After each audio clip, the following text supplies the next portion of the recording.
It all began in the thick of a brutal war, where the ground was choked with the fallen. In the center of the carnage, a man coughed up a thick spray of blood, reeling from a blow that should have been his end. The holy sword of the knightly order had pierced him true, buried deep within his chest. Seeing this, the soldiers erupted into cheers, their voices heavy with the relief of men who had finally conquered a nightmare. The man bleeding out on the dirt was known to all as the feared demon of the continent, Ashimon, the most powerful necromancer the world had ever seen. As his life ebbed away, the mage realized his time was finally up.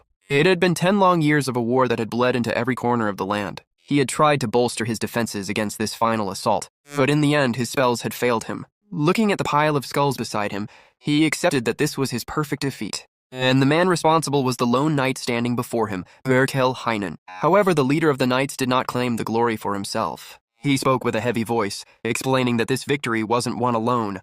Countless souls had fought and died just so his blade could finally reach its mark. Berkel pleaded with the Archmage to surrender now, for the sake of peace and the common people. This plea only fueled Ashimon's rage. He let out a ragged scream, telling the knight to shut his mouth. With venom in his voice, he accused the knights of standing idly by while a plague slaughtered the innocent.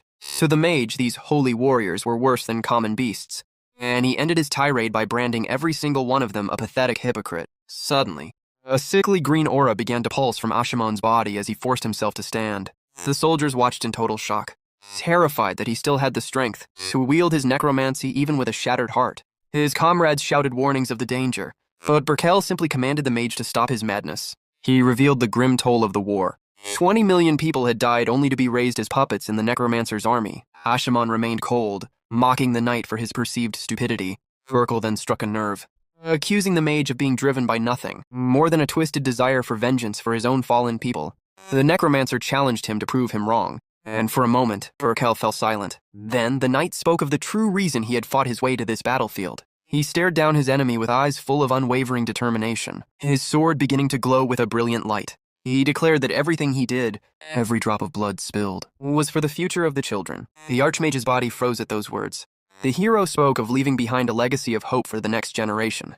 And in that moment, Ashimon saw something that broke him. In the reflection of Berkel's eyes, he saw his own corrupted, twisted form, but looking deeper. He saw a ghost of his former self. He saw the pure, justice-filled eyes of a knight he used to be, a man completely different from the monster he had become. As Berkel prepared his final strike, thinking of the descendants who would inherit the world, the necromancer was overcome with shock. His strength evaporated, and he finally collapsed to his knees in the dirt.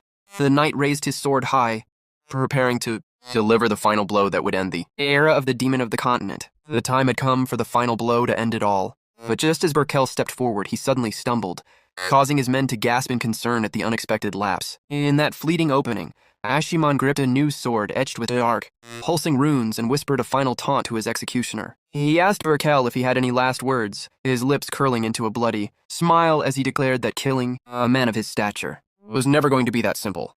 Despite being drenched in his own lifeblood, the necromancer clearly had one last card to play. Suddenly, a violent, shadowy energy erupted from his body, surging toward Berkel with terrifying force. The knight was hurled backward by the raw magical pressure as Ashimon's eyes ignited with a strange, mysterious power. Holding his blade high, he prepared a final act of vengeance against the world. A blinding explosion of light consumed the battlefield, and as the dust settled, the soldiers began to cheer, believing the enemy had finally fallen. Lying broken on the ground, the mage heard the sickening crack of his own neck. As the sounds of victory faded into the distance, his consciousness slipped away, his eyes closing slowly on the blurred silhouette of someone standing over him. And so, the 10-year war that had ravaged the continent finally came to an end. This was the death of the demon of the continent, the necromancer known as Ashimon. Yet, in what should have been his final moment, something inexplicable occurred. The scene shifted abruptly to a massive, opulent mansion during a night of raging storms. Inside, two maids were buzzing with excitement, having noticed the young master's lips twitch for the first time.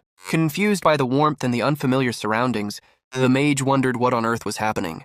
He had been reborn as a baby named Cleanse, with no inkling of where he was or how he had arrived. One of the maids showed him a portrait of a duchess, identifying the woman as his mother. As she tried to coax him into speaking, he felt his tiny infant body grow rigid with effort. With a Herculean struggle, the small boy attempted to force out words. The maids were astonished, thinking the prodigy was trying to speak his first words, but in reality, he was trying to summon his dark servants to obey his command. He screamed for them to heed him, but to the women, it was merely the frightened wailing of a child. At that moment, a bolt of lightning tore through the sky, illuminating the dark night with a fierce, white glow that swallowed the mansion whole. 15 years passed in the blink of an eye, and the mansion's garden fountain now sparkled brilliantly under the warm afternoon sun. A group of young ladies stood nearby, their expressions a mix of genuine surprise and breathless admiration. A young man walked calmly through the vast estate, his stride steady and poised. The girls began to whisper amongst themselves, completely enchanted by his striking face and his flowing hair. Then, the transformation was revealed in full.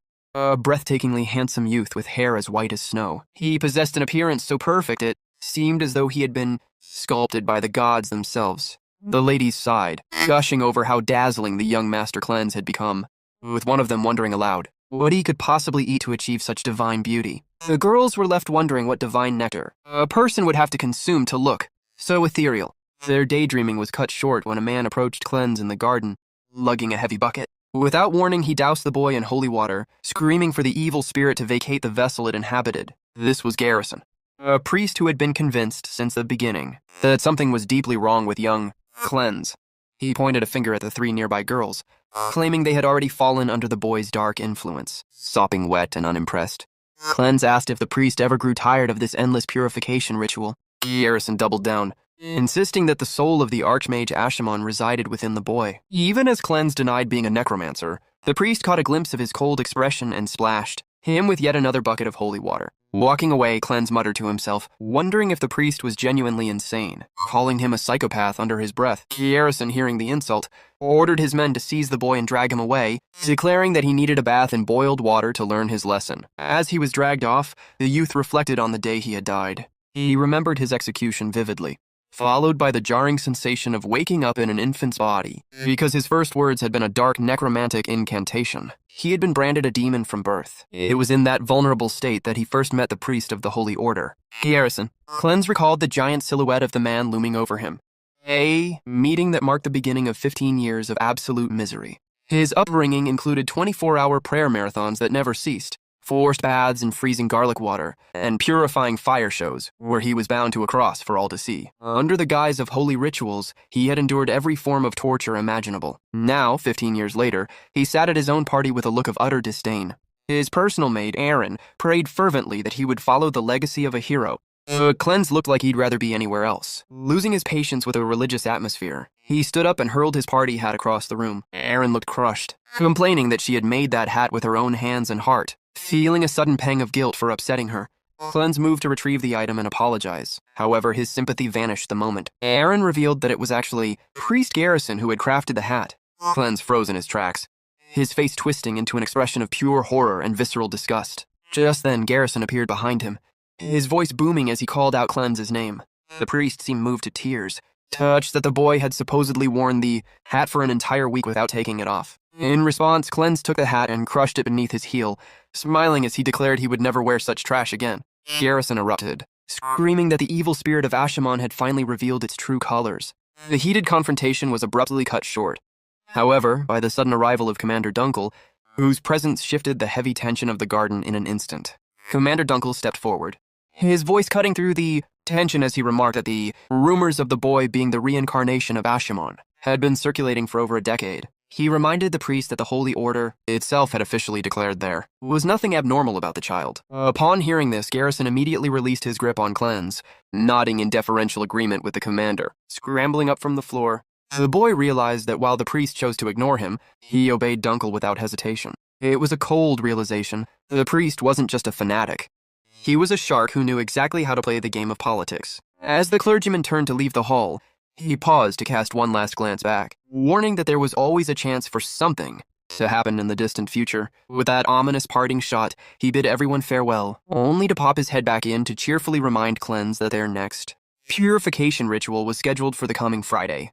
Cleanse watched him wave, his blood boiling with a silent rage, as he muttered an "until then" through gritted teeth. Left alone, the young man slammed his fist into a sofa, his frustration overflowing. He couldn't wrap his head around how a man could systematically torture a child and still be revered as a holy cleric. Aaron approached him tentatively with a towel, whispering a question that had haunted her for years.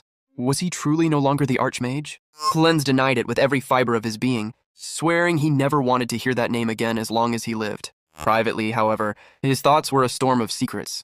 He knew he couldn't reveal the truth to a soul. Since his rebirth, his life had been a gilded cage, monitored constantly because of the rumors, even leading to him being imprisoned within a monastery for 7 agonizing years. Seeking to change the subject, the boy asked about the executor, wondering if it was a high-ranking position within the order. The man standing beside him took on a somber tone, explaining that the title belonged to the strongest warrior in the entire order, a fact that genuinely surprised Cleanse. It was said that almost no one could stand against an executor, with the sole exception being the Duke of Cleanse's own noble family. Impressed by the sheer power of his bloodline, Cleanse began to clap his hands in genuine excitement. He curiously asked, who was considered the strongest duke in the history of their house? The man noted that while the 7th Duke, Cleanse's own father, was formidable, the 1st Duke remained the pinnacle of strength. Cleanse was taken aback. He had assumed the current line reached the peak. But the man remained firm in his conviction that the founder was unrivaled. Seeing the boy's intense interest, the man simply agreed with the young master to please him. Aaron noticed that Cleanse's gaze had become fixed on a particular portrait hanging on the wall of the Grand Hall. Commander Dunkel reflected on the irony of it all, thinking how no one could have ever predicted such a twist of fate. It had been 200 years since the 1st Duke founded their house, and as Cleanse stared at the gallery of his ancestors, he still struggled to process the absurdity of his new life. He scanned the portraits of the men who came before him, his eyes finally landing on the very 1st Duke, the strongest of the lineage. There, framed in gold and looking back with eyes full of justice, was the 1st Duke of the Heinen family, Urkel Heinen himself. The necromancer Ashimon had not just been reborn. He had been reincarnated as the direct descendant of the man who had killed him. The echo of his own dying scream still rang in his ears the moment he had spat his rival's name with his final breath.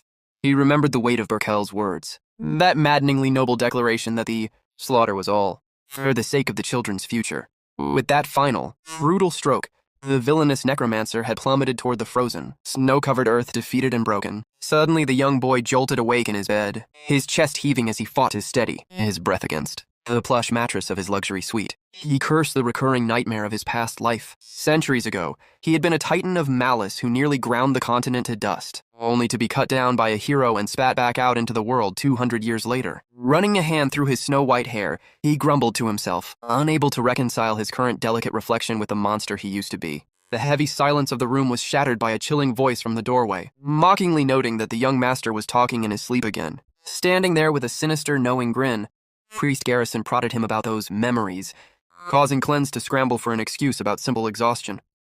Before he could recover, his red-haired maid Erin burst into the room in a state of high agitation. She blurted out that she had overheard his dark sleep talk and began mimicking his villainous mutterings aloud. In a panic, Cleanse lunged to silence her, desperately pleading for her to hold her tongue before things got worse. It was too late.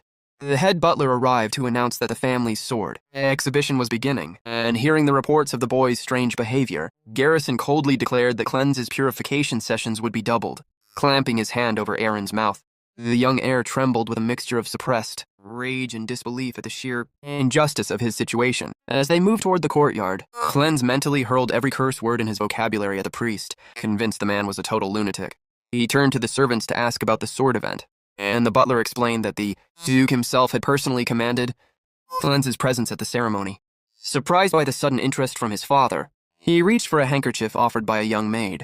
The mustachioed butler snapped at the girl for bothering the master, but Cleanse stepped in to defend her, handing her a biscuit that sent her into a state of pure, munching bliss. As he gazed out at the grand estate, he tried to deduce the motive behind his father's summons. The butler then dropped the other shoe. Relatives from the secondary branch of the family had arrived for a visit. Cleanse's expression soured instantly. He knew exactly what kind of annoying political theater awaited him. The moment he entered the hall, the noble relatives swarmed, their eyes lighting up with malice. They immediately began to mock him, pointedly using the name of the ancient villain just to see him flinch. They laughed amongst themselves, loudly reminding everyone that the demon child had spent 7 miserable years rotting away in a monastery.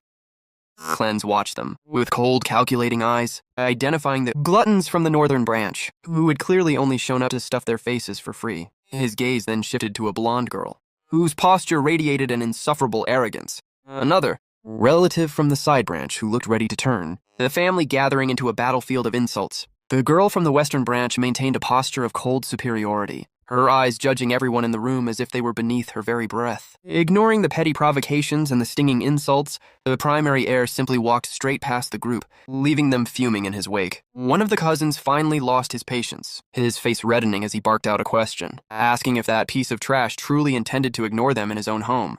The snobbish noble continued to shout, but the former archmage found it almost comical that these branch members acted as if they owned the estate. With a gaze like ice, Clens stated flatly that he didn't even bother to commit the names of such people to memory. Internally, he noted with a hint of disdain that the main family must truly be in decline. If these upstarts felt bold enough to show such blatant disrespect within these walls. Suddenly, the crowd's attention shifted toward the arena, where two young swordsmen were locked in an intense sparring match. A youth with purple hair lunged forward, pouring his nervous energy into a desperate strike against his opponent. However, the pressure was too much. He buckled under the counteroffensive and tumbled backward, hitting the ground in defeat. Seething with humiliation, the purple-haired boy demanded that his opponent stop hesitating and actually fight him with everything he had. The golden-haired boy standing over him blocked the subsequent flurry of attacks with effortless grace, a confident and calm smile playing on his lips as he declared the match was already over. This was the prodigy Dellen Rhineland, Clens's older half-brother, whose sheer aura of superiority made it clear why he was the one upholding the family's prestigious name. Clens watched the exchange closely, his eyes beginning to glow with a faint, mystical purple hue as he activated his magical sight to dissect their abilities. Driven by desperation, the opponent attacked again, swearing that things would be different this time. Dellen surged forward, his sword becoming a blur. While the opponent tried to counter at any cost, Dellen maintained absolute control, weaving through the strikes and dodging a downward slash with fluid ease. Suddenly, Dellen became enveloped in a brilliant golden energy, his movements accelerating beyond the human eye as he prepared a special technique. Clens recorded every detail, using his eyes to analyze Dellen's footwork, the shifting of his weight, and the precise moment he used the tip of his toe to propel himself forward with explosive force. The purple-haired rival, blinded by rage, attempted a final, decisive blow aimed squarely at Dellen's face. Clens watched in awe as even the hidden flow of mana within the family's secret art was revealed to his gaze. In a split second, Dellen unleashed an explosive strike, the famous meteor sword technique, hitting his opponent dead center. The judge immediately halted the bout, declaring Dellen the victor, ever the polite superior. The blonde youth offered a gentle, friendly smile, though he noted that his opponent would have been seriously injured had the strike landed with full intent. As the guests whispered in wonder at the execution of such a high-level technique, Clens realized the display was a calculated warning to the secondary families. Dellen then spotted his younger brother and approached with a mocking grin, asking if he had been watching for long and teasing that he would have tried. Even harder had he known Clens was in the audience. Looking at his brother's perfect skill and his mask of false kindness, the ancient villain felt a wave of genuine disgust, all while wondering what the true motive was behind the gathering of all these branch families. The atmosphere in the grand hall shifted, instantly as the presence of the seventh head of the clan, Kenkel Henland, was felt by everyone. Clens felt a jolt of alarm as his father approached, the room falling into a heavy, suffocating silence. The Duke offered a rare nod of approval toward his eldest son, recognizing the immense effort Dellen had put into reach such a high level of mastery. The former archmage watched this exchange with a cynical eye, realizing that Dellen was the sole source of pride for the Duke and the entire family. Commander Dunkel chimed in, noting that Dellen's domain over the blade was truly extraordinary for his age. Ever the performer, the blonde youth bowed his head with feigned humility, claiming he still had much to learn. As the patriarch walked past, he spoke briefly of the heroic legacy they carried, and Dellen bowed in deep, devoted respect. Then, the Duke turned his gaze toward Clens, a gaze that was frigid, sharp, and dripping with undisguised contempt. Without a single word of affection, the Duke stared at the boy, his silence broadcasting the shame he felt over this failed heir. Then, to the shock of the assembled guests, the leader reached out and touched the silver-haired boy's head, only to coldly declare that he felt not a single spark of mana residing within him. Clens lowered his head and offered a quiet apology, fully aware that in this world, a noble without magic was considered little more than dead. Wait. Commander Dunkel stepped in to defend the boy, suggesting that the years spent, isolated in the monastery, had simply stunted his development. However, the damage was done. The crowd began to whisper maliciously, gossiping about the heir who possessed no mana at all. They muttered that if the main line had become this useless, it was time for the branch families to seize control. Walking away through the long corridors, Clens told himself he could endure the insults thrown at his person. But then he remembered Berkel's famous words about protecting the future. Clenching his fists until his knuckles turned white, a tidal wave of rage surged within him. The former archmage found it a bitter irony that he had lost his life to a man whose lineage had devolved into such pathetic trash. As the guests began to depart, the mockery didn't stop. Dalton, the purple-haired youth from the Branch family, blocked Cleanse's path and began to taunt him, asking how a highborn heir could be so incompetent that he didn't even know how to swing a sword. The meddler continued his tirade, branding the boy a disgrace to the Henlin name. Remaining outwardly calm, Cleanse looked at Dalton and saw him for exactly what he was, a talentless busybody of zero value. When Dalton raised his fists in a fit of pique, Cleanse casually called him both naive and incredibly stupid. Enraged by the insult, Dalton stomped the ground with violent force, preparing to strike. But in a flash of movement, the young heir swept Dalton's legs out from under him, sending the loudmouth crashing face first into the hard stone floor. Blood began to leak from Dalton's nose as he lay there, stunned, listening to Cleanse coldly advise him not to take his frustrations out on others. Desperate and humiliated, Dalton screamed a final low blow, calling the silver-haired boy a motherless bastard. At those words, Cleanse turned his head, his eyes igniting with a terrifying, predatory glow of pure fury. Seeing that demonic expression, the coward froze, his skin turning pale as he broke into a cold sweat of genuine terror. As he stared down the trembling boy,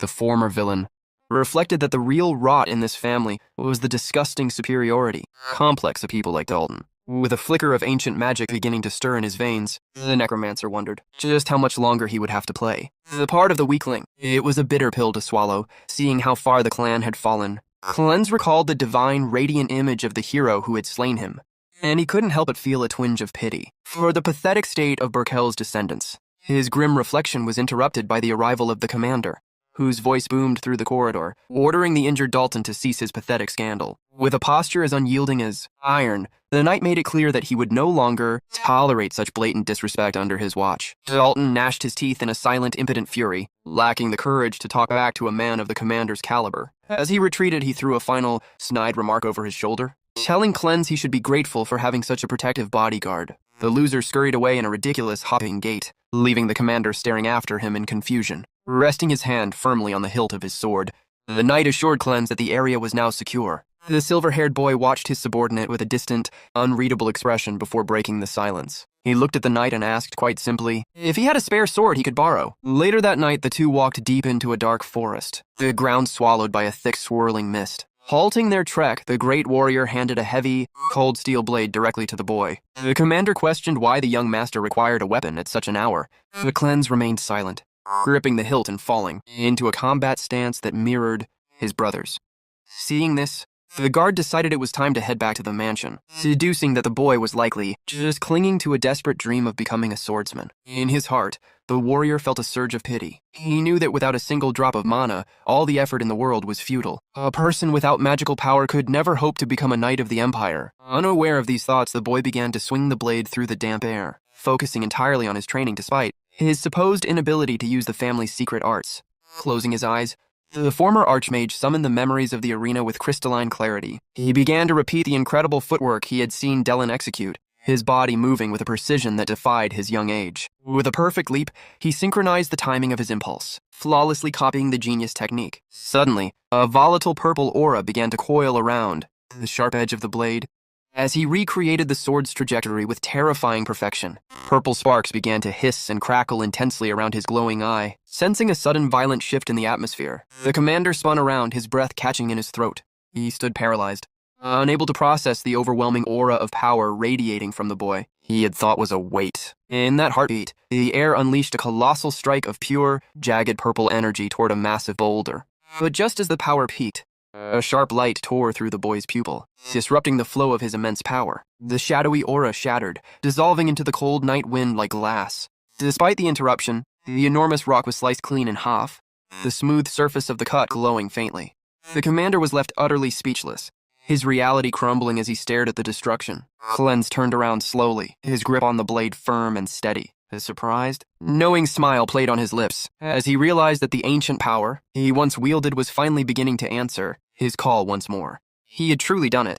He had replicated that powerful technique with chilling accuracy. Nearby, the young maid Erin stood frozen, her jaw dropped in a state of complete and utter shock, unable to comprehend the sheer impossibility of what she had just witnessed. The commander wasn't faring much better, a single bead of sweat rolling down his temple as he stared at the severed boulder, his mind reeling from the realization that the manaless boy was anything but. The scene shifted abruptly to the next morning. finding the young heir with his head plunged deep into a bucket of water. The commander stood over him, casually noting that the boy could now hold his breath for well over a minute. Gasping for air as he pulled his head back out, Cleanse had to endure the knight's dry humor about his aquarium rituals.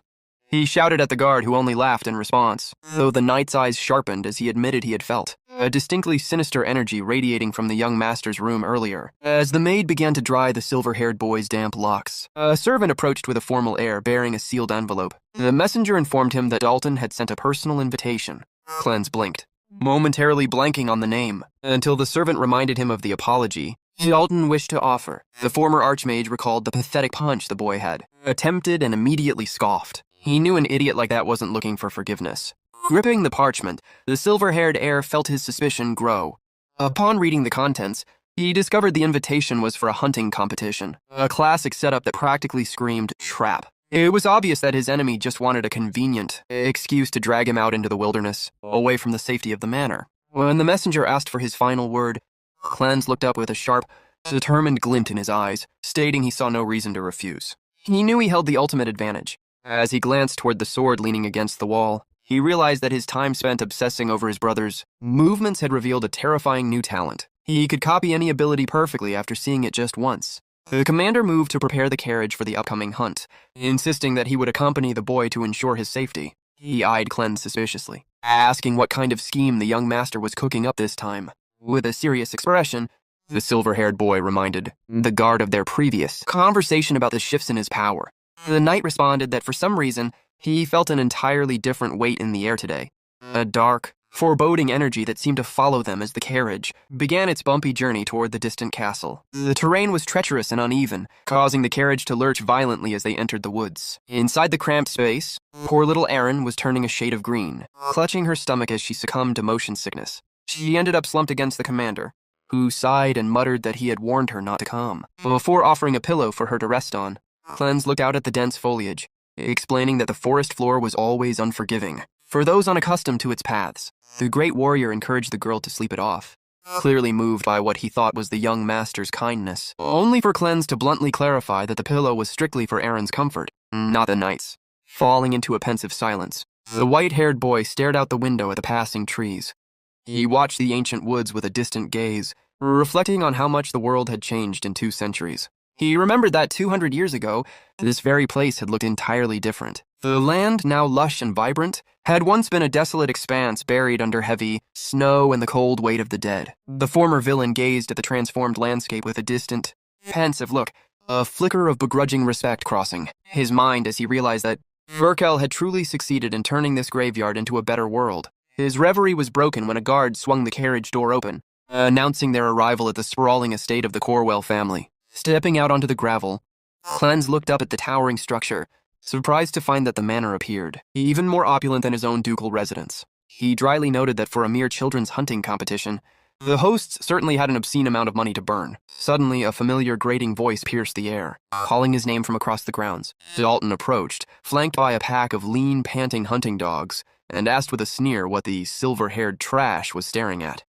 He boasted openly that the luxury of the manor had been funded by wealth siphoned from Cleanse's own family, punctuating the insult with a mocking laugh. Beside him, one of the massive hounds let out a low, guttural growl, strings of saliva dripping from its jaws. Cleanse noticed the animals looked disturbingly thin, and asked with a flat tone when the competition would actually begin. Dalton dismissed his impatience with a wave of his hand, telling his rival to watch closely. In a display of calculated cruelty, he released the pack of hungry, ferocious dogs into the woods, explaining that he had hidden bait all over the mountain to lure in wild beasts. He bragged that a starving dog's sense of smell was 100,000 times stronger than a human's, and as the hounds bolted into the brush, he raised his bow. The dogs sprinted with jaws agape, driven by primal desperation, only to be struck down by Dalton's arrows as they reached the bait, yelping in agony as the boy laughed at his own twisted success. Horrified by the senseless violence, little Erin stepped forward to defend her master's honor, but Dalton merely recognized her as the brat Cleanse always dragged around. He reached out ostensibly to pat her head, but his expression shifted into something truly sinister as he asked what a useless girl like her could possibly offer. With a sudden jerk, he grabbed Erin's arm with bruising force, pulling her toward him. Before he could do more, Cleanse's hand clamped around Dalton's wrist like a vice. His eyes ignited with a cold, predatory fury as he warned Dalton to take his hands off her, or he would snap his arm where he stood. Shocked by the raw strength in the boy's grip, Dalton tried to swing a desperate punch at Cleans's face, but the air dodged the blow with an agile, effortless tilt of his head. Sneering to mask his fear, Dalton leaped onto his horse and challenged Cleanse to follow him into the heart of the hunt. Cleanse mounted his own steed and ordered the commander to stay behind and protect Aaron, promising to return shortly. However, the knight stood his ground, revealing a magic scroll tucked into his belt. He explained it was a signaling charm that worked by being torn, a rare tool that required no mana to activate, ensuring he could come to the boy's aid at a moment's notice. Cleanse gave a sharp nod. He knew Dalton's father was a suspicious man, and if he were to vanish into the deep woods, it would likely be part of a much darker plan than a simple game of shadows. The situation had reached a boiling point. Before spurring his horse forward, Cleanse looked back at the commander with a gaze that held far more weight than a typical teenager's, telling him to tear the scroll the moment things went south. He assured the knight that a great storm would rise in his hand if that happened, a cryptic promise that left the warrior watching in silence as the young master vanished into the shadows of the trees. Time bled away as night fell over the forest, turning the woods into a labyrinth of tangled branches and silver moonlight. Riding deep into the darkness, the former archmage mused that his rival couldn't have hidden himself too far off. Finally, he broke into a clearing and found Dalton waiting for him, a twisted silhouette against the backdrop of a massacre. Surrounded by a circle of slaughtered animals, the purple-haired boy sneered, asking why the illustrious heir had taken so long to find him. Cleanse dismounted slowly, his eyes scanning the bizarre and gruesome scene. The lifeless bodies of the hunting dogs were scattered around Dalton like macabre decorations, their blood staining the dark earth. Dalton rose to his feet with a manic glint in his eye, declaring that they had finally reached the grand finale of their competition. Drawing his sword, the enemy revealed his true intentions. Cleanse himself was the final prey. He threatened to slaughter the boy and deliver the news of his tragic accident to his elder sister as a trophy. Dalton began to mock the Heinen family name, calling it a hollow, ridiculous joke of a bloodline. With a malicious grin, he signaled for his backup. Suddenly, hooded figures emerged from the darkness like ghosts, their bows drawn and aimed squarely at the white-haired boy. They cursed him for his bad luck, telling him he had simply been born into the wrong family at the wrong time. The silver-haired boy stood perfectly still, observing the ambush with a look of detached, icy boredom. Dalton continued to boast, claiming that by tomorrow, the entire continent would be gossiping about the fall of the legendary sword family, and that the young master would be nothing more than scraps for the forest scavengers. In the face of this certain death, Cleanse found his mind drifting back to Burkel's annoying, noble words about protecting the future. A small mocking smile twitched on his lips, which only served to irritate and confuse Dalton. Then, to everyone's horror, the boy began to laugh, a deep, hysterical cackle that echoed through the trees, sounding far too ancient for his small frame. Dalton recoiled, asking if the silver-haired freak had finally lost his mind. Cleanse covered his face with his hand, unable to stop laughing at the pathetic irony of the situation. When he finally looked up, his eyes were no longer human. They glowed with a piercing blood-red light. He addressed Dalton as a cheeky brat, his voice dripping with a newfound authority. The purple-haired boy froze, sweat pouring down his face as a primal terror took root in his soul. Cleanse's voice grew cold as he reminded them that this family had been built upon the foundation of his own death, and he would not allow such insects to profane it. A violent, shadowy blue aura exploded from his body, shaking the very ground beneath their feet. Dalton screamed, assuming it was some hidden magic, but Cleanse corrected him with a wicked grin. This wasn't magic.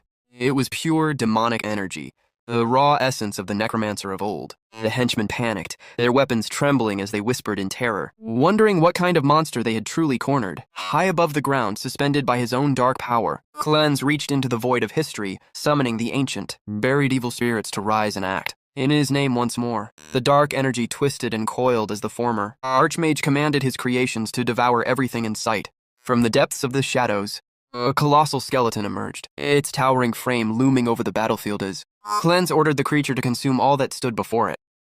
Dalton let out a panicked scream, refusing to believe his eyes as he recognized the terrifying army of the undead from the legends of Ashimon, the ancient demon king. With a chilling, predatory smile, the protagonist pointed a finger at his foes, sealing their fate. In a sudden rush of memory, he recalled how he once thought he had forgotten the man he used to be, but he had spent 200 long, agonizing years alone, nestled within a mountain of bones and skulls. It had been an eternal cycle of days spent in total darkness, where the only thing he could feel was the persistent echo of the dead calling out to him from the bottom of the abyss. That resonance was a nostalgia he could never truly escape. It was the sensory anchor that reminded him of his true identity. Back in the present, the air grew thick and heavy as massive, Dark clouds choked the moonlight from the sky.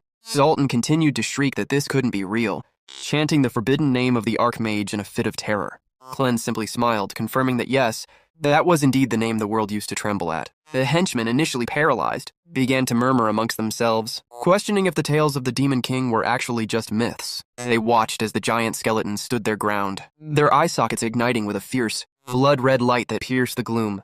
However, the mercenaries soon found their courage again, erupting into mocking laughter. They called the skeletons trash, boasting that they had dismantled hundreds of such undead creatures on previous missions. One mercenary even joked about taking a bone home as a souvenir, while their leader barked orders to clear the path and eliminate the boy standing at the center of the storm. A man stepped forward, hoisting a massive, heavy crossbow and aiming it directly at the silver-haired youth. With a sharp command to fire, a rain of arrows and bolts whistled through the air, arching across the dark sky toward the protagonist and his undead legion. The projectile storm closed in with lethal speed, reflecting in Cleanse's eyes as they approached to pierce his flesh. But just as the first arrow should have struck home, the entire volley froze in midair, as if colliding with an impenetrable invisible wall. Dalton let out a triumphant shout, convinced that the air had been turned into a pincushion by the barrage. His celebration was short-lived, however. As the dust settled, he gasped in horror to see Cleanse standing completely unscathed. Massive, spectral shields had manifested magically in front of the skeletons, catching every single arrow. The army of the dead remained unmoving and perfect, a silent wall of bone and magic that stood ready to turn the hunters into the hunted. The skeletons now stood formidable, equipped with heavy shields that had manifested to blunt any further assault. Cleanse gazed at his foes with a mixture of pity and disdain, musing aloud that 200 years was a long time, long enough for the world to forget the true terror of his legions. The henchmen spiraled into a panic, their eyes bulging at the sight of shields appearing out of thin air in the bony hands of the monsters. The heir explained with a chilling calm that while common skeletons might be fragile, his were forged of a different caliber entirely. With a confident, razor-sharp smile, he declared that his undead were unlike anything they had ever faced. This revelation, paired with the boy's absolute composure, sent Dalton deeper into a state of paralyzing dread. Cleanse then issued a cold command to his first unit. Break their formation, advance.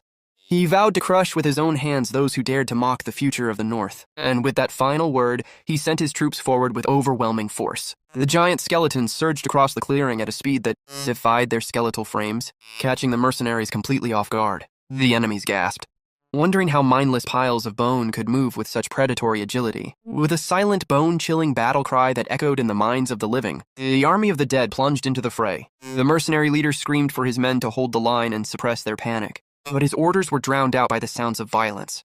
One of his subordinates was brutally struck by a skeleton, his body broken as he was sent flying. The massacre began in earnest. The woods were filled with the screams of dying men and the rhythmic clatter of bone.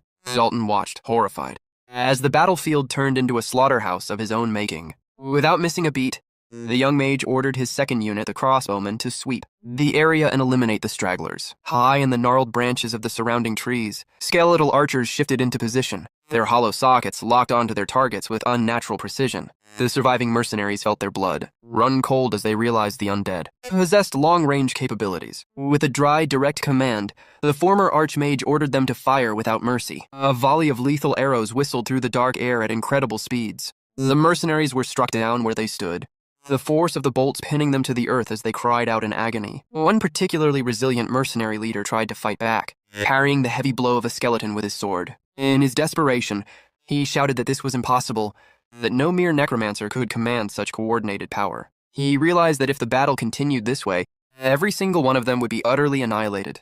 Dalton, seeing his world crumbling around him, screamed for his men to listen, but his voice was lost in the chaos of the carnage. A skeleton crept up behind him, its jagged blade raised for a killing blow. Snarling in a fit of panicked rage, the purple-haired noble spun around and delivered a precise, powerful strike that severed the creature's head. For a fleeting second he celebrated, thinking he had found the weakness of the monsters by targeting the skull. However, his triumph turned to ash as the headless body of the skeleton didn't fall. Instead, it continued its advance, swinging its weapon back at him with unrelenting force. Dalton recoiled in terror, realizing that the rules of life and death he knew did not apply to the puppets of the Archmage. The villain stood frozen in a state of absolute disbelief, his mind screaming that a common skeleton should never be able to function without its skull. With a slow, mocking smile, The protagonist reminded him that he had already been warned. As the headless monster stood back up, it reached down, calmly retrieved its own skull from the dirt, and snapped it back onto its neck as if adjusting a piece of armor. Cleanse explained that this unyielding resilience was the primary reason he had been able to sweep across the entire continent in his past life. The sight of the creature self-repairing with its own hands sent Dalton spiraling into a primal terror. The former Archmage revealed the dark truth. Spirits summoned with pure demonic energy do not abide by the laws of mortal injury. They do not die easily. The surviving mercenaries were pushed past the brink of madness, wailing in despair as they realized they were fighting a war against an army that simply refused to stay down. Cleanse sighed, noting that with his current youthful body, he could only maintain 11 of these elite summons at a time, before asking the trembling men if they truly wished to continue this farce. While the forest was being painted in blood, the scene shifted back to the peaceful gardens of the mansion, where the commander and the little maid, Aaron, were sharing a laugh by the fountain. Aaron giggled, imagining the stories of the young master's supposed misbehavior at the monastery. The commander watched her with a softened expression, noting how much she seemed to genuinely adore the boy. With her cheeks stuffed with treats, she nodded enthusiastically, declaring that she loved him more than anything. She asked the knight if he truly understood how incredible the young master was, describing him as the personification of kindness. Her words created a haunting contrast. As she called him gentle, a mercenary was currently sprinting through the dark woods, shrieking in fear. As she called him sweet, a skeleton was cleaving through a henchman with a blade of dark magic. She smiled brightly, claiming he was the warmest soul in the world because he shared his biscuits with her, while at that very moment a cold, shadowy aura of death was suffocating the life out of the forest. Back in the thick of the carnage, the protagonist's gaze remained like chips of ice, devoid of the warmth Aaron so fondly described. One of the mercenaries let out a final, gurgling cry as a skeleton ended him, leaving only the purple-haired Dalton to defend himself. He was panting heavily, his muscles screaming with exhaustion as he swung his blade in a frantic arc. He managed to land a heavy blow, but the skeleton's bones knit back together instantly, leaving him in a state of utter hopelessness. In a fit of desperate rage, Dalton realized that hacking at the puppets was a fool's errand. He concluded that the only way to stop the nightmare was to kill the puppeteer. If he could strike down the young master, the summons would surely vanish. With a roar of hatred, Dalton charged toward Cleanse, screaming his name. He declared that the macabre game of playing with corpses ended now, and that everything would be settled by the mage's death. He raised his sword for a final, overhead executioner's strike, pouring every ounce of his remaining strength into the blow. But Cleanse didn't flinch. His eyes suddenly ignited with a brilliant purple light, his magical sight predicting the trajectory of the attack with crystalline clarity. To the ancient necromancer, the deadly lunge was moving in slow motion, a pathetic attempt from a child who didn't yet understand that he was challenging a god of the afterlife. Purple energy crackled within Cleanse's eyes, the violent sparks illuminating the darkness as he tracked every micro-movement of his opponent through his mystical sight. The archives of his memory opened, pulling forth a technique he had witnessed only once. He recalled with absolute precision the trajectory and the rhythm of the swordplay his brother had displayed days ago in the arena. Dalton's eyes widened in paralyzing shock as he recognized the stance. It was the sacred secret art of the Hainan family. Cleanse unleashed the devastating meteor sword technique, his blade becoming a streak of falling light that collided with Dalton's weapon. With a sickening metallic snap, Dalton's sword was sheared in half, the broken steel spinning into the dirt. Standing over his trembling foe, Cleanse's voice dropped to a glacial whisper, informing him that his true punishment was only just beginning. As the dust of the skirmish began to settle and the night air grew unnervingly still, Cleanse looked down at the defeated noble and conceded that Dalton had been right about one thing. If a summoner dies, his creations lose their power. Even the great Ashamon had never managed to overcome that fundamental flaw. However, the former Archmage reflected on a new irony. While his past self relied solely on demonic energy, it was the martial prowess of the Hainan bloodline that now fortified his weaknesses. The very blood of his ancient enemy, running through his current veins, had made him something far more dangerous than he had ever been before. Dalton, broken and confused, stammered a question, but he found his limbs unresponsive, his body a leaden weight upon the earth. Cleanse met his gaze with a look of absolute domesticity and supreme contempt, watching the light fade from the boy's eyes. With a final breath, Dalton collapsed, and Cleanse looked toward the horizon, whispering to the ghost of Burkel that he should wait, for he intended to rebuild this ruined house with his own two hands. Suddenly, Dalton jolted awake, but the forest was gone. He found himself submerged in a suffocating absolute darkness. He tried to move his hands, but they were anchored by the cold, heavy bite of thick iron shackles. Panic flared in his chest as he realized he was bound to a torture chair, its frame lined with cruel spikes and rusted chains. A shadowy figure emerged from the void, noting with a dry tone that the guest had finally awakened. It was Cleanse, though he seemed transformed in this space. He revealed that they were in the place where souls are dragged after their light. Goes out, a personal afterlife, crafted by the will of Ashimon. Dalton's mind fractured at the realization that he was dead, trapped in a dimension of the necromancer's making. Cleanse leaned in, his voice echoing with the weight of centuries. He reminded Dalton of his hobby, of the countless dogs he had starved and slaughtered, for the sheer sport of it, and the atrocities he had committed under the mask of noble tradition. The mage recalled the look of twisted joy on Dalton's face during those hunts, a memory that now served as the blueprint for his suffering. Dalton shrieked, demanding to be released, but his cries were swallowed by the abyss. A moment of clarity struck the villain. He remembered the feeling of Cleanse's sword piercing him, yet here he sat, seemingly whole. Cleanse clarified the nightmare. Dalton was indeed dead, and this wellness was merely a vessel for his karma. Whether the boy believed in the soul or the afterlife no longer mattered. The debt was due, and the hour had finally come for him to pay for every drop of blood he had ever spilled. Past sins had finally come to collect their due. Dalton's breath hitched in a ragged sob as a phantom pack of hounds materialized from the void behind the protagonist. Cleanse commanded his enemy to listen, really. Listen to the cacophony of barks and snarls from the lives he had snuffed out. For mere entertainment, the ghost dogs lunged, their spectral jaws sinking into the villain's soul. He shrieked in a despair so profound it felt like his very essence was being shredded. The silver-haired boy stood over him, cold and unyielding, telling him to memorize this agony, for this was the hell he had built with his own hands. Dalton's pleas for mercy fell on deaf ears as he was ravaged by the victims of his own blood sport. Back in the physical world, Dalton's lifeless body lay sprawled in the dirt, covered in wounds that mirrored the spiritual assault.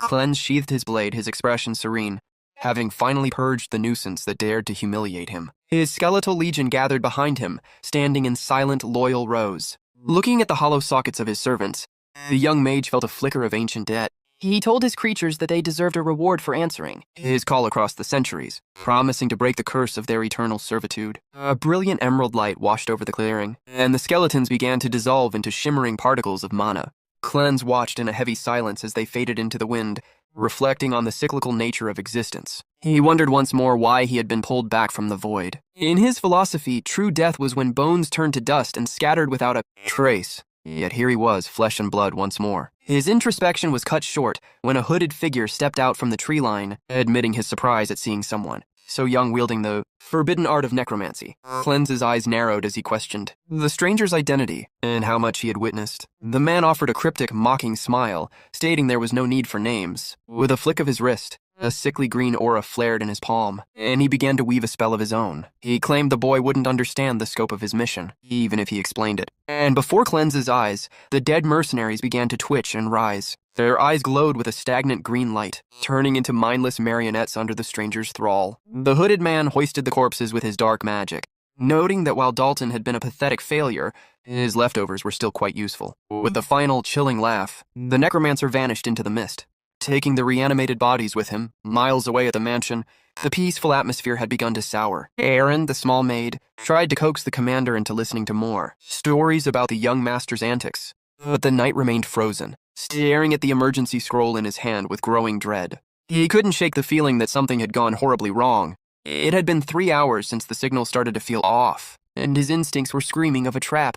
He moved to leave the estate to find Cleanse, but his path was suddenly barred by 2 grim-faced castle guards. The tension in the air snapped like a bowstring as the commander realized the conspiracy against the young heir went far deeper than a simple hunting trip. The guards at the mansion blocked the way with cold, impassive faces, stating that it would be a severe problem if the commander were to abandon his post now. The knight stood in a heavy silence, his eyes narrowing as he recognized the crest of the Corwell, family emblazoned on their uniforms. It was the confirmation he needed. Dalton's family had been weaving this web of betrayal from the very start. Preparing for the worst, the commander drew himself up to his full height and issued a final warning.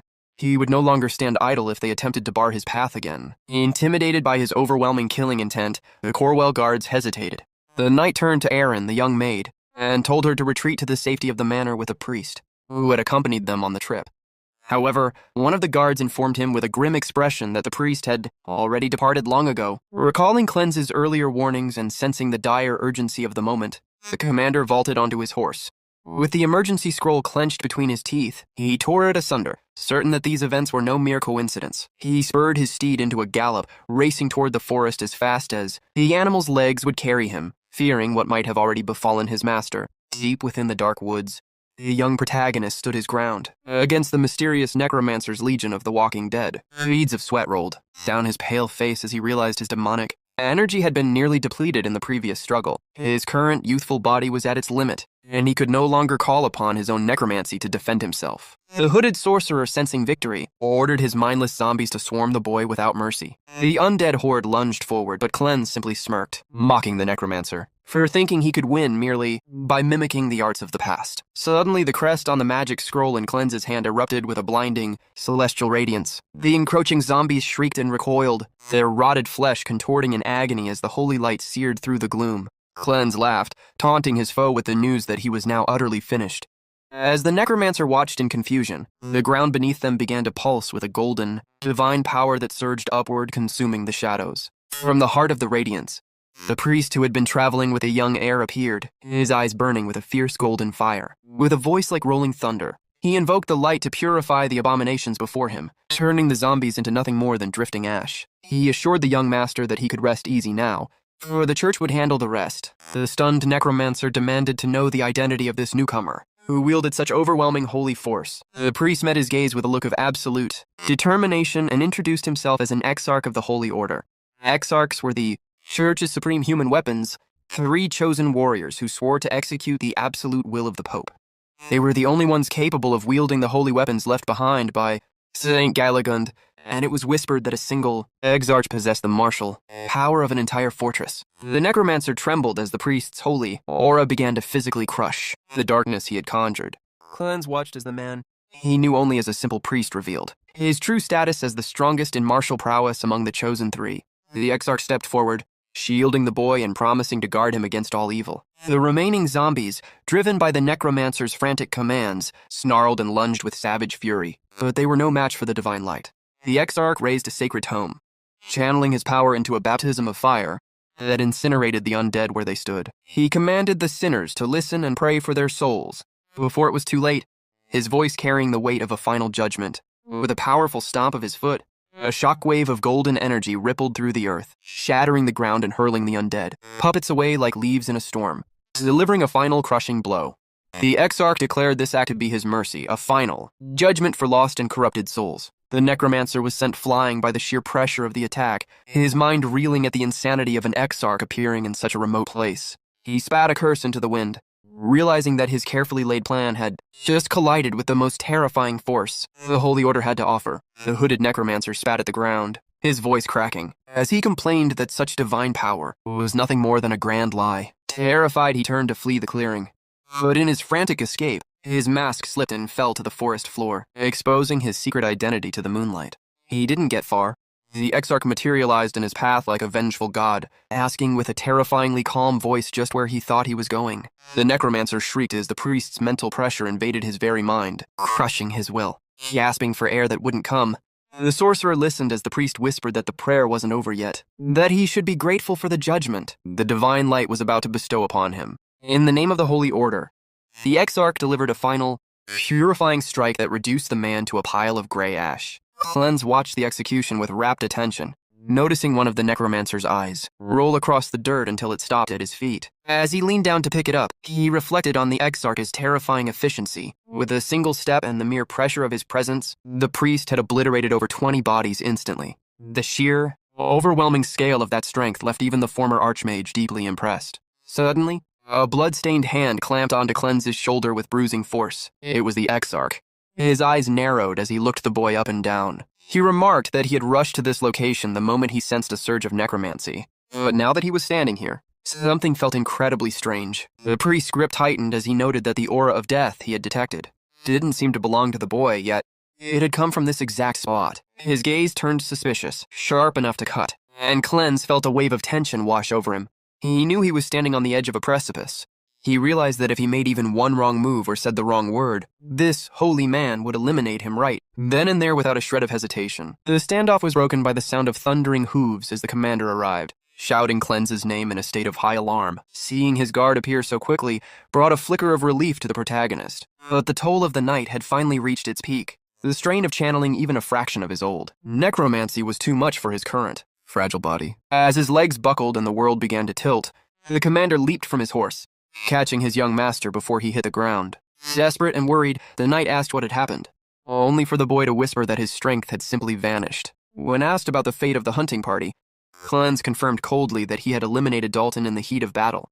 Nearby, a single white flower, now splattered with droplets of crimson blood, swayed gently in the silent, dark wind of the forest. The scene shifted back to the mansion, where a heated inquiry was underway. The news of Dalton's death had struck like a thunderbolt, and Count Delkin Cornwell, Dalton's father, slammed his fists onto the table in a blind rage. He refused to believe that his son, a man he praised for his knightly honor and loyalty, would ever try to assassinate the ducal heir. An investigator intervened, showing the Count a document that proved 20 of his own mercenaries were present at the scene. The Count's face paled as he realized his men had been caught, but he quickly pivoted to a new defense. He argued that it made no sense. Dalton was a trained warrior, and everyone knew Cleanse had no mana and couldn't fight to save his life. Desperate to save his reputation, the Count began to attack Cleanse's character, bringing up the bizarre rumors surrounding the boy's late mother. He accused the boy of hiring an assassin to kill Dalton and then framing him for the crime. Just as the Count's accusations reached a fever pitch, a powerful, commanding voice rang out from the entrance, telling him to shut his mouth. Cleanse walked into the room, noting with a dry smirk that there seemed to be no limit to the nonsense these men would speak. He stated clearly that he had acted in self-defense, and that the priest had assisted him against the true threat of the necromancer. When the Count called him a liar, Cleanse met his gaze with an iron-willed stare, his eyes flashing with a faint, mocking pink light. With a razor-thin, ironic smile, he asked if his being Ashimon was now an established fact in their minds. The Count felt a sudden, suffocating pressure as the protagonist reminded everyone of the vow he made the moment he ended Dalton's life. A solemn oath to rebuild the crumbling foundations of the Heinen family with his own hands. The boy's voice carried a chilling conviction. He declared that he would rebuild the family with his own hands and would not allow any more vermin to obstruct his path. The heavy tension in the room was suddenly broken by a sharp knock at the door. A blonde woman entered, her presence so commanding that the air seemed to still around her. This was the commander of the Blue Spear Holy Knights, and her arrival immediately sent a ripple of unease through the assembly. Cleanse recognized her instantly. She had been present at the sword exhibition, watching from the shadows. When a noble questioned her right to be there, the investigator clarified that Dalton had a long history of performing missions for her order, giving her a vested interest in the truth. She fixed Cleanse with a piercing, analytical stare that made the ancient mage within him instinctively wary. Without wasting time, the commander requested a private audience with the young master. Though the investigator hesitated, he ultimately allowed it, warning the boy not to be long. As Cleanse followed her toward a secluded room, his mind raced through the possibilities. He knew this wasn't a social call. It was either a suspicious confirmation or a dangerous test. He resolved to use her family, the House of Forivern, as a stepping stone for his own grand designs, regardless of her intent. They reached a private study and the commander turned, her calm and strangely alluring voice breaking the silence. Without warning, she pressed the boy against the wall, her eyes locking onto his as she whispered an unexpected request. She wanted to touch him to see the truth. This woman was the eldest daughter of the Forivern House, one of the 3 legendary pillars of the continent. Cleanse recalled her fearsome reputation. Records described her in battle against savage orcs, where her blue eyes would glow with a lethal intensity as she danced through the fray with her spear. She was a living legend who had single-handedly annihilated high-level monster orders, standing alone amidst piles of corpses as the undisputed protector of the civilians. Back in the present, her intimidating aura remained, even as she teased him. When Cleanse hesitated, she snapped at him to stop pretending they were close. Despite their distant family connection, she reminded him that since she was the daughter of a first wife and he was from a different branch, they shared no true blood, meaning she felt no familial obligation to hold back her personal curiosity. The commander shoved him against the wall once more, her grip firm as she demanded to see his hands. Cleanse shouted in confusion, asking what she was playing at, but she ignored his protests. She took his hand in hers, feeling his skin with a delicate yet firm touch. She noted aloud that his hands were as soft as a baby's, completely devoid of the calluses or scars that define a true swordsman. Her fingers slid over his tendons with clinical precision as she leaned in, close, her breath warm against his face. She looked him in the eyes and asked the million-dollar question. If his hands showed no signs of sword mastery, what other power had he used to slaughter Dalton and 20 hardened mercenaries? Cleanse shoved her away, retreating a few steps as a cold sweat broke out on his neck. He realized this woman was far more dangerous than the priests. She wasn't looking for a confession, she was looking for a reaction. He knew that in her world, silence was an admission and hesitation was a confirmation. Deciding to go on the offensive, he flashed a mocking smile and asked her directly what she would do if he truly were the legendary archmage Ashimon. To his absolute shock, she burst into laughter. She looked him up and down and told him that a little pipsqueak, like him, could never be the terrifying demon king of old. The insult hit Cleanse harder than any physical blow. He stood there paralyzed and gaping, repeating the word pipsqueak to himself in utter disbelief that he, the most feared necromancer in history, had just been called short. He asked if she hadn't perhaps made a mistake, but her mocking grin remained unchanged. She confirmed it without a second thought, even offering to repeat herself. She called him pipsqueak once more, and Cleanse felt his temper flare at the sheer humiliation. Deep down, he knew her assessment of his stature was technically correct, but the emotional damage was done, and his dignity as the former Demon King was thoroughly shaken. To make matters more absurd, the commander made a bold, unexpected proposal. If he could defeat a knight without using a sword or his necromancy, she would kiss him. Cleanse was left speechless, his mind reeling from the audacity of the offer. Between his internal injuries and the surreal nature of the conversation, he struggled to judge the situation rationally, wondering if this was some convoluted political tactic or a bizarre bribe. She looked out toward the horizon, noting that it was getting late and she needed to return to the meeting. She added almost as a challenge that the legendary archman would never have been as reckless or as bold as the boy standing before her. As they re-entered the meeting hall, every eye turned toward them with burning curiosity. Cleanse admitted to himself that he had been too complacent, underestimating the political quagmire he had jumped into. He knew the nobles would never truly believe a mannerless boy had acted in self-defense against the Count's son. When the investigator pressed for details on their private discussion, the protagonist ignored the question and strode toward, a sword leaning against the wall. He gripped the hilt and drove the blade into the floor with a violent thud, commanding the attention of everyone in the room. Shocked by the sudden outburst, the assembly watched in silence as the boy turned to face Count Cornwell. He challenged the Count to prove his accusations right then and there, to settle the matter of his innocence once and for all. Cleanse invoked the ancient, northern tradition of trial by combat, a lawless duel, where the victor is declared innocent and the loser is proven guilty. The Count was stunned, wondering if the boy had finally lost his mind. Trial by combat was a brutal relic of the past with no restrictions. But the Count quickly saw a golden opportunity. If he could move the dispute from the courtroom to the arena, he could bury the evidence of his mercenaries along with the boy. He accepted the challenge with a predatory smile, announcing he would appoint a champion to fight in his stead, and swearing to end the boy's life. Cleanse simply smiled back unbothered, declaring that he would be the one to finish the Count's line. With the duel set for 4 days' time, Cleanse knew this was only the beginning. He intended to use the Count as a stepping stone to show every bastard in the family exactly who he was, planning to tear the house down and rebuild it in his own image. In a private wing of the mansion, Cleanse's older half-brother Dellen erupted in fury. He screamed that the challenge was absolute madness, questioning if Cleanse understood that he was gambling with his life. Cleanse, exhausted by the lecturing, told him he was well aware and tired of hearing it. Dellen mentioned that their father had already granted permission for the duel, but he desperately offered to take Cleanse's place as champion. Cleanse refused instantly. Dellen argued that as the future ruler of the North, it was his duty to protect his younger brother. In a rare moment of vulnerability, Dellen recalled the first time he saw Cleanse as a baby. To him, the infant had looked like a beautiful angel, and he had spent 7 years waiting for his return from the monastery. With tears in his eyes, Dellen grabbed Cleanse and begged him to reconsider, desperate to prevent his brother's certain death. Their emotional confrontation was interrupted by a guard, who arrived with urgent news. Count Cornwell had already chosen his champion. Cleanse pulled away from his brother's grip, his voice cold and focused as he asked who they would be facing. The guard revealed the name Randall, an excommunicated knight who had built a terrifying reputation on the battlefield. The scene shifted to a grimy tavern where the doors swung open to reveal a massive, muscular man with a gaze of pure, unbridled savagery. Randall had been cast out of the knightly orders because of his uncontrollable, violent urge to slaughter everyone around him. He sat amidst a wreckage of broken furniture and fallen bodies, drinking a blood-red liquor directly from a wooden bucket, with a monstrous expression of fury. He muttered that it had been a long time since he had heard a young boy scream, his anticipation for the slaughter palpable. Back at the manor, Cleanse listened to the description of his opponent, his eyes growing serious and filled with a grim, unwavering determination. Just then, a man approached Cleanse while carrying a sword wrapped carefully in cloth. Handing it over, he spoke in a serious tone. Here is the sword you requested. I forged it exactly the way you asked. Please be careful with it. The moment it clashes against a mana-infused sword, it will shatter instantly. Cleanse quietly took the sword into his hands and inspected it for a moment before replying without hesitation.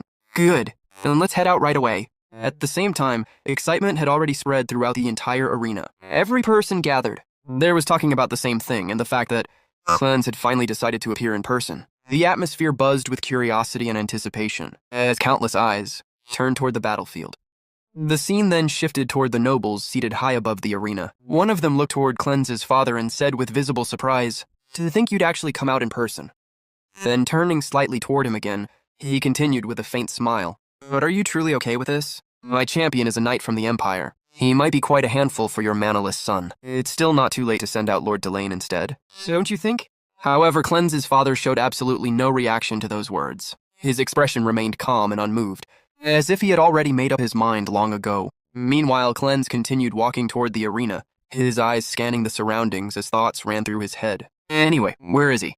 My opponent? Hasn't he come out yet? At the very next moment, an enormous shadow suddenly loomed over him. A massive man with the build of a monster stepped forward. His body looked like solid steel, muscles bulging beneath his clothes like a true warrior forged for battle. Slowly, he placed one heavy hand on top of Cleanse's head and looked down at him with an intimidating grin before speaking. "So, you are Lord Cleanse?" The narration then revealed the identity of the terrifying man standing before him. He was none other than Conwell's champion, Randall. Randall looked down at Cleanse with a cruel grin, stretched across his face before speaking in a mocking voice. "You're much younger than I'd heard. Good, those arms of yours are so thin." His eyes narrowed dangerously as he leaned closer. "I wonder what kind of sound you'll make when your neck snaps."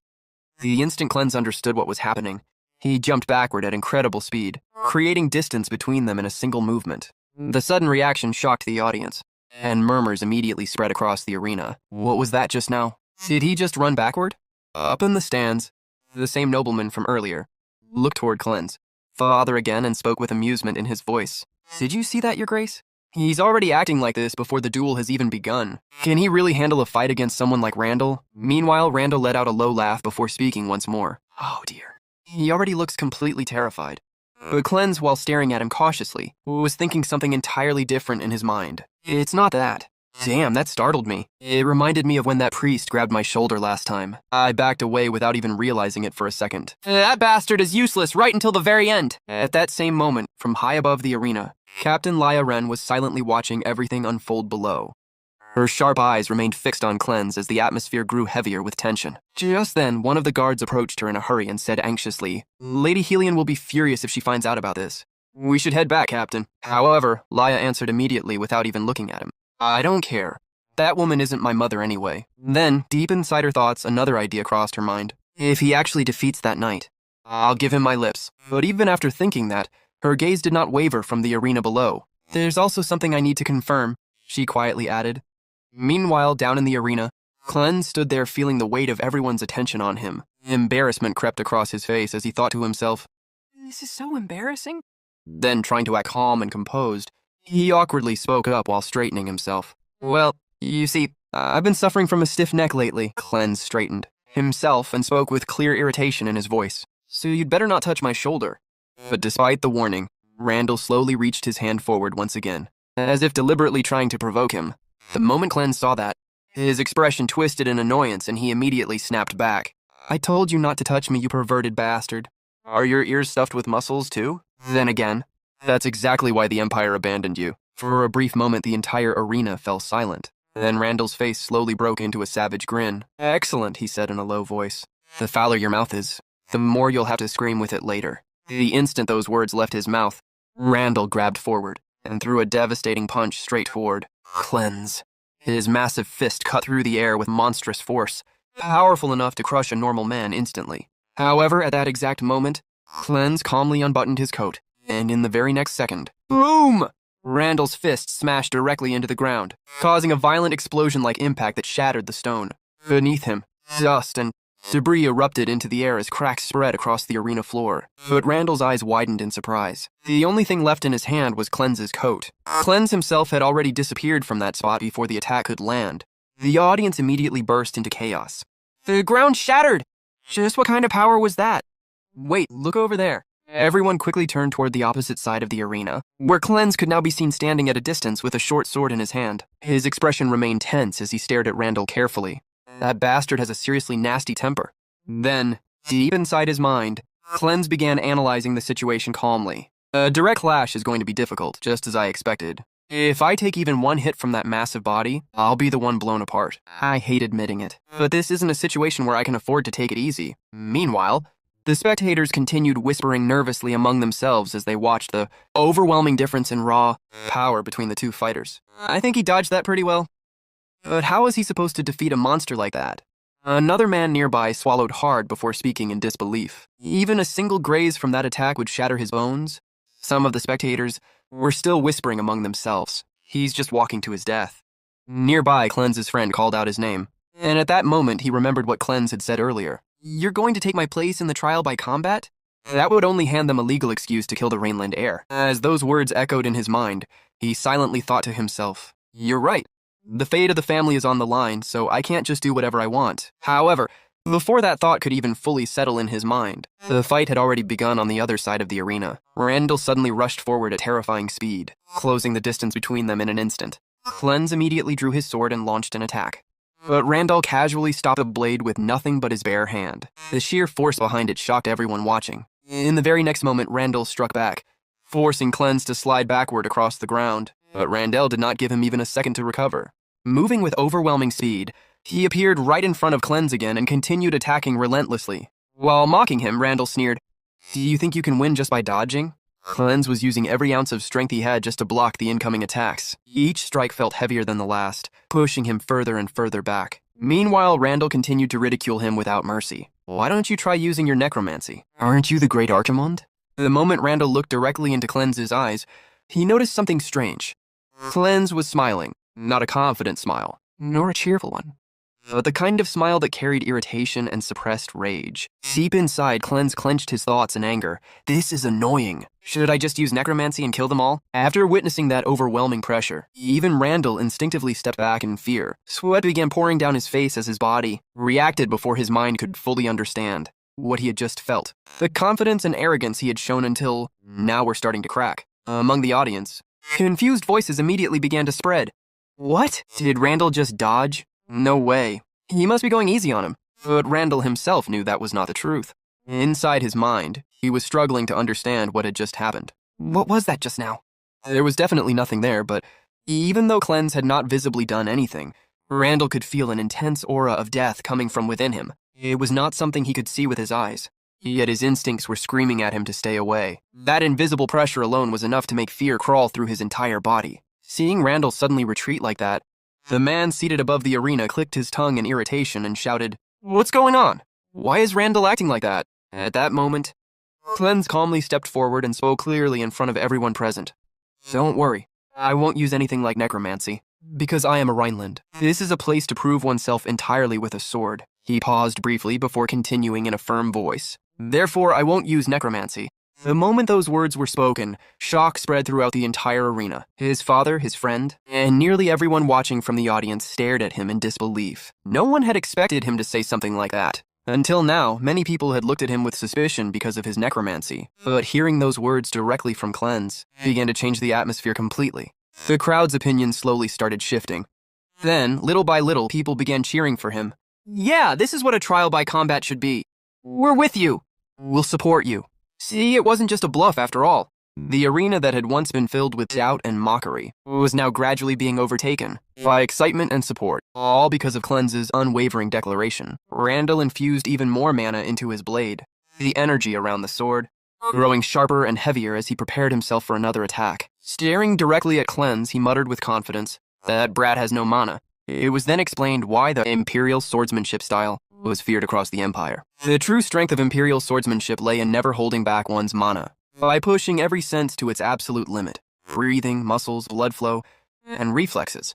A swordsman could unleash a single burst of explosive power capable of hunting down an opponent in an instant. Randall gathered all of his strength into one devastating strike and rushed forward at incredible speed. His entire focus was on ending the fight, with a single attack.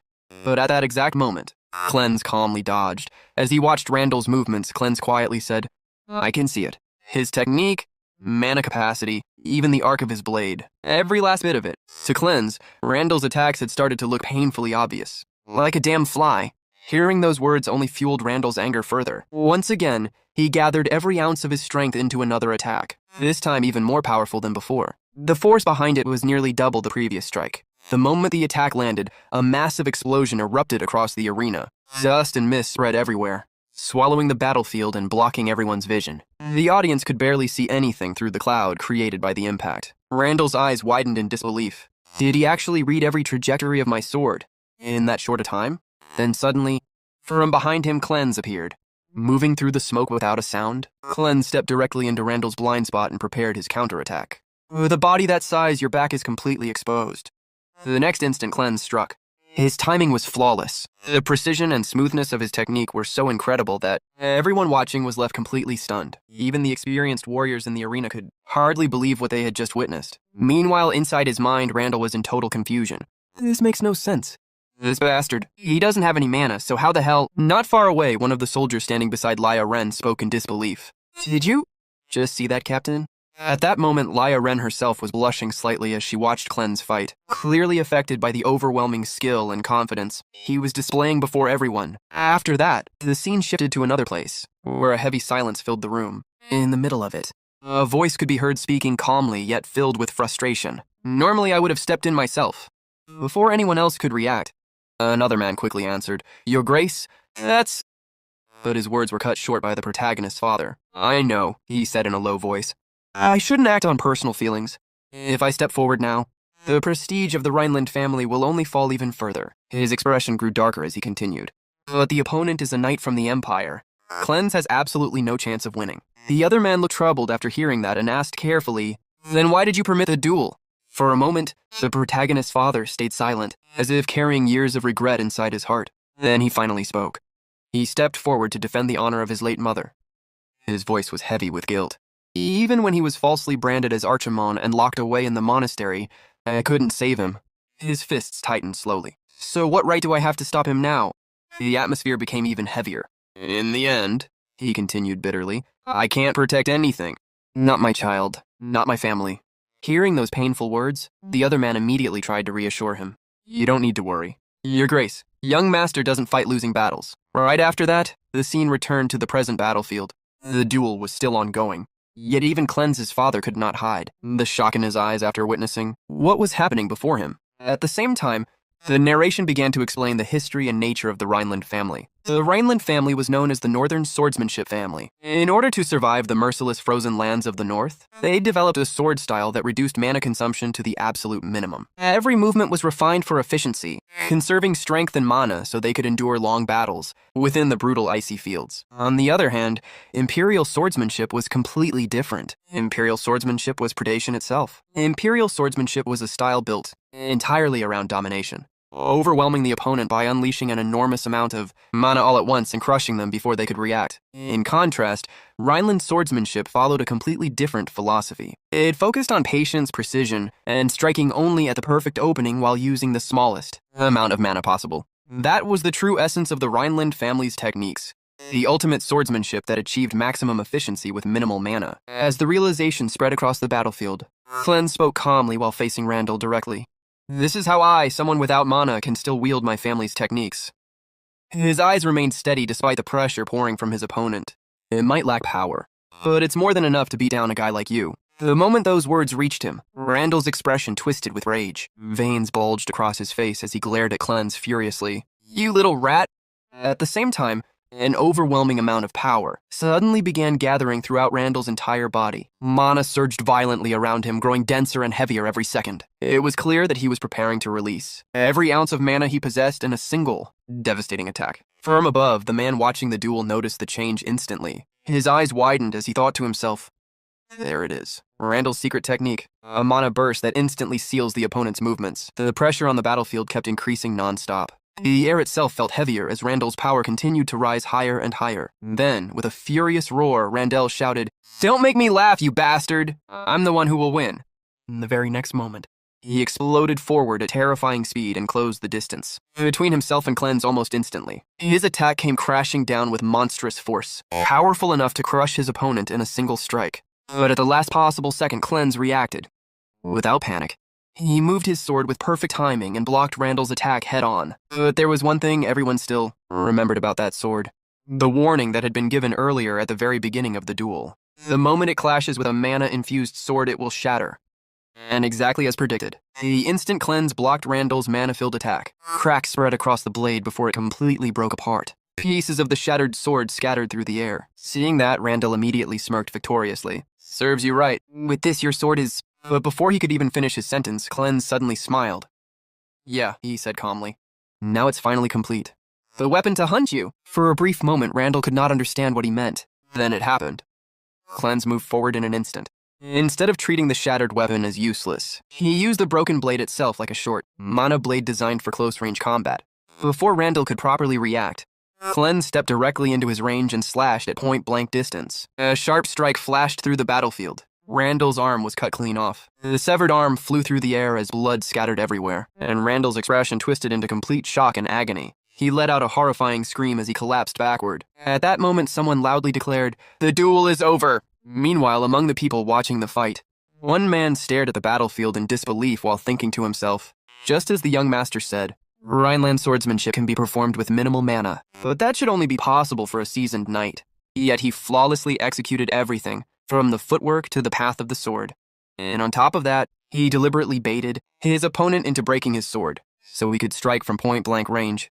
The man could barely believe what he had witnessed, no matter how you look at it. This is the young master's perfect victory. On the battlefield, Randall continued screaming loudly in pain after losing his arm. Immediately, a group of healers rushed forward toward him in panic. "Hurry up and stop the bleeding. Quickly, hold his arm down, cast sleep magic." The entire area became chaotic as the healers desperately tried to stabilize him. Meanwhile, Cleanse calmly watched the scene before asking, "Can that be reattached?" However, despite his calm voice, he actually looked visibly disappointed. After hearing the severity of the injury, the healers quickly responded, "No, it only needs basic healing magic. We'll have to prepare a prosthetic arm." Hearing that answer, Cleanse simply replied, "Oh, really? Is that all?" At the same time, deep inside his mind, he quietly thought to himself, even after 200 years, healing magic hasn't advanced much at all. Then, from the other side, his father called out to him with a serious expression, "You feel nothing after seeing a severed limb?" The moment Cleanse heard those words, his expression slightly changed. "Right? I'm not Archimond right now," he reminded himself internally. After that, Cleanse quietly began walking away from the scene as if everything had already ended. While moving forward calmly, he thought to himself, "Should I pretend to be scared now?" At that very moment, the true mastermind behind the entire incident finally stepped forward. His face was filled with disbelief and anger as he shouted, "This makes no sense! For Randall to lose? Do you even know how much money I spent to hire that knight?" Before he could continue raging any further, Cleanse's father suddenly spoke from behind in a cold and authoritative voice. "Count Conwell." The man immediately turned toward him. "As agreed," Cleanse's father continued, "admit your wrongdoing and fulfill the winner's demands." Count Conwell's face twisted with frustration and desperation. "I've lost my son and my exclusive knight. How can I—" Before he could even finish speaking, something horrifying happened. In an instant, it looked as though his head had been severed cleanly from his body. For a split second, everyone froze. Then the scene focused on Cleanse's cold, emotionless eyes as he stared directly at him. Selkin Conwell. The next moment revealed the truth. Selkin Conwell was still alive. His head had not actually been cut off. His entire body trembled violently as he frantically touched his neck again and again, unable to understand what had just happened. It had only been an illusion created by the terrifying pressure of Cleanse's power. Yet to him it felt completely real. Inside his mind, panic exploded. What was that? My neck, definitely. Sweat poured down his face as fear completely overtook him. Cleanse then stood directly before him and spoke in a chilling voice. "As the victor of this duel, I command you.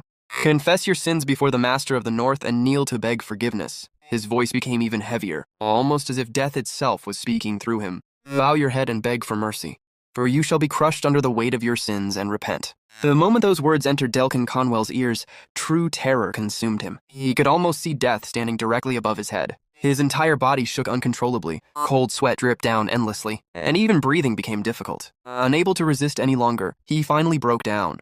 "I was wrong," he stuttered fearfully. "My son and I dared to try and harm young Master Cleanse at the same time." The narration revealed the truth behind the terrifying ability Cleanse had used. This was originally a voice meant to call upon the souls of the dead. The dead man's voice. It was a soul-disturbing technique exclusive to necromancers, a horrifying power capable of inducing extreme terror in the living.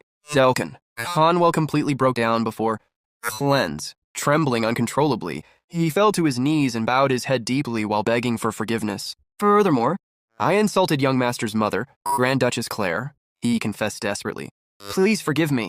The people watching the scene could hardly believe what they were witnessing. One of the spectators stared in complete shock and muttered, Am I really seeing this right now? To think a pillar of the Branch family would crumble like that. Meanwhile, Clem slowly raised his shattered sword toward the sky. Even though the blade was broken, the pressure surrounding him only felt heavier than before. Then, in front of everyone gathered there, he began speaking with absolute confidence. Good, it begins from here. His voice echoed across the entire battlefield. Everyone standing here listened closely. A declaration of my existence. The atmosphere instantly became silent. To set this family right, I am the challenger of this trial by combat and its rightful victor. His eyes remained completely steady as he continued. The son of Grand Duchess Claire Ladilasis, and the second son of the North's strongest knight, Heinkel Rhineland. Then, proudly declaring his name before everyone present, he finished, I am Cleanse Rhineland. After that powerful declaration, the scene shifted to a completely different location. The atmosphere there was far calmer and heavier, almost sacred. A man could be seen entering a quiet hall while, nearby, a priest was praying softly. We shall go where your light does not reach. Even if the path is perilous, even if it is painful. Please watch over our intent, O God of light. Just then, the man who had entered stepped forward and spoke. Cardinal Murrock. The priest slowly turned toward him. Yes, Garrison. Your voice sounds grim. What's the matter? Garrison's expression remained serious as he answered immediately. The surveillance target was attacked. The attackers were a necromancer and his undead. For a brief moment, silence filled the room. I need to verify this, Garrison added firmly. I need to verify this personally. However, Cardinal Murrock showed no sign of concern at all. Instead, he calmly replied, There's no need to worry about that. It was all part of the plan. He was dispatched in cooperation with the Empire. Garrison's eyes narrowed slightly. Cardinal Murrock continued speaking as if explaining something completely reasonable. A necromancer is an existence that naturally incites fear. Those terrified by their appearance will inevitably seek out God. Countless people will flock to our holy order. Then his voice became even colder. Understand this, Garrison. If we can revive the holy order and spread God's will through just a handful of sacrifices. Before he could finish his sentence, Garrison suddenly moved. In an instant, he grabbed Cardinal Murrock by the throat with overwhelming force. His eyes were filled with fury as he spoke through gritted teeth. A servant of the Holy Temple has fallen for petty political games and made deals with heretics. The next moment, with nothing but raw strength, Garrison crushed the Cardinal's head completely. Blood exploded across the surroundings as the body collapsed lifelessly onto the ground. Right after that, another voice suddenly echoed through the area. Do you feel any better? The man slowly stepped forward through the blood-covered hall and looked directly at Garrison before speaking in a calm, yet mocking tone. You haven't changed, Garrison Veerman. To think you've killed more clergymen than the necromancers themselves have. A faint smile appeared on his face as he continued. The people of the Holy Order really ought to know what you're hiding inside that gut of yours. The narration then revealed the identity of the man standing there. He was the Archbishop of the Holy Order, Palamon L. Garrison glared at him coldly after hearing those words. Was this your doing, Palamon L? Palamon simply answered without hesitation. Of course not. I merely authorized it. Then his expression became more serious. And besides, he added, I brought a piece of information regarding your surveillance target. The moment those words were spoken, Garrison instantly moved to attack him as well. His fist shot forward with enough force to kill an ordinary man immediately. But Palamon's speed was far beyond normal. Before Garrison could even realize what happened, Palamon had already disappeared from directly in front of him and reappeared elsewhere, avoiding the strike effortlessly. Then Palamon calmly continued speaking as though nothing had happened. When necromancy is used, it inevitably leaves traces. He raised a strange cross-shaped object while explaining, This is the cross containing those traces. It belonged to the necromancer you killed. Garrison's expression hardened as he listened carefully. Palamon continued, One of the traces belongs to soul-returning arts, a type of necromancy that raises corpses on something the Empire is actively researching. Then his voice lowered slightly, but the other trace is different. It resembles the original form of necromancy, one that manipulates souls rather than corpses. Garrison immediately reacted to those words. The original form of necromancy? Yes, Palamon answered. Calmly, the atmosphere suddenly became much heavier. It means there were two necromancers present at the scene. Then Palamon stared directly into Garrison's eyes and spoke slowly, making sure every word carried its full weight.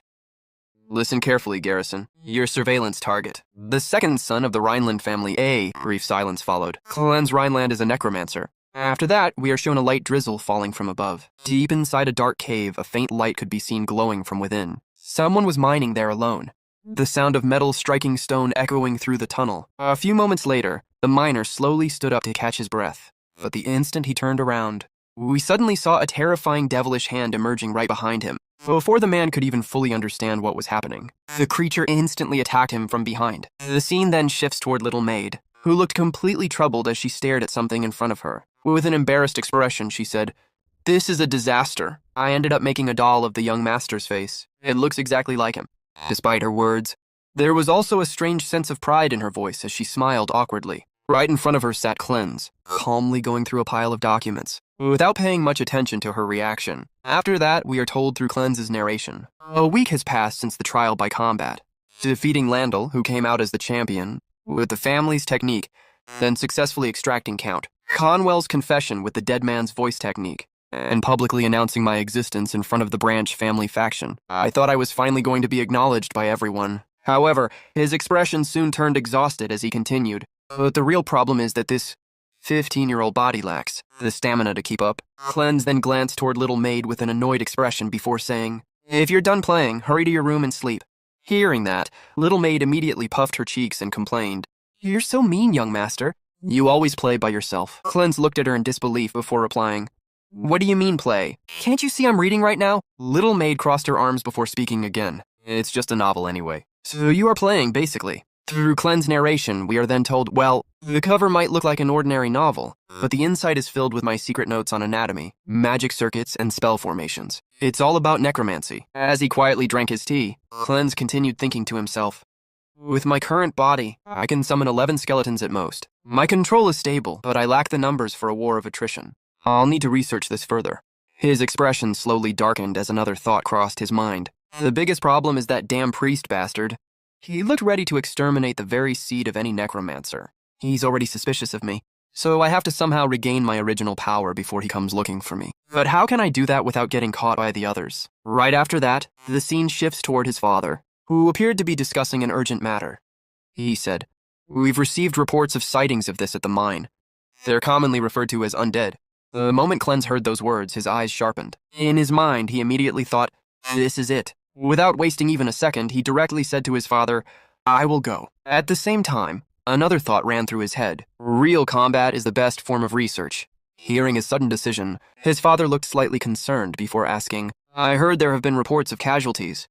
Will you be all right?" Cleanse calmly answered, "It won't be a problem." However, deep inside, he was still thinking, after the trial by combat, even Heinkel acknowledges me. Besides, if it's the undead, it must be related to the one that attacked me before. This is an opportunity.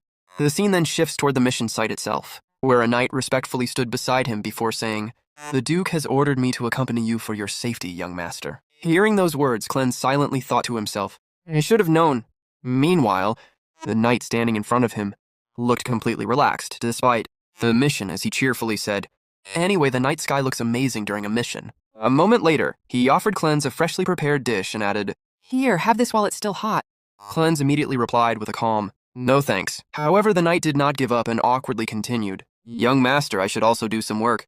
Cleanse glanced toward the completely burnt lump, sitting near the fire before coldly responding, "Can't you see that lump of charcoal?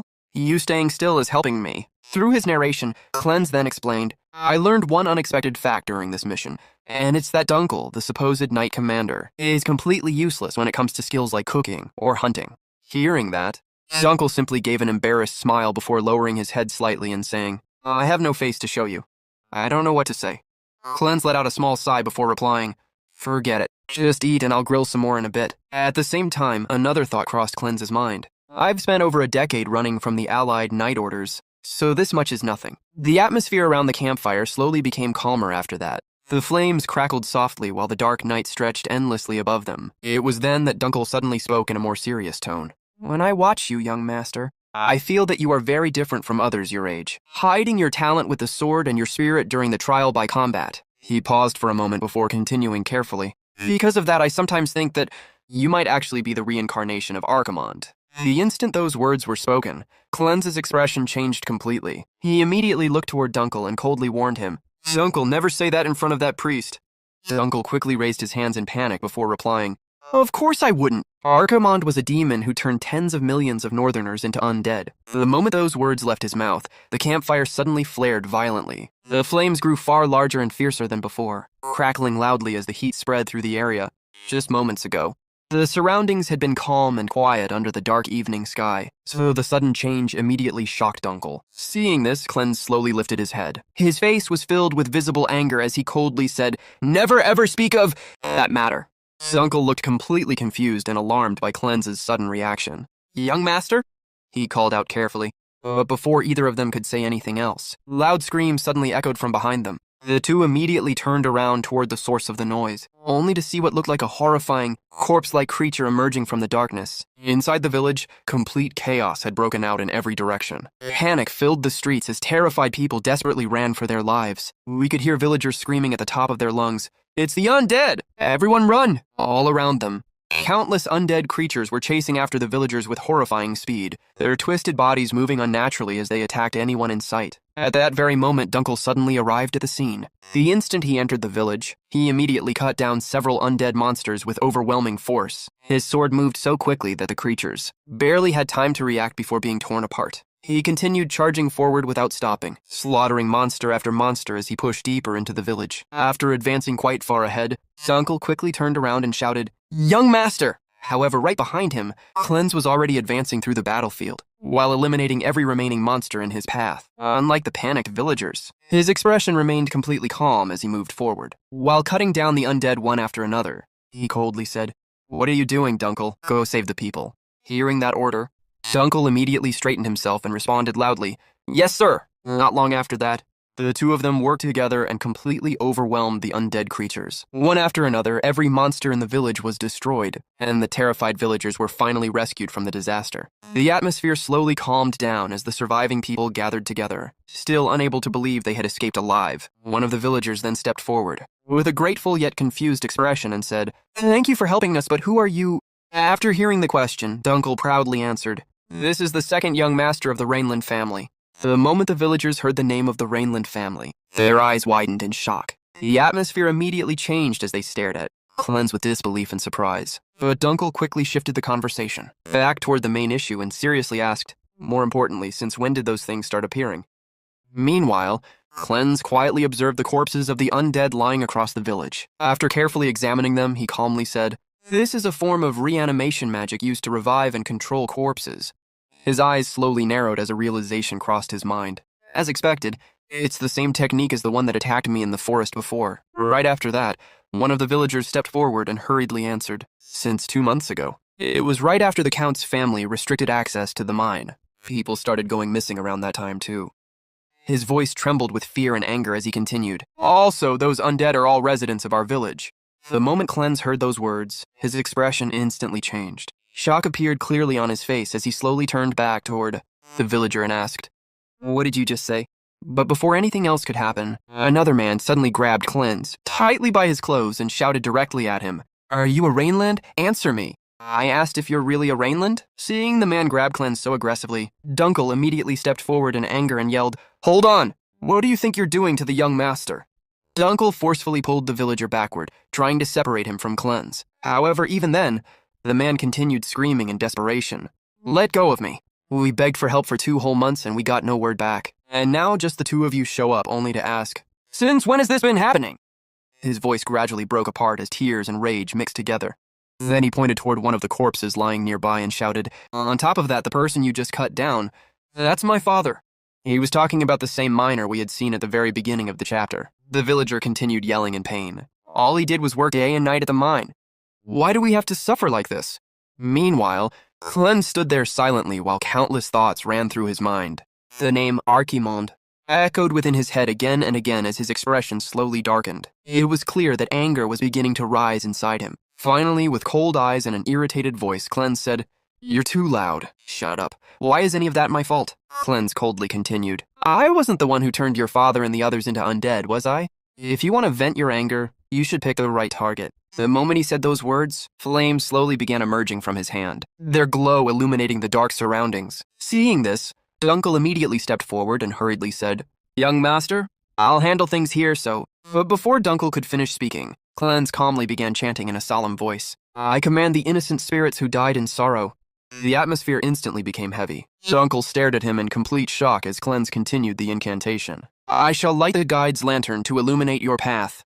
His voice echoed through the silent village while the flames around him flickered unnaturally. I, Klein Rhineland, shall uphold your will. Then, raising his glowing hand slightly forward, he declared, So follow my guidance. At that very moment, an unbelievable sight unfolded before everyone's eyes. Blue-colored souls slowly began emerging from inside, the undead bodies lying across the village, one after another. The trapped spirits that had been imprisoned within those corpses finally started breaking free. The glowing souls quietly floated into the air while looking down toward their own lifeless bodies below. Cleanse was performing all of this using his own ability. The liberated spirits began speaking softly among themselves, but the language they used was something only Cleanse could understand. After listening carefully for a moment, Cleanse quietly replied, I understand.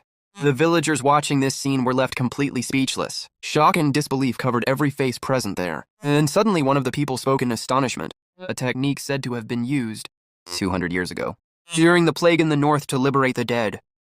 Meanwhile, the same villager, who had been blaming Cleanse earlier, slowly looked toward his father's spirit. The old man turned back toward his son with a gentle smile on his face before his soul gradually drifted away alongside the others. Right after that, we are shown one of the spirits pointing toward the mountains while saying, The mine is that way. If you go straight up that mountain path. Later, while following behind Cleanse, Dunkel finally broke the silence and asked, What did you talk about with the spirits earlier? Cleanse calmly replied, Nothing much.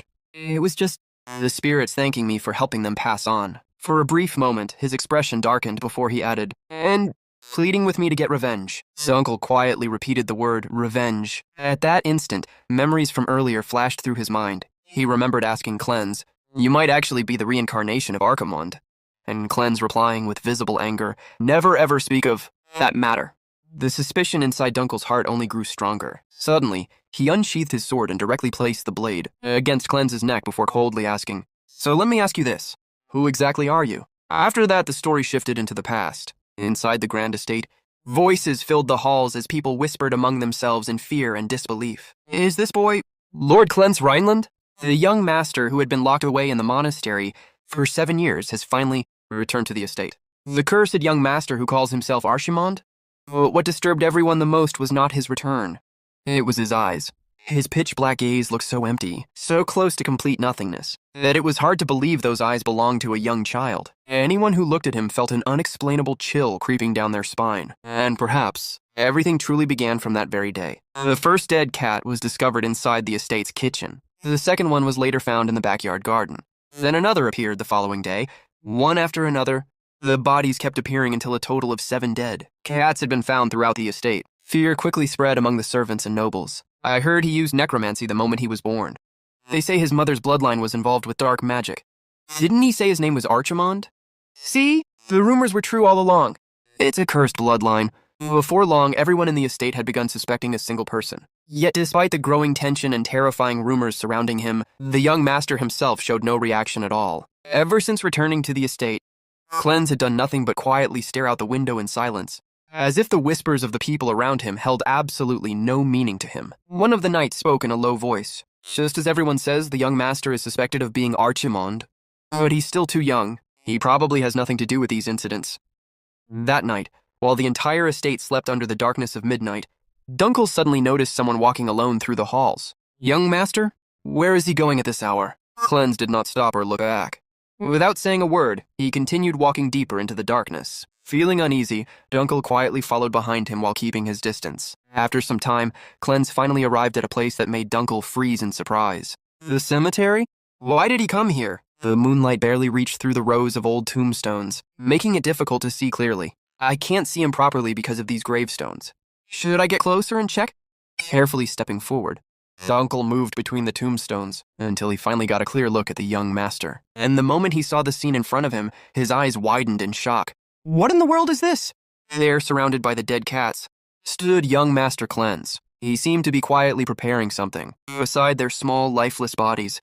Hearing Dunkel's voice, Cleanse slowly turned around and looked back at him with those same dark, motionless eyes. Then, in a calm and quiet voice, he replied, I'm going to perform funeral rites for them now. Dunkel stared at the scene in confusion before speaking again. Pardon?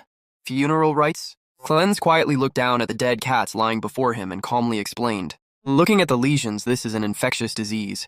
It's harmless to humans but fatal to animals. If these bodies are left alone, the disease will continue to spread. Other beasts might dig them up as well. Hearing that, Dunkel's expression slightly changed. For a moment, he simply watched the young master kneeling there in the cold cemetery at the dead of night, personally handling the infected corpses with his own hands. It will ruin your hands, Dunkel said with concern. We should call someone else to handle this. But Cleanse slowly shook his head. Someone has to do it anyway. His voice remained calm and emotionless, yet strangely sincere. A job that someone must do. And with those words, the story from the past slowly came to an end. The scene then returned to the present. The atmosphere had become incredibly tense. Dunkel stood facing Cleanse with his sword pressed directly against his neck. His sharp eyes were filled with suspicion, hesitation, and confusion as he demanded an answer. Tell me, who exactly are you? After hearing those words, young Master Cleanse remained completely calm. Rather than answering immediately, he quietly looked at Dunkel and spoke in a composed voice. Let me ask you something first. Do you remember the very first saying of Berkel Rhineland? Dunkel answered without hesitation, as if those words had long been engraved into his heart. It is one's actions, not their roots, that define a being. Cleanse gave a faint nod. Yes, that's right. Then he slowly continued speaking. The reason you, a poor peasant, were able to rise and become the captain of the knights, and the reason I, the son of a foreign mother, am still alive today, is because of those very words. The silence between them grew heavier. Since leaving the monastery, the person who has spent the most time by my side has been you, Dunkel. Cleanse looked directly into his eyes as he continued. So you decide. If you truly believe that I am Archimond, then strike me down. The moment those words left his mouth, the tension in the air became suffocatingly heavy. Dunkel's sword remained still for several seconds before, at last, he slowly lowered it. However, even then, the doubt in his eyes had not completely disappeared. I haven't decided yet, Dunkel said firmly, and I am certainly not convinced. He tightened his grip on the sword before continuing in a cold voice. However, the one I serve is the second young master of Rhineland. Klein, not some atrocious devil feared across the continent.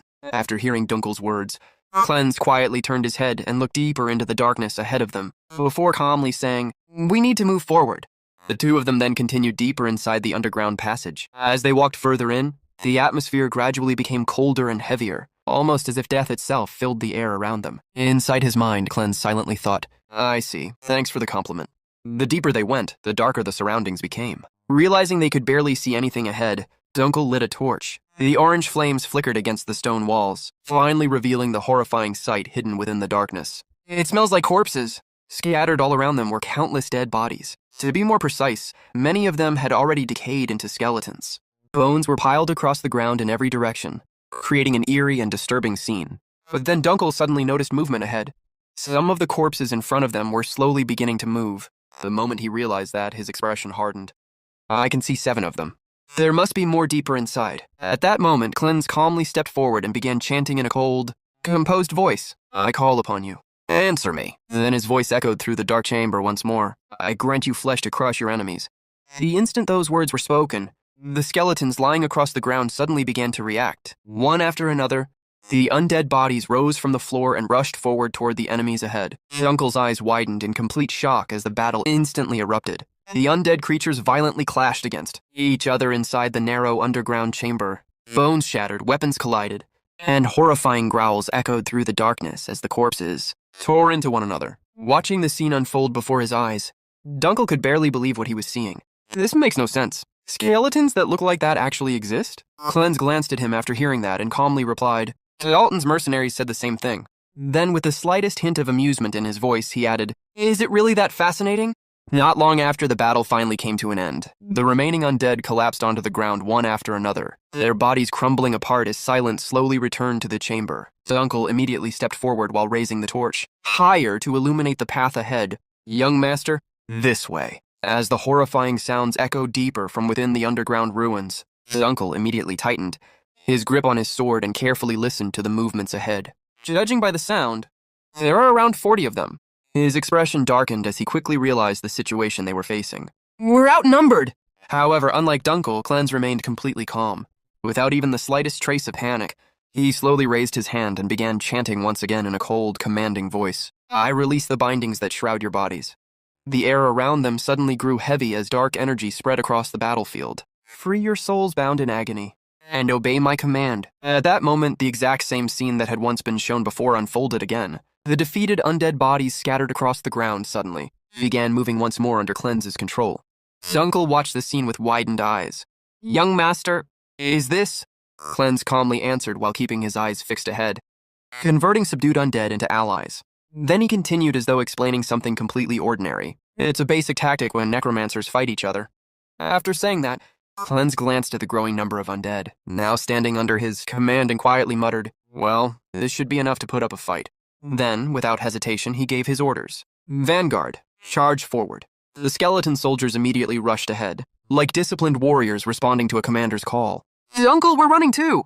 The two of them immediately moved forward behind the advancing undead army. As they pushed deeper into the ruins, even more undead creatures appeared from the darkness ahead. Grotesque corpses and skeletons flooded the narrow passageways from every direction. But even then, Cleanse's army continued advancing without stopping. The undead under his command clashed directly against the enemies, tearing through the hostile forces with frightening coordination. Bones shattered, rusted weapons collided, and horrifying cries echoed endlessly through the underground corridors. Watching everything unfold before him, Dunkel could hardly believe his own eyes. Rearguard, support the attack!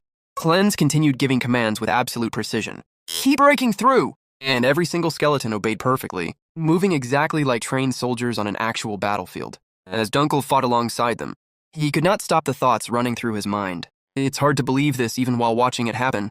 He cut down another undead before continuing his thoughts. Skeletons are considered low tier even among the undead, yet the scene in front of him completely shattered that common belief. But they can move like this, just like a real army. The more he watched, the more impossible it all felt. The skeletons weren't fighting like mindless monsters. They moved with coordination, strategy, and discipline, almost as if they were veteran soldiers following a perfect commander. Before long, the battle finally came to an end. The countless undead enemies lying before them had been completely annihilated. As silence slowly returned to the underground ruins, Dunkel stared at the overwhelming destruction around them in disbelief. We annihilated a force more than 4 times our size? Even now, he still struggled to fully understand what he had just witnessed. What in the world is this? But Cleanse simply looked deeper into the darkness ahead before calmly speaking once more. From here on out, it's just the two of us. Cleanse calmly continued speaking as the two of them moved deeper into the underground ruins. You said you would believe in me. Then he looked straight ahead into the darkness and added in a quiet but firm voice, "Then believe in me until the very end." Dunkel silently followed beside him, before eventually speaking again. While observing their surroundings, it seems we've come quite deep already. How much farther do we need to go? But before Cleanse could answer, something suddenly fell from above. A drop of blood landed directly onto Dunkel's face. His expression instantly hardened. Slowly raising his torch toward the ceiling ahead, he cautiously stepped forward. There's someone here. However, the moment the light illuminated the area before them, Dunkel froze in horror. Dozens of dead bodies were hanging from ropes above them. The corpses swayed slightly in the darkness, their lifeless bodies dripping blood onto the cold stone floor below. The horrifying smell of decay filled the air, so heavily that it became difficult to breathe. Dunkel stared at the gruesome scene in disbelief. What in the world is all this? Cleanse quietly looked at the hanging corpses before calmly explaining the truth. It looks like these are the villagers who were reported missing. His voice remained cold and steady. They were kidnapped and used as materials for reanimation magic. At that exact moment, another voice suddenly echoed through the chamber. As expected. You understand it very well. Both Cleanse and Dunkel immediately turned toward the source of the voice. From the darkness ahead, a witch slowly revealed herself. A sinister smile appeared on her face as she began speaking. Reanimation magic is a spell that revives corpses and turns them into one's familiars. She slowly spread her arms while looking proudly at the horrifying scene around her. That's why it requires a massive quantity of high-quality bodies. Then she looked directly at Cleanse and smiled even wider. It's basic knowledge among us necromancers, isn't it? The atmosphere instantly became much heavier. I never imagined I would meet you in a place like this.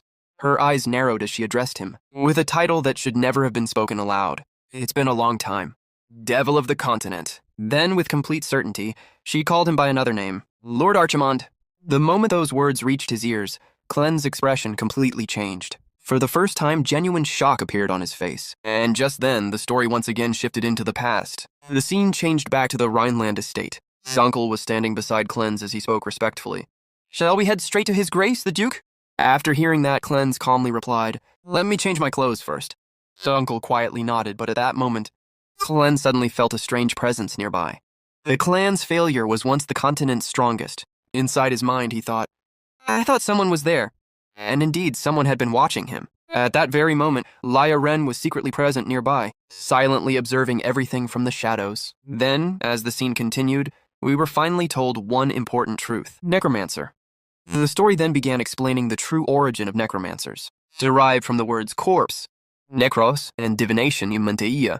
The term originally referred to those who summoned souls, in order to receive prophecies and oracles from the dead. In ancient times, necromancers were feared, but they were not yet seen as absolute monsters. However, everything changed after that day. The world was thrown into terror during the great catastrophe known across the continent as the Archimond incident. It was a disaster unlike anything humanity had ever witnessed before. Tens of millions of undead suddenly invaded the entire continent. The army was beyond human understanding. They neither ate nor rested. They did not fear pain, exhaustion, or even death itself. Conventional warfare became completely meaningless against them. Cities fell one after another. Kingdoms collapsed beneath the endless tide of undead.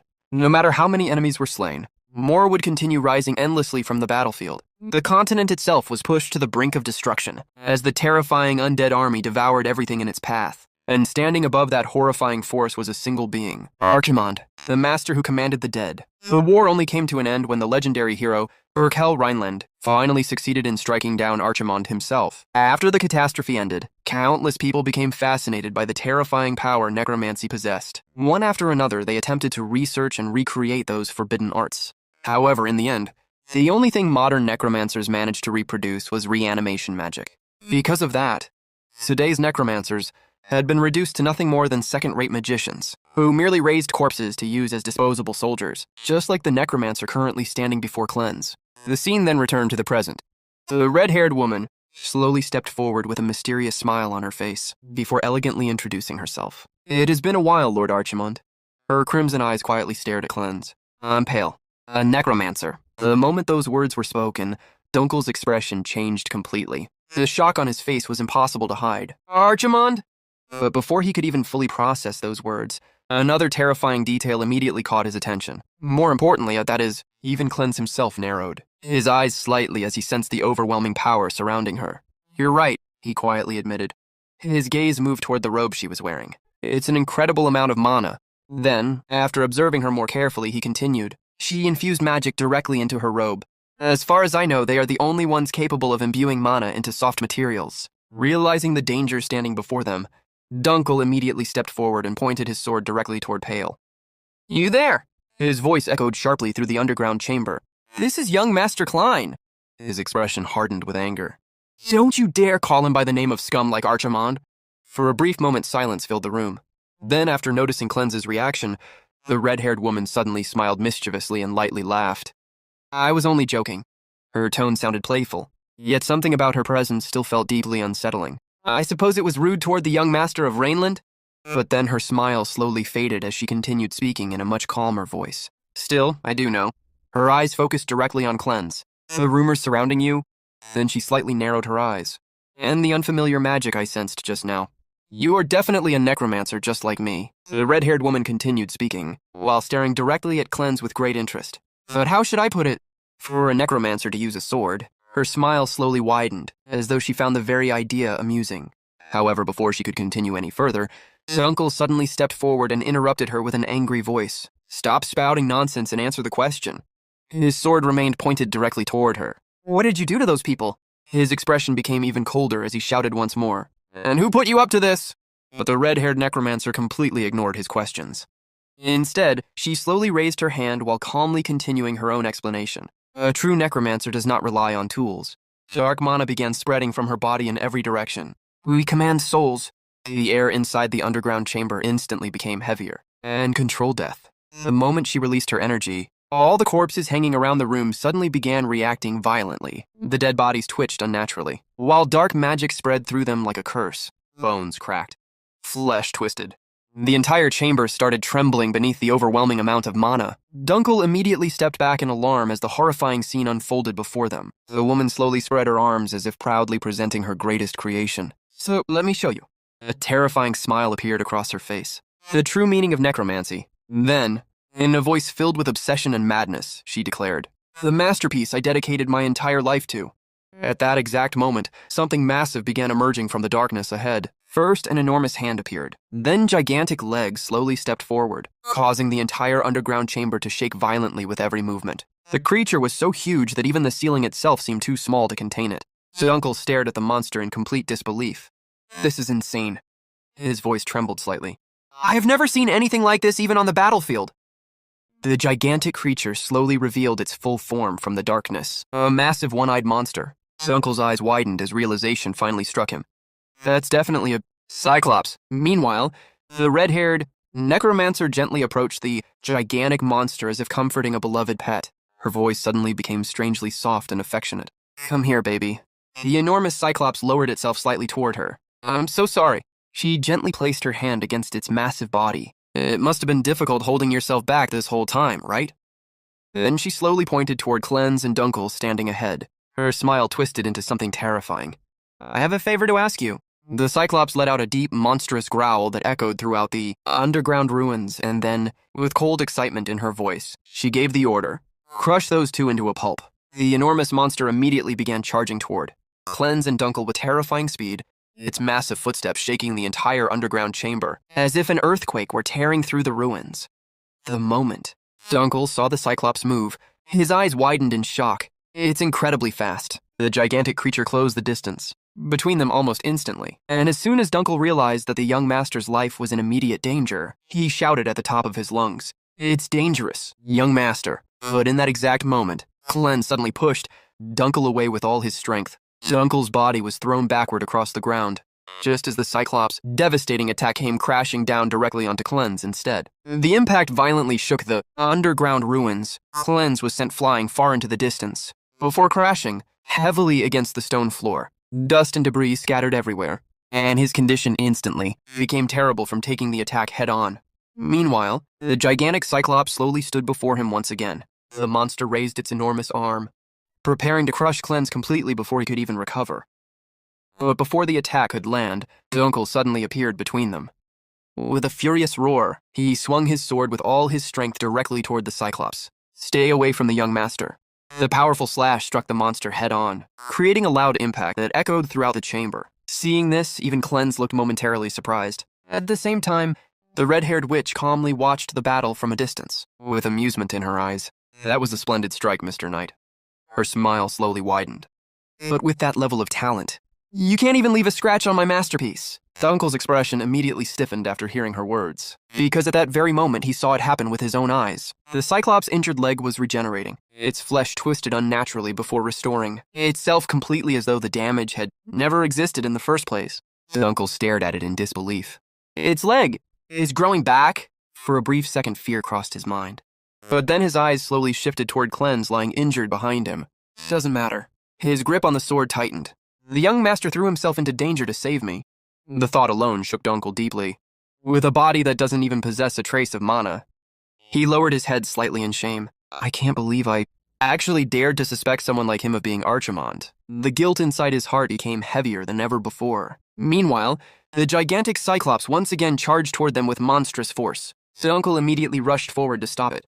He unleashed countless rapid strikes across the monster's massive body, his sword moving faster and faster as sparks flew with every impact. Slash after slash crashed against the Cyclops relentlessly. Yet no matter how many times he attacked, it felt completely meaningless. Still, Dunkel refused to stop. There is only one way to repay this shame. His breathing grew heavier as he continued fighting desperately. "I will put my life on the line." Another powerful strike landed, and protect the young master. After unleashing countless attacks, a small wound finally appeared on the monster's body. But before Dunkel could even feel relieved, the flesh immediately began regenerating once again right before his eyes. The wound disappeared completely within moments. Dunkel's eyes widened in frustration and disbelief. "Damn it." His expression darkened as he watched the monster regenerate once more. The battle continued, growing more and more intense. Even after realizing the Cyclops possessed terrifying regenerative abilities, Dunkel still refused to give up.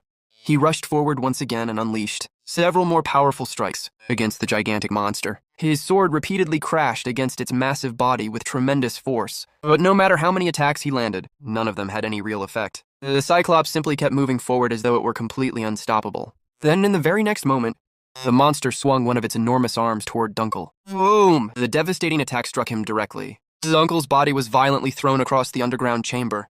smashing heavily against the stone walls before collapsing onto the ground. His condition instantly became terrible from the impact. Watching this scene unfold, the red-haired necromancer slowly smiled. It truly is beyond my imagination.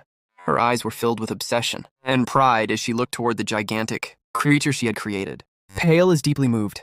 The story then revealed the truth behind her madness. Her endless obsession with necromancy had consumed her entire life. After conducting countless experiments and pursuing forbidden knowledge far beyond ordinary understanding, her research had eventually surpassed the limits of conventional necromancy itself. And finally, she succeeded in creating a completely unique variant that nobody else could ever replicate. Because of that, she believed something with absolute certainty. This is innate talent. Her voice trembled with excitement. Not even the Archimond himself could create something like this. Her smile twisted with overwhelming pride and arrogance. I have surpassed Archimond's knowledge. Meanwhile, on the other side of the battlefield, the Cyclops slowly lifted Dunkel's broken body into the air with one massive hand, preparing to crush him completely. But at that exact moment, a calm voice suddenly echoed through the chamber. Core connection point. Clens slowly walked forward while speaking calmly, as though he were explaining something simple. That's the first key to synthesizing a Cyclops. The monster continued holding Dunkel in the air while Clens kept walking toward it without fear. The second is the core suture.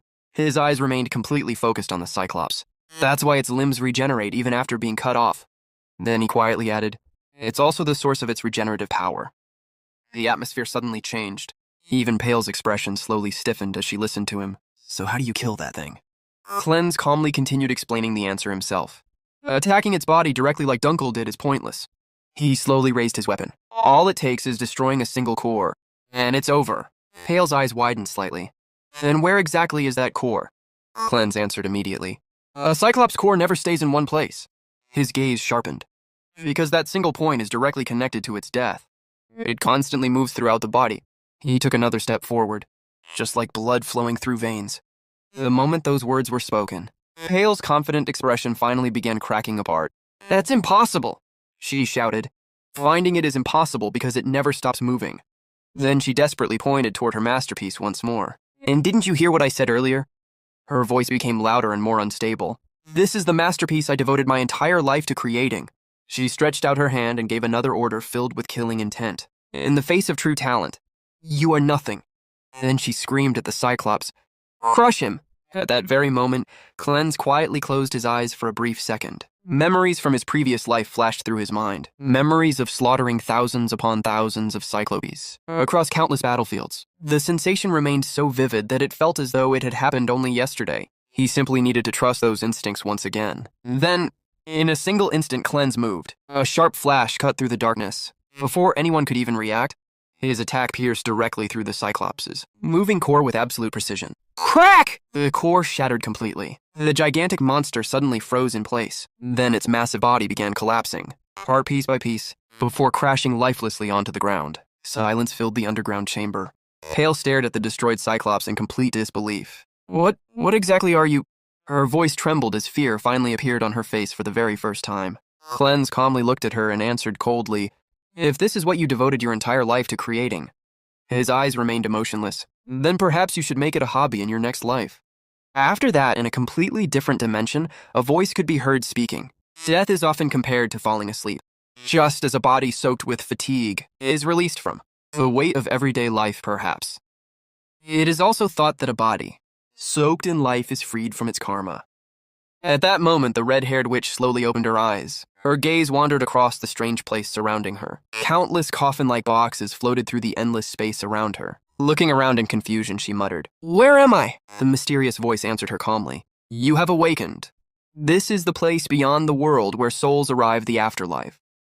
Standing there was Clens in his former appearance. The one speaking to her all this time had been him. The red-haired witch immediately frowned and shouted, the afterlife. Stop talking nonsense and get me out of here right now. Holding his weapon while standing among the floating coffins, Clens looked at her with a cold expression. Saying you want to leave means you still do not understand the situation. So shall we begin?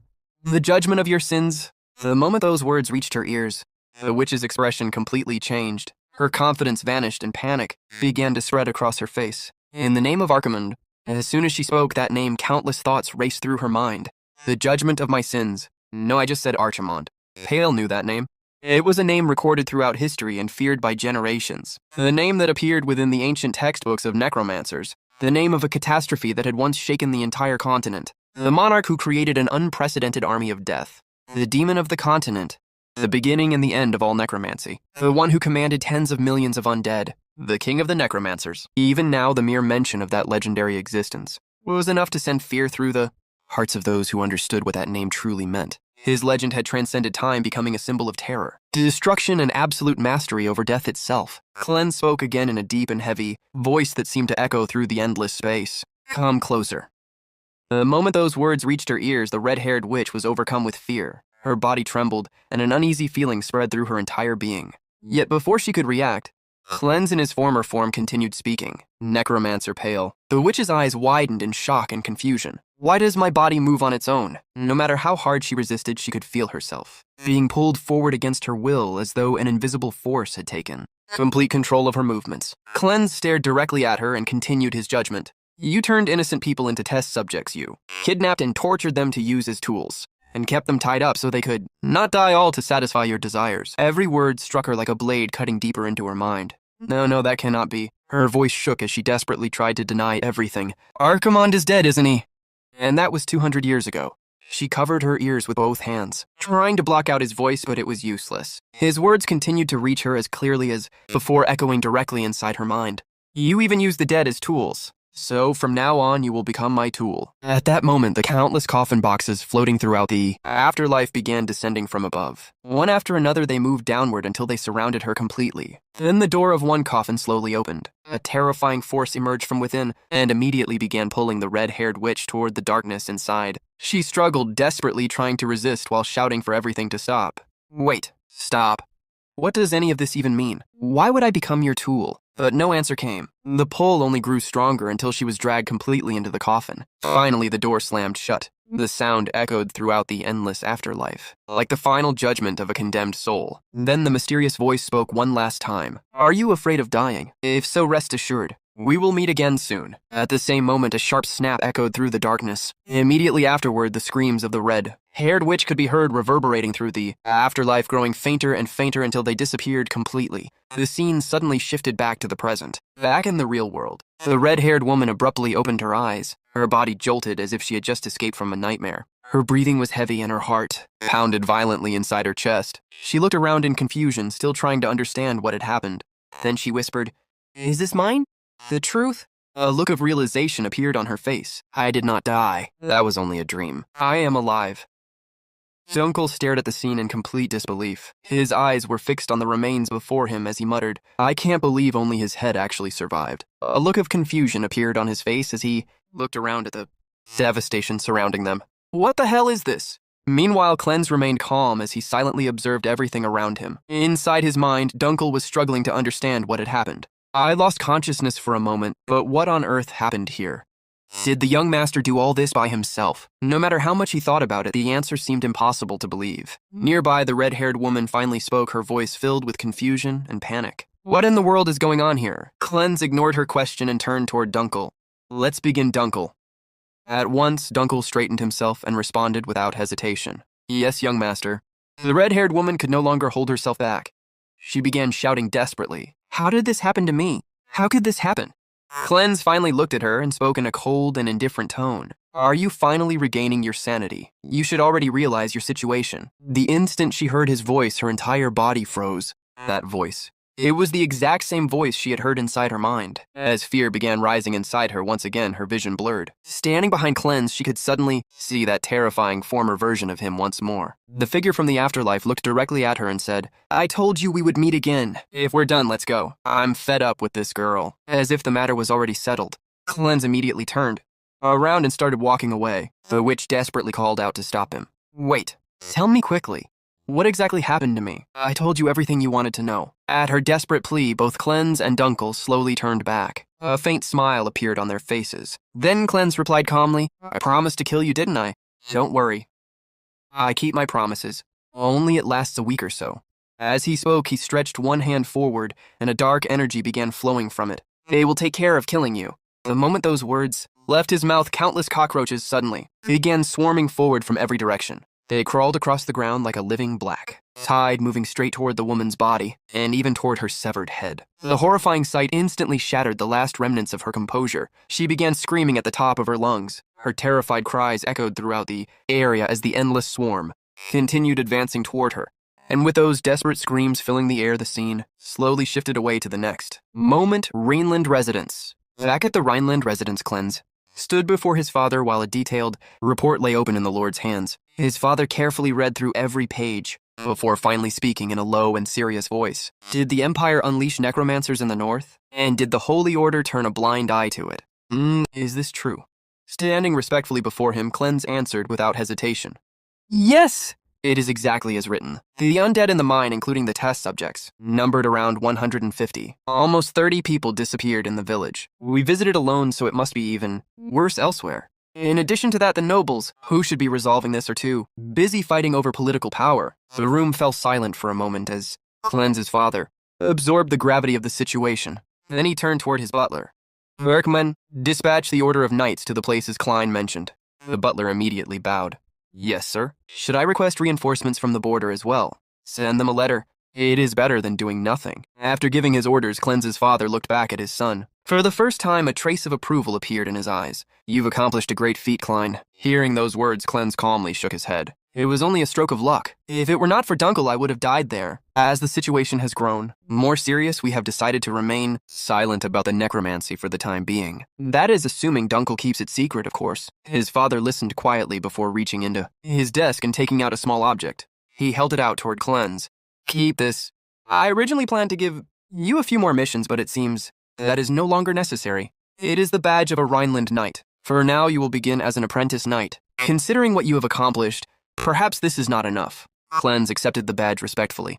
It is more than enough. His father stared at him for a few moments before giving a small nod. I see. You must be tired. Go and get some rest. Cleanse lowered his head respectfully. Thank you, father.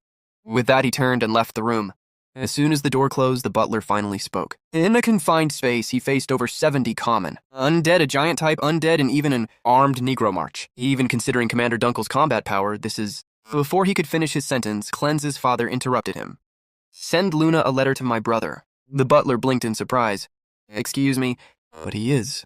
I know, he is not the type to come for just any reason. So tell him this. The genius you've been looking for your whole life. The scene shifted.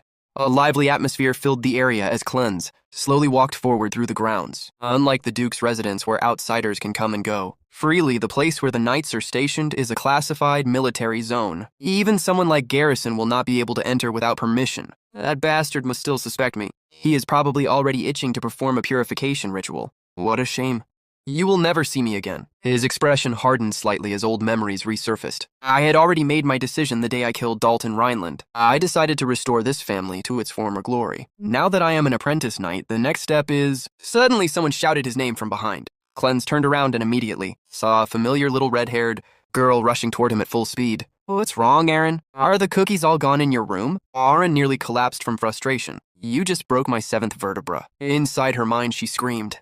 Do you seriously think cookies are the only thing I care about, young master? Completely missing her point, Cleanse casually replied. Well, I do not know. Go to the kitchen and ask for more. Aaron stared at him in disbelief before hurriedly blurting out the real reason she had come. Priest Garrison is here right now. The moment those words entered his ears, every painful memory and unpleasant encounter associated with Garrison came flooding back into his mind. Before Cleanse could even react, another voice suddenly came from behind him. Did your mission go well? I've been waiting for you, young Master Klein. Rhineland Cleanse slowly turned around. Standing there with his usual calm smile was Garrison himself. The priest had arrived before him, and now their unavoidable meeting was about to begin. The servants continued searching frantically for their young master, calling out his name again and again as they wandered around the estate. Where are you, young master? Come out now, young master. One servant looked toward the others and asked anxiously, Any sign of the young master yet? He doesn't seem to be over here. Another replied after checking the area thoroughly. A third servant shook his head and added, Nothing on that side either. The first servant let out a worried sigh before saying, This is bad, it's almost time for the purification ritual. And he's vanished out of nowhere, young master. Father Garrison is getting very angry, he'll forgive you if you come out now. Hidden nearby, Cleanse listened to every word and couldn't help but sneer inwardly. Don't make me laugh.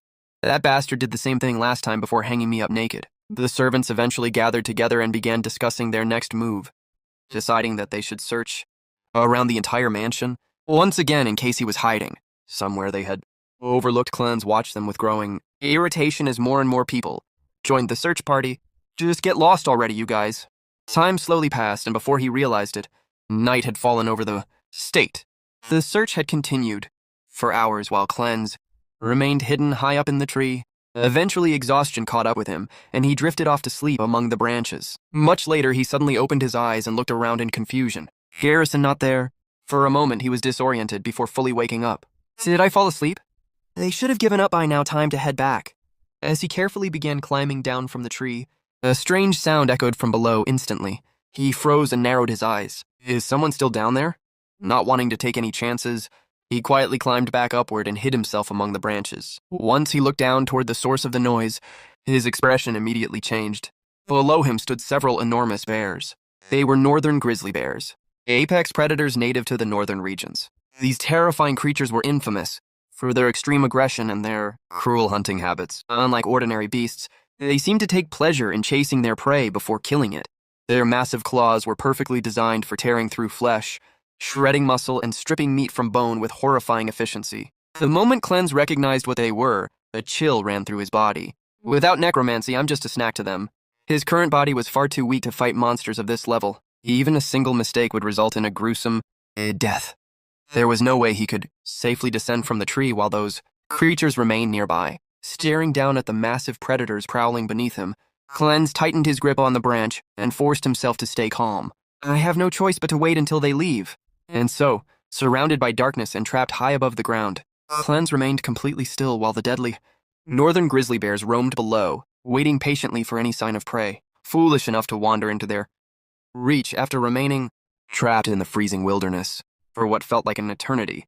Cleanse stared out into the cold northern landscape. The bitter wind cut through him like a blade, and as he sat helplessly on the tree branch, old memories began surfacing in his mind. This northern weather, his gaze hardened as thoughts of his previous life flooded back.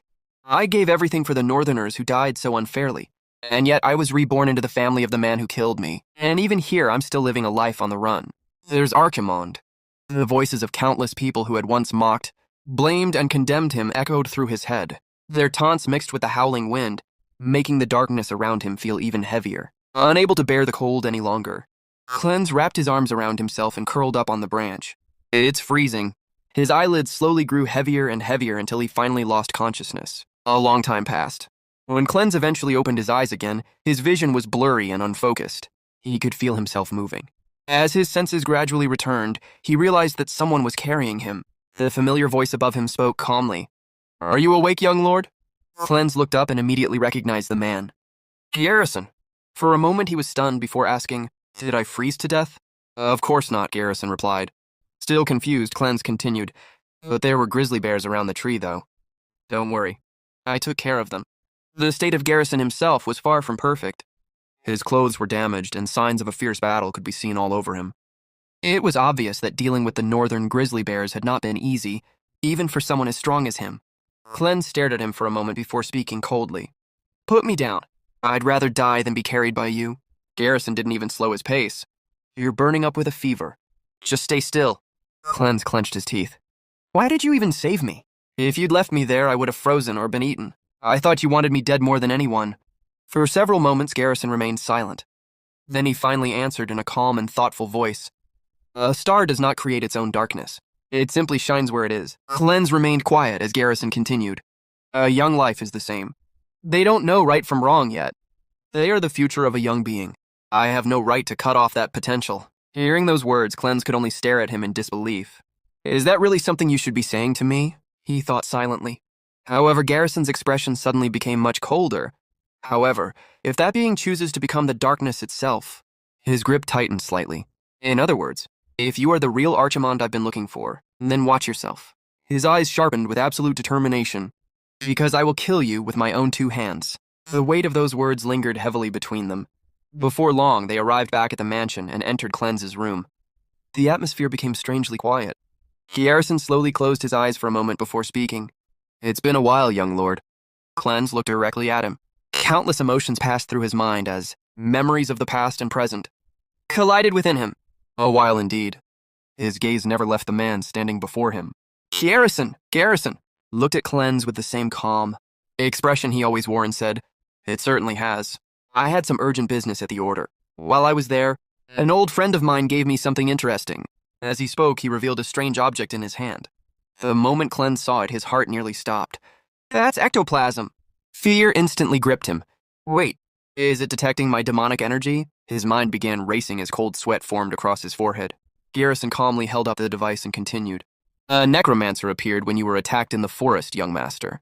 And I took care of that bastard myself." Cleanse remained silent, trying desperately not to reveal his panic. "But here's the thing," Garrison continued. According to this device, there wasn't just a single necromancer trace. His eyes remained fixed on Cleanse. There were two.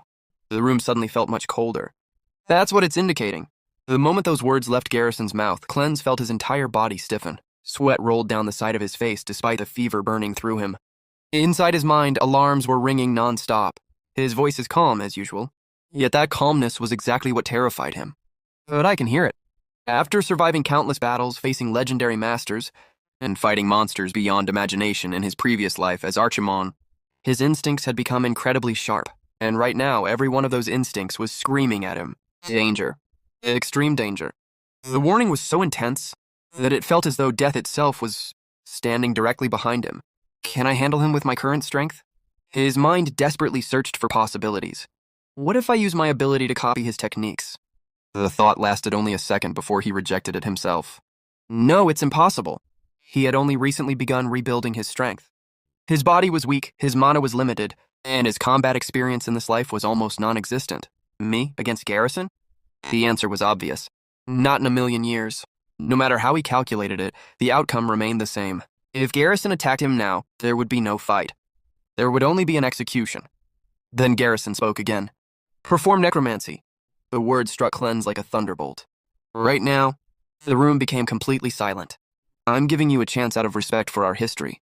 Garrison's voice remained steady, but the pressure behind his words was overwhelming. "If it's just soul-returning art used to control corpses, I might simply report it to the Order." For a brief moment, Cleanse almost felt a trace of hope.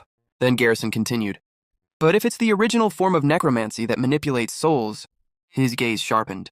"If it's the same technique formula used by that man I'm thinking of, the killing intent hidden beneath his calm demeanor finally became impossible to ignore. Then you won't escape death." At that moment, every thought in Cleanse's mind vanished. His calculations, his plans, his excuses. Everything disappeared. Only a single realization remained, echoing endlessly inside his head. "I'm going to die." Again and again, that thought repeated itself. "I'm going to die." A smile suddenly appeared on Cleanse's face. Looking directly at Garrison, he spoke without the slightest hint of fear. "You bastard who did nothing but water. Torture me under the guise of a purification ritual." For a brief moment, he almost laughed. "It's funny, though. Someone I used to know said something similar to you." His eyes narrowed as old memories resurfaced. "The future of children. I didn't understand what that meant back then." Then he repeated the words Garrison himself had spoken earlier. "The future of a young being. No one has the right to crush that potential." A strange expression crossed Cleanse's face. "But when you said that, I understood for a brief moment." His voice became calmer. "That this is the justice you believe in." The room fell silent. "And I know it's not because you hate me." Cleanse slowly clenched his fists. "I was a loser and that's why I died." His gaze hardened. "But now you want me to use necromancy here?" A mocking smile appeared on his lips. "You'll kill me if I'm Archimon?" The moment those words left his mouth, Garrison's patience finally snapped. "No, cut the bullshit." The pressure filling the room intensified instantly. Yet Cleanse refused to back down. "I'll decide who I become." His voice echoed through the room. "I'm not running away anymore." For a brief moment, neither of them moved. Then Garrison spoke. "I have no choice, then." His eyes became cold. "I'll just have to force you to use necromancy." The instant those words were spoken, Garrison stepped forward. His fist tightened. He was no longer questioning Cleanse. He was attacking him. Pure killing intent exploded from his body as he launched a punch, powerful, enough to crush stone. Cleanse's eyes widened. "So it begins." His instincts screamed, "I have to dodge this somehow!" But the attack was unlike anything he had ever experienced. Even with all of Archimon's battle experience, he couldn't properly perceive it. The punch was simply too fast, too overwhelming, too far beyond the limits of his current body. He couldn't even understand the trajectory until the attack was already upon him. At the very last possible moment, his body moved. Barely. The fist tore past him. A shockwave exploded through the room. Clem stumbled backward, breathing heavily. At least, I dodged it once. But his expression made it obvious just how difficult that had been. He was struggling. Desperately. The blood-covered cross he had been carrying could no longer withstand the pressure. Cracks spread across its surface before it shattered completely and fell to the floor. Outside the room, servants had already gathered after hearing the commotion. Their eyes widened in horror. What is happening? The priest is attacking the young lord. Panic spread among them as they watched the scene unfold. Meanwhile, Clen's mind raced. Now. For the first time, Garrison's attention had shifted toward the servants. If I attack him while he's distracted... Clen's immediately reached for his sword. But before he could draw it, a calm voice came from behind him. Are you looking for this? Clen's froze. His eyes widened. There in Garrison's hand was his sword. When did he... He hadn't even noticed the weapon being taken. Not once. Not even for a second. Garrison casually tossed the sword into the air. A necromancer using a sword. The weapon spun before crashing onto the floor. Clen's gritted his teeth. I knew it. His heart sank. This bastard. The reality finally became crystal clear. He really plans to kill me right here. Garrison looked at him without emotion. You don't need such a thing. And then he attacked again. This time there was no hesitation. No warning. Only overwhelming power. His fist shot forward like a cannon. The resulting shockwave tore through the room. Tables exploded into splinters. Chairs shattered instantly. Decorations were ripped apart. Walls cracked under the force. Everything in the room was destroyed as if a hurricane had suddenly appeared indoors. Dust and debris filled the air. Garrison stood amidst the destruction, staring forward. Then, a new presence entered the room. A pressure completely different from Garrison spread throughout the area. Heavy. Authoritative. Absolute. Standing before him was a man with a drawn sword. Clen's father. The 7th Duke of the Rhineland family. Heinkel Rhineland. His blade was already pointed directly at Garrison. The temperature in the room seemed to drop instantly. With a cold expression, Heinkel spoke. Can you explain what you've just done, Garrison? The edge of his sword gleamed sharply. Before my sword cuts you down. And just like that, the confrontation that had nearly ended with Clen's death was interrupted by the arrival of one of the most powerful men in the entire Rhineland family. Heinkel Rhineland looked straight at Garrison with a cold and dangerous expression on his face and said in a threatening tone, Can you explain what you've just done? Garrison, before my sword cuts you down. Garrison returned, the glare without showing the slightest fear, while Klein silently watched the entire situation unfold before him just as I thought everything is going according to plan. At the same time, Heinkel immediately began issuing orders to the surrounding knights and guards. Guards, take your positions. Over there, protect His Grace the Duke. And the young master. The atmosphere had already become extremely tense, and Klein could clearly see where everything was heading. As he observed the people around him, he calmly analyzed the situation in his mind. Knights are highly sensitive to hostility and bloodlust. If I stall for a little longer, Heinkel and the Rhineland knights will come running after. All the opponent is Agent Garrison, Heinkel Rhineland. Heinkel then stepped forward once more and pointed his sword directly at Garrison. His voice was calm but carried an unmistakable warning. I will ask again. Garrison, were you trying to attack Klein? For a brief moment, silence filled the area before Garrison finally answered in a serious voice. The young master used necromancy. Surely you know what that means. There is no law prohibiting necromancy anywhere on the continent except for the Holy Kingdom. You must know better than anyone what necromancy means for the young master. His words immediately made the atmosphere present understood the implications behind such an accusation, yet Heinkel showed no intention of backing down. Instead, his eyes became even more determined. As he replied, he suffered for 7 years. Because of a baseless rumor, I can no longer let it continue. Besides, I am his father. I will no longer allow you to lay a hand on my son, Agent. If you do not want to keep Rhineland, as your enemy, suppress your bloodlust. The moment those words entered Garrison's ears, his expression instantly hardened, and the tension in the area rose to an entirely new level. The guards could feel that something was about to happen, and several of them unconsciously tightened their grip on their weapons, while the surrounding knights remained on high alert, ready to react at any moment. Then suddenly a terrifying surge of energy began pouring out of Garrison's body. The pressure spread outward like a violent tidal wave, crashing into everyone around him, and the atmosphere became so heavy that even breathing felt difficult. His clothes fluttered under the force of his own aura, and a strange, almost fanatical smile slowly appeared across his face, making him look even more unsettling. Then before as that overwhelming energy continued to rise, he began, reciting sacred words in a loud and unwavering voice. Therefore, let there be no shame in your faith. Do not entrust your heart to the tongue of an unbeliever. I swear before God, show no mercy to the heretic. The moment he finished speaking, the energy erupting from him became even stronger, and the terrifying pressure flooded the entire area like an invisible storm. The guards were now in genuine danger, as the force pressing down on them was far beyond what ordinary people could easily endure. Some instinctively stepped back, while others struggled to remain standing under the crushing weight of his presence. The air itself seemed to tremble, and the atmosphere felt as though it could explode into violence at any second. Seeing this dangerous development, Heinkel immediately realized how serious the situation had become, and without taking his eyes off Garrison, he shouted a warning to everyone around him. Do not approach him carelessly.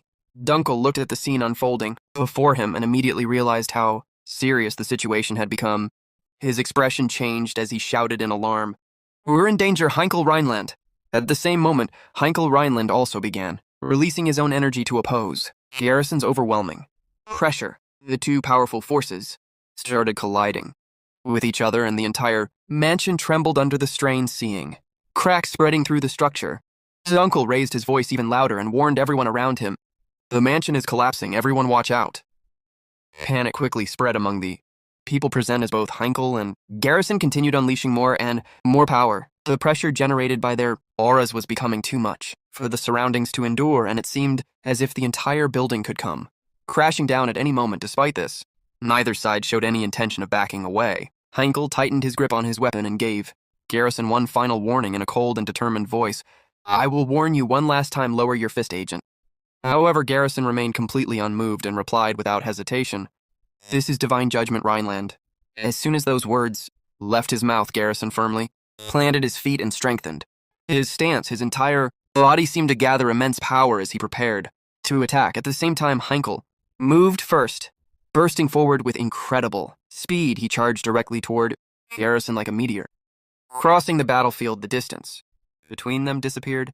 In an instant, Garrison responded by throwing an extremely powerful punch carrying enough force to destroy everything in its path. The violent attack tore through the air and headed straight toward Heinkel, yet Heinkel continued, advancing fearlessly, pushing forward. Despite the terrifying power coming at him while rushing toward his opponent, he briefly glanced toward his son and then activated one of the most closely guarded techniques of the Rhineland family. His voice echoed across the battlefield as he unleashed it, the Rhineland family's secret technique, Meteor Sword. Second form. The moment the technique was activated, a massive surge of energy erupted from his weapon and collided directly with Garrison's attack. The impact between the two powers created a tremendous explosion of force that shook the entire area. Everyone nearby was forced backward by the violent shockwave, and the surrounding air seemed to explode with energy as the two attacks fought against each other. Watching this chaotic scene unfold, Klein immediately realized that things were spiraling out of control and muttered in concern, "Wait, things are getting complicated." Just when it seemed as though the clash between Heinkel and Garrison would engulf everything around them, a small figure suddenly appeared. Between the two devastating attacks, it was Erin. To the complete shock of everyone present, she stepped directly into the path of both attacks and raised her hands, as if telling them to stop. The sight was so unexpected that for a moment, everyone froze in disbelief. The terrifying collision that had threatened to destroy the area was suddenly interrupted by the appearance of a young girl standing fearlessly between two monsters of power.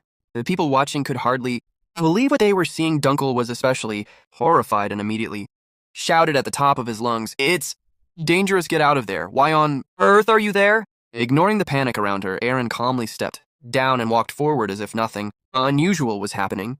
Then she looked directly at Garrison and spoke in a completely innocent voice that contrasted sharply with the deadly atmosphere surrounding them. "Father Garrison, you promised to bring me a present when you come back." The moment those words reached everyone's ears, the entire battlefield seemed to freeze. Every person present stared at her with expressions of absolute disbelief. The tension that had been building toward a life or death battle was suddenly interrupted by a conversation about presents. Even Garrison appeared, caught off guard by her words, and after a brief pause, he simply replied, "Present." Erin nodded seriously and continued, "Yes, a present. You definitely promised to buy me one like how heaven punishes liars, her.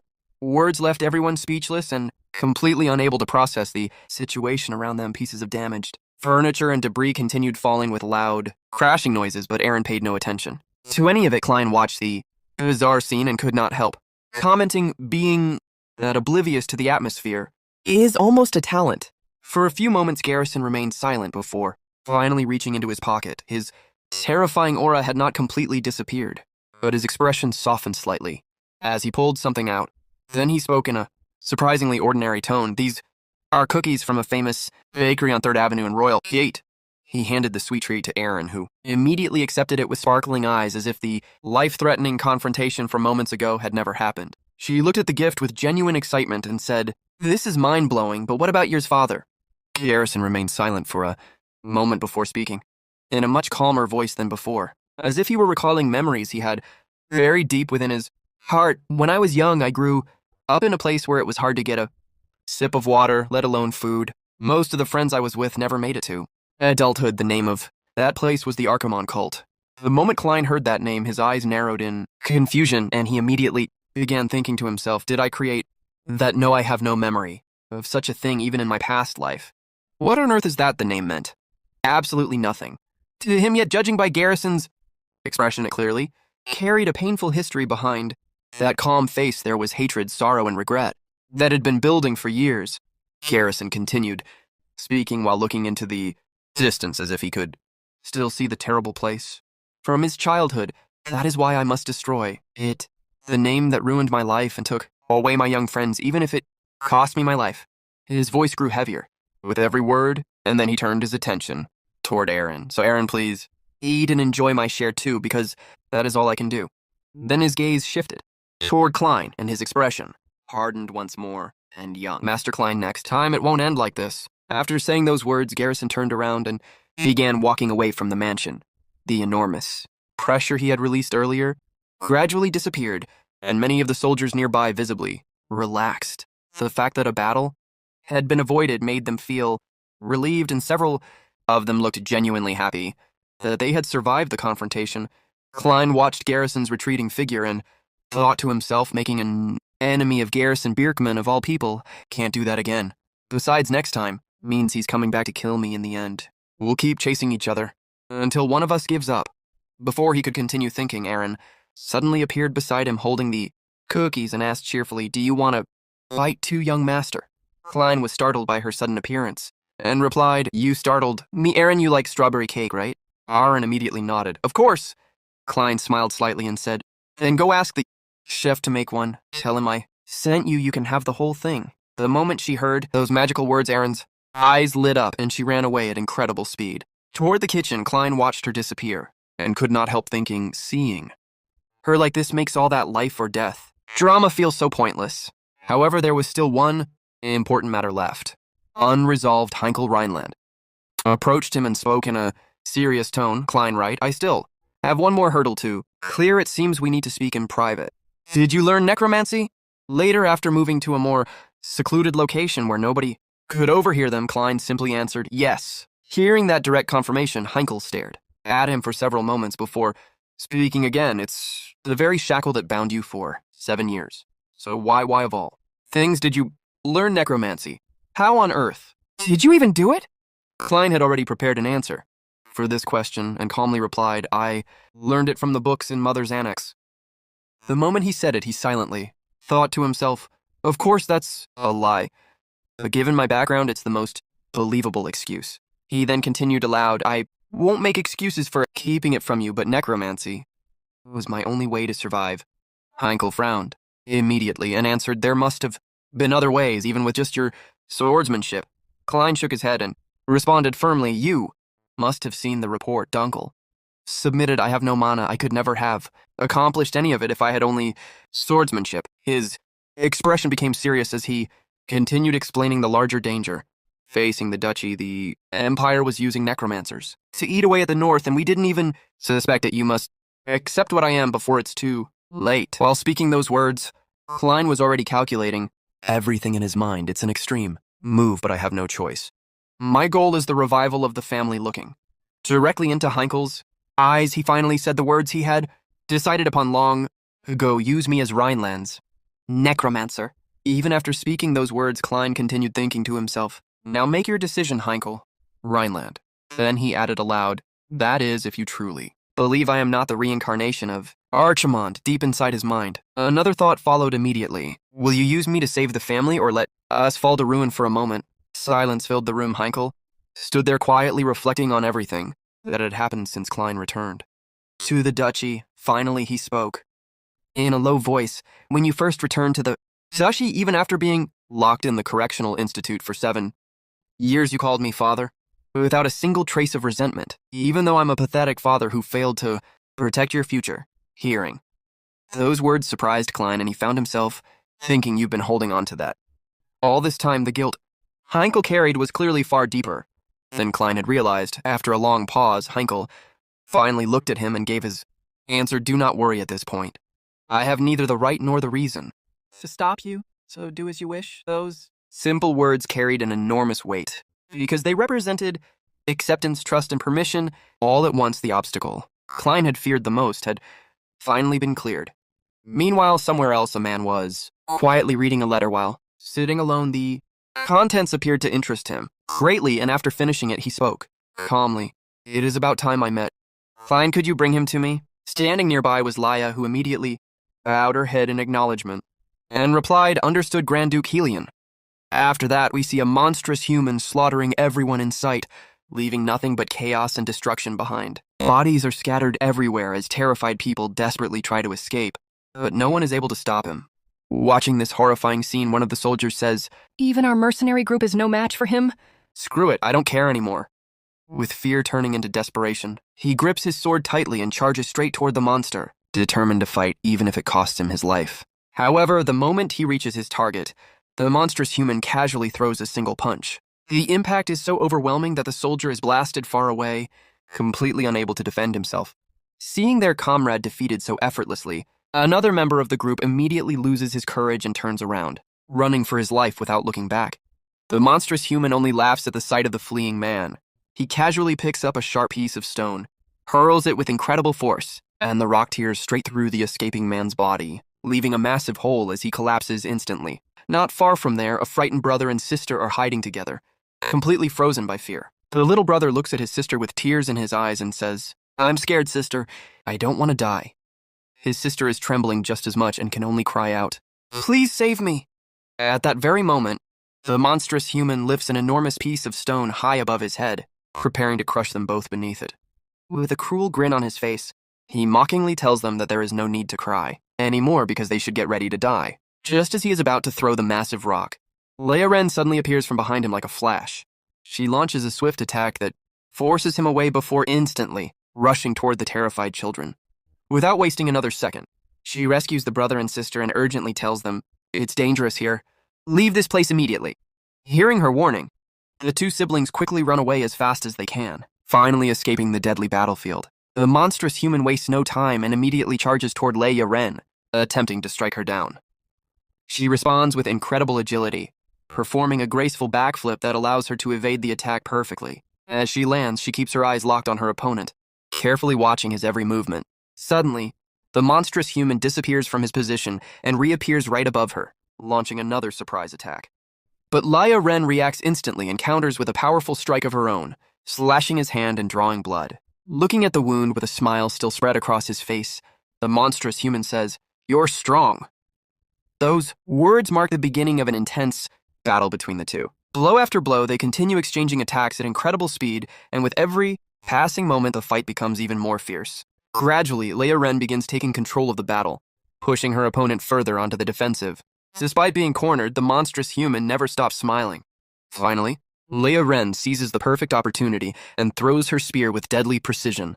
The weapon flies straight through the air before piercing deep into the monstrous human's body. Just then, another man arrives at the scene, looking at everything in disbelief before saying, this is already the 3rd time this month. The sudden rampages, the superhuman strength, and the man continues speaking. Even the eyewitness reports of those strange veins.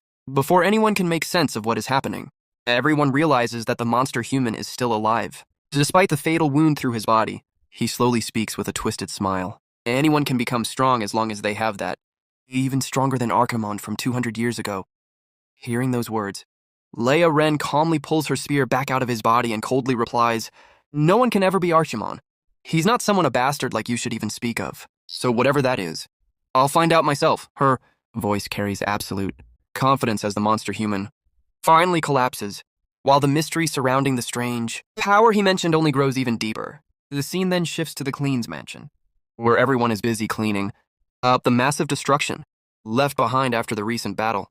Workers can be seen repairing the damaged walls while servants clear away the piles of broken stone and debris scattered throughout the estate. Looking around at the damage, one worker sighs and says, "I can't believe the wall is still in this state." Another man responds, "Still, considering what happened, we got off easy." The person beside him immediately shakes his head and replies, "Got off easy? Are you kidding? If it weren't for His Grace the Duke, the entire mansion would have been blown away." Their conversation quickly attracts another worker, who curiously asks, "By the way, is it true that Aaron rushed in to stop it?" Someone else immediately dismisses the rumor, saying, "No way. What kind of strength could a tiny girl like her have? Must have been my imagination." As they continue talking among themselves, the cleanup of the mansion goes on all around them.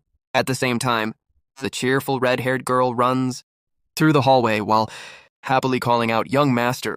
She enters his room carrying a large stack of books in both arms and excitedly says, "Young master, I brought your books." Cleans is already sitting in his room, surrounded by countless books, completely absorbed in reading. Looking at him, the girl suddenly smiles and says, "You've gotten handsome, young master.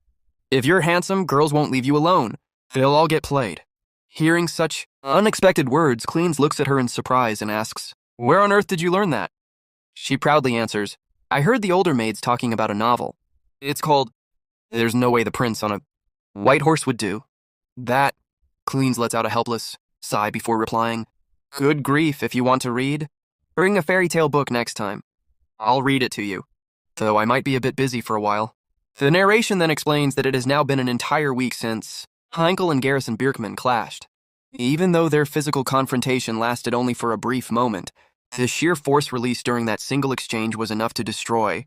The narration explains that the aftermath of the battle was so devastating that the repairs had continued for several days without stopping, and despite all the destruction, Cleans quietly reflects on everything that happened, saying to himself, "If it weren't for Aaron, I would have actually died, but even so, if there's one thing I gained from all of this." Before he can continue his thoughts, the door suddenly opens and his uncle walks into the room. Carrying a large collection of books, he respectfully says, "Young master, the medical books and anatomy texts have arrived." The moment Little Red hears that, she immediately pouts in disappointment and exclaims, What about my fairy tale book?" Ignoring her complaint, Cleans calmly tells Dunkel to place all the books over there. As the books are being arranged, the narration shifts to Cleans' inner thoughts. "Back when I was Archimonde, I worked like a dog as a servant in the magic tower just to learn a single technique formula. I plotted and schemed just to get my hands on a single torn page of a grimoire, and when I was caught trying to steal it, I almost lost my fingers in those days. Knowledge was forbidden to everyone except mages and nobles." He slowly looks around at the mountain of books surrounding him before, smiling to himself, "But now I can access any knowledge I want." He immediately begins reading through the anatomy text, one after another, carefully comparing different theories. "Just as I thought, this hypothesis is wrong. The connection between mana circulation and the human blood vessels has also been completely disproven, and it's already been 200 years since I died. This is the first real thrill I've felt since my reincarnation. Time to cram all of this into my head." While those thoughts continue racing through his mind, Dunkel and Little Red simply stand there silently, staring at him. Their young master has become so completely absorbed in his studies that the way he is flipping through books and muttering to himself almost makes him look possessed. Their confused expressions grow even stranger when Cleans suddenly notices a book lying off to one side. The title catches his attention. Immediately, Ludel Rhineland, before he can continue reading, Dunkel curiously asks, "Good young master, why are you collecting so many anatomy books, and what's that paper you're holding?" Cleans casually lifts the paper into the air and replies, "Oh, it's a spirit construction formula." The moment they hear those words, both Dunkel and Little Red repeat them in complete surprise. Spirit construction formula. Seeing their confusion, Cleans begins explaining, "You remember the skeleton I summoned, right? If I sprinkle this on it and inject my demonic energy," he pauses for a moment before adding, "my necromancy is a bit unique first. I use my demonic energy to form a contract with a soul, then I use that soul's mana to construct a spirit body. Little Red listens with sparkling eyes before excitedly, saying it's amazing. Cleans nods before continuing his explanation. But most souls can't form anything more complex than a skeleton. They either lack enough mana or they don't possess a strong enough sense of self to sustain a more advanced spiritual body. Cleans continues explaining his necromancy in greater detail, saying they are solid mana constructs, but their structure is incredibly simple. They can follow basic orders to attack or defend like a soldier, but they would never stand a chance against powerful knights or skilled mana users. That's exactly why I had to deal with Dalton myself. He then pauses for a moment before his expression turns thoughtful as a new idea crosses his mind.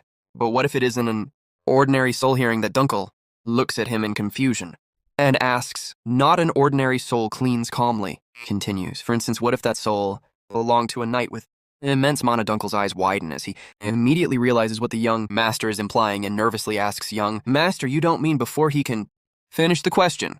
Cleans reassures him, don't worry, I'm not planning to make one anytime soon. Even so, his thoughts continue silently inside his mind. Besides, powerful souls like that aren't easy to come by. You would be lucky to find even one on a massive battlefield, and it's not like I need one right now. Just then the butler enters the room and respectfully bows before saying, young master, an invitation has arrived from Paul Wyvern. They say it is an extremely urgent matter. Hearing the name Paul Wyvern immediately reminds Cleans of someone, and he quietly thinks to himself, Paul Wyvern, that's Lia's family. Come to think of it, she did say something about inviting me if I won the duel. Dunkel immediately finds the situation suspicious and asks, an urgent matter for you, young master, and not for the Duke. The butler nods before answering. It was sent personally by Lady Hellion the Eye. The moment Dunkel hears that name, he is visibly shocked and blurts out, wait, did you say Lady Hellion? She married into the collateral branch and completely cut ties. Why is she inviting you to a place crawling with them? The butler calmly replies, I know, but she is Duke Heinkel's older sister, and as the mistress of Paul Wyvern, it would be extremely difficult to refuse her invitation. After hearing the entire explanation, Cleans calmly makes his decision and says, I will go. This actually works out perfectly. I wasn't planning on making that yet, but now I have a reason to. His words suggest that the invitation has unexpectedly given him the perfect opportunity to carry out the next step of whatever plan has been forming inside his mind. The scene then shifts to the middle of the night, when the mansion has fallen completely silent. Everyone else is asleep, while Cleans quietly steps out of his room. Alone, he walks through the dimly lit hallway before stopping in front of a single book. Resting nearby, his eyes settle on the title written across its cover, Ludel Rhineland, the 6th Duke of the Rhineland family. As Cleans continues walking deeper into the silent burial grounds, the narration begins to reveal the history of the man whose grave he has come to visit. Heinkel's father was once hailed as the strongest knight on the entire continent. He was the only duke in history powerful enough to rival the first Duke Berkel, yet despite his unmatched strength, he was remembered as a tragic hero who spent his entire life fighting on countless battlefields before meeting an untimely death at a young age. Looking toward the ancient grave before him, Cleans quietly declares to himself, I must make him mine. After entering the burial chamber, he slowly looks around while carefully sensing the lingering spiritual energy in the area. Most of the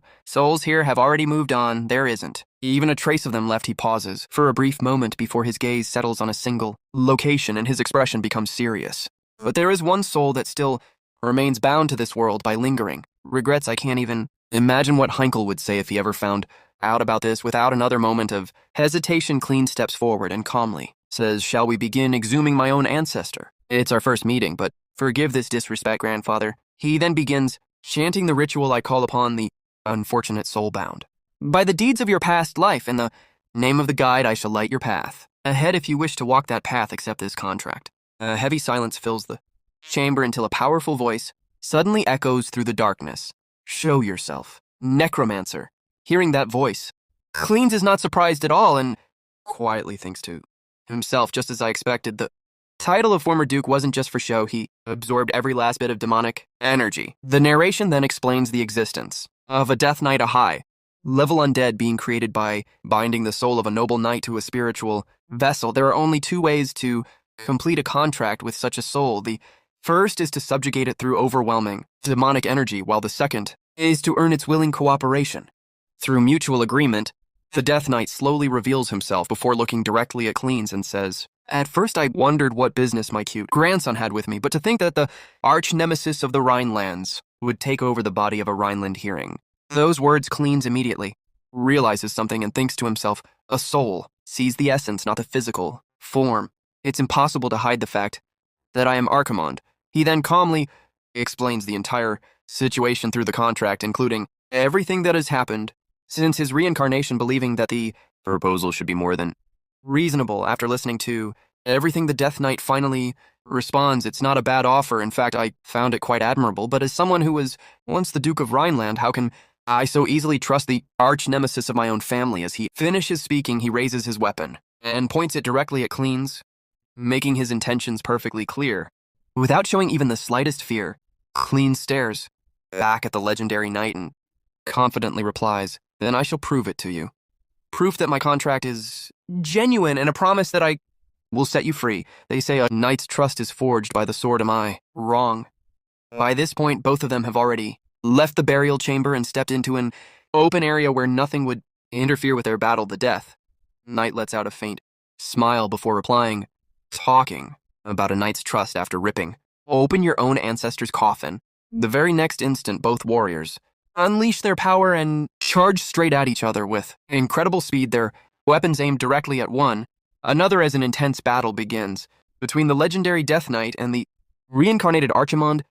After that, we are told that 200 years ago, Emperor Meldir founded the greatest superpower on the continent, the Empire. From the very beginning, the Empire dreamed of ruling every corner of the continent, but there was one obstacle they could never overcome so easily: the three independent ducal families, Rhineland in the north, Fallwyvern in the west, and Ilassus in the east. Because of their power and influence, the Empire could not simply force them into submission. So instead, it spent many years preparing another method to achieve its goal. And that plan centered around Helion, my aunt, Heinkel's sister, Laya's stepmother, and the leader of the collateral branch. If she has suddenly summoned me now, then it can only mean something important is about to happen. At that moment, Dunkel walks into the room and respectfully says, "I've finished organizing the books, young master." Cleanse looks at him with satisfaction and replies, "Good work." Then he calmly continues, "We're leaving for Fallwyvern. In 3 days, can you get everything ready?" Dunkel picks up the invitation and carefully reads through it before looking back at Cleanse. "According to the invitation, I cannot accompany you. Will you really be all right?" Cleanse lets out a faint smile before answering, "Not really. One wrong move, and I might not make it back alive." Hearing that, Dunkel immediately becomes concerned and asks, "Then why do we have to go there in the first place?" Cleanse leans back and answers, "Because I want to know what Helion is thinking, what she wants from me, and what the balance of power inside the collateral branch looks like." Then his expression turns cold as he quietly adds, "If things go south, I can simply turn a few of her aides into undead and have them attack each other."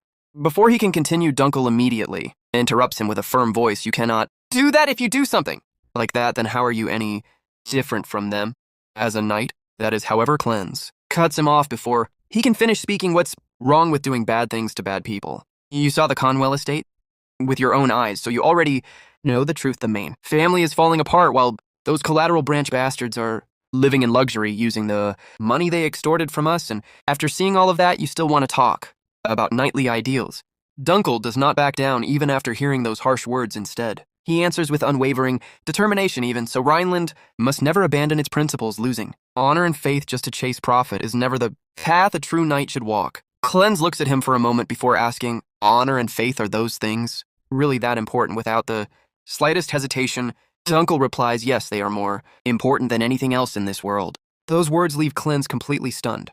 For a brief moment, he quietly places his hand on the table while a faint smile slowly appears on his face. Then he softly says, "Then that's a relief, because I am an evil necromancer." After that, the story takes us back to the same battle between Cleanse and the Death Knight that had been raging since the previous chapter. After exchanging another fierce clash, Cleanse quickly jumps backward to create some distance while carefully watching every movement of his opponent. As he steadies his breathing, he calmly analyzes the situation in his mind. The first strike is a thrust, predicting the follow-up after a standard attack. The very next moment, he perfectly times his own attack against the Death Knight's incoming strike, and the collision releases an enormous burst of energy that shakes the entire battlefield. Seeing this, the Death Knight lets out a faint grin and says, "Not bad." Without taking his eyes off his opponent, Cleanse continues, thinking to himself, the duel between Delane and Dalton and the Fight between Heinkel and Garrison Bjerkman. I've already analyzed the principles and mechanics behind every technique they used. All that's left now is to test them in real combat and completely master the transitions.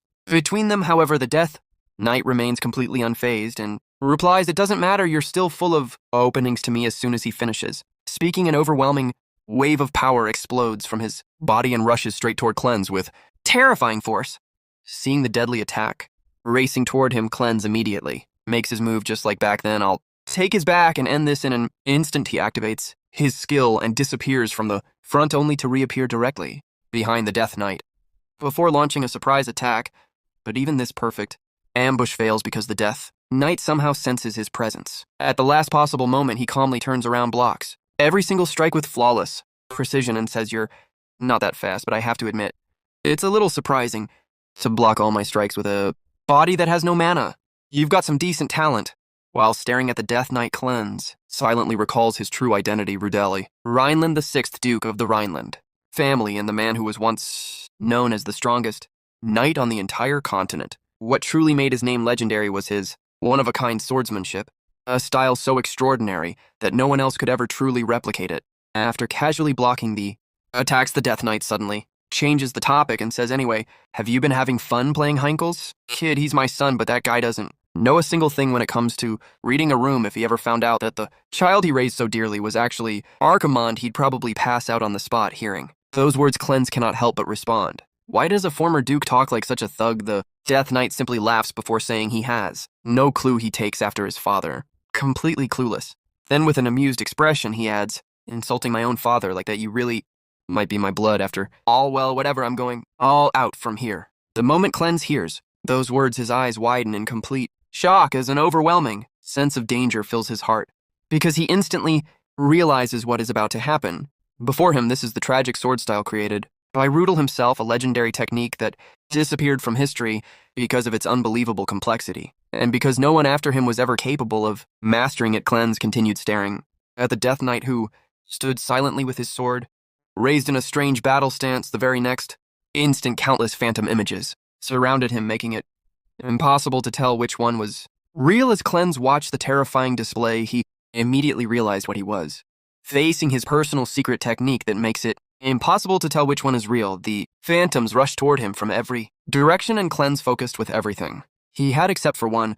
"Every sword path is fake. I can't just watch the blade. I have to predict and block. This strike must be a horizontal slash from the right, next is from the left, one after another." He accurately predicted and blocked every incoming attack, relying entirely on his judgment instead of his eyes. However, when the final attack arrived, the Death Knight suddenly changed the pattern and came crashing down from above with a powerful overhead slash. Cleanse barely managed to avoid it at the very last second before quickly analyzing the attack. As expected, the first strike was only a feint. I have to anticipate the highly erratic follow-up combo. Next is from behind. Once again, he successfully defended against the attacks coming from his blind spot, but the very last thrust pierced straight through his defense, sending him flying across the battlefield before he crashed heavily onto the ground. While struggling to stand back up, Cleanse stared at the Death Knight in disbelief. The amount of mana in his spirit form shouldn't be any different from an ordinary knight. The Death Knight calmly shook his head before replying, "You shouldn't underestimate the efficiency of northern swordsmanship. Besides, this is a brutal technique that even my own children couldn't master. Even the strongest necromancer on the continent couldn't crack it." Hearing those words, Cleanse slowly looked back at him before speaking in a calm voice, "I didn't expect to show my hand this soon. I'm going all out from here." As soon as he finished speaking, he took the exact same sword stance as the Death Knight and confidently declared, "I've already seen it with my own eyes. It's not even that difficult, is it?" The Death Knight immediately frowned and shouted, "You crazy boy, this isn't a technique you can copy just by seeing it once." Without another word, both of them exploded into motion at incredible speed. Their swords clashed repeatedly while countless phantom blades filled the battlefield, making it almost impossible to distinguish reality from illusion. The fight continued at a terrifying pace, with both warriors using the exact same sword technique against each other, until finally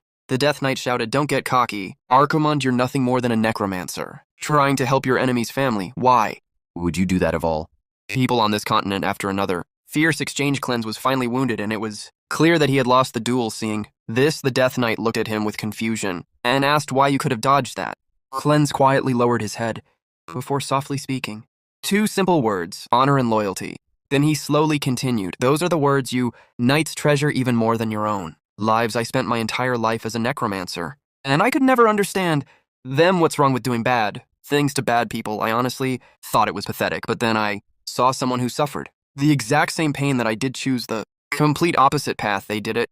For the children's future, I don't care what you think, I simply want to see that future with my own eyes.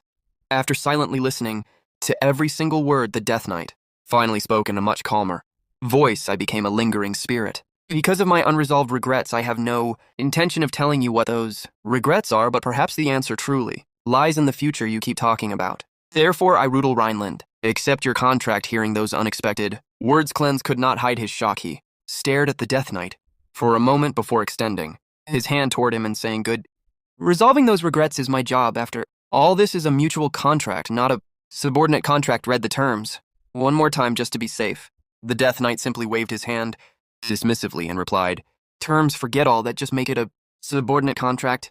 It'll be easier for both of us." Cleanse immediately shook his head and refused. "No way, I'm already turning my own ancestor's soul into a Death Knight if I also force him into a subordinate contract. Then I'd be a real villain." After hearing that, the Death Knight let out a laugh and admitted, "Fine, you're surprisingly reasonable when it comes to things like this." With that, he accepted the magical oath, and only moments later, the mysterious magic surrounding both of them gradually faded away. The narration then reveals that the contract with the 6th Duke Rudel Rhineland has finally been completed. Cleanse smiles with satisfaction before saying, "Shall we go pay our respects to my Aunt Death Knight?" Contract complete. With that, the scene suddenly shifts to Little Red's room later that night, where she suddenly opens her eyes in alarm and quietly whispers, "Death Knight," but only a moment. Later, she convinces herself that it was nothing more than a dream. Closes her eyes once again and slowly falls back to sleep. After that, we heard Little Red's voice calling out, "Young Master! Master Cleanse!"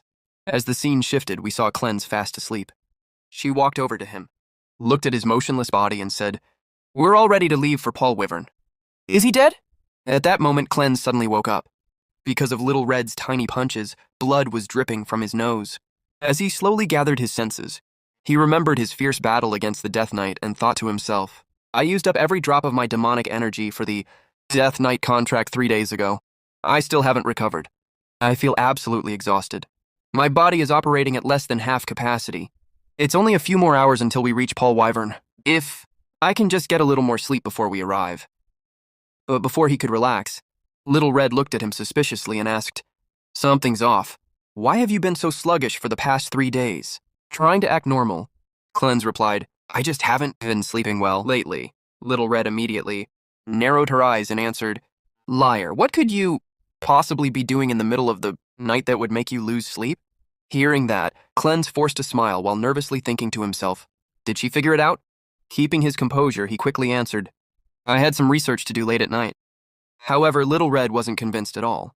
She picked up the magic book, opened it, and said, "That's not true. Your book is still open to the exact same page as before." The moment Cleanse saw the page, his expression froze in shock. In his mind, he panicked. Of all things, why did it have to be open to the Death Knight summoning circle? Trying to cover it up, he hurriedly said, "I was just reviewing it. Give it back!" But Little Red wasn't fooled in the slightest. Looking straight at him, she called him a liar and demanded, "Be honest. What were you doing all by yourself in the middle of the night? And behind both my back and Sir Dunkel's, no less?" Flustered, Cleanse immediately waved his hands and stammered, "No, it's not like that." Just then, Dunkel, who had been quietly standing nearby the entire time, finally spoke. "Young Master Cleanse." The moment Cleanse heard his voice, he slowly turned toward him, and a look of pure horror spread across his face. Inside his mind, he could only scream, "Damn it, was he listening to all of that?" Cleanse immediately looked at Dunkel and nervously asked, "Dunkel, did you see it?" The moment those words left his mouth, countless thoughts raced through his mind. It's too early for him to find out. If he discovers that I turned our ancestor into a Death Knight, just imagining the consequences made his heart sink. He couldn't even begin to picture what Dunkel would do if the truth came out. His mind screamed, "I can't let that happen!" But instead of reacting with anger, Dunkel simply stepped forward, gently placed a hand on Cleanse's shoulder, and calmly said, "It's all right. There's no need to be ashamed." Cleanse froze in complete confusion. Wait, what? Is he actually letting this go?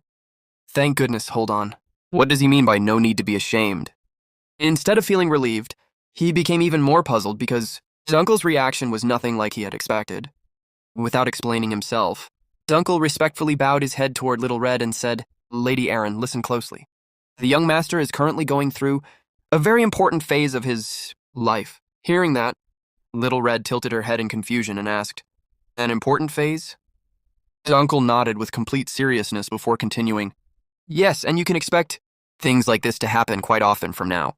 Still trying to understand what he meant. Little Red glanced at Cleanse's exhausted appearance and asked, "So he's going to keep looking completely drained like that?" Dunkel answered without the slightest hesitation, "Yes, but it's a perfectly natural phenomenon. Boys tend to have a lot of pent-up energy during puberty, you see." The moment Cleanse heard those words, his entire expression changed.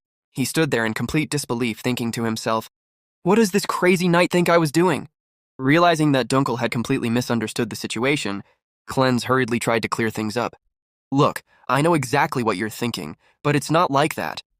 The truth is," before he could even finish his explanation, Dunkel calmly interrupted him and said, "Do not worry, young master. It's a rite of passage that every young man goes through." Cleanse instantly lost his composure and shouted, "I said that's not it." But Dunkel only smiled warmly and replied, "Like I said, there's really no need to be embarrassed." By now, Cleanse was completely furious.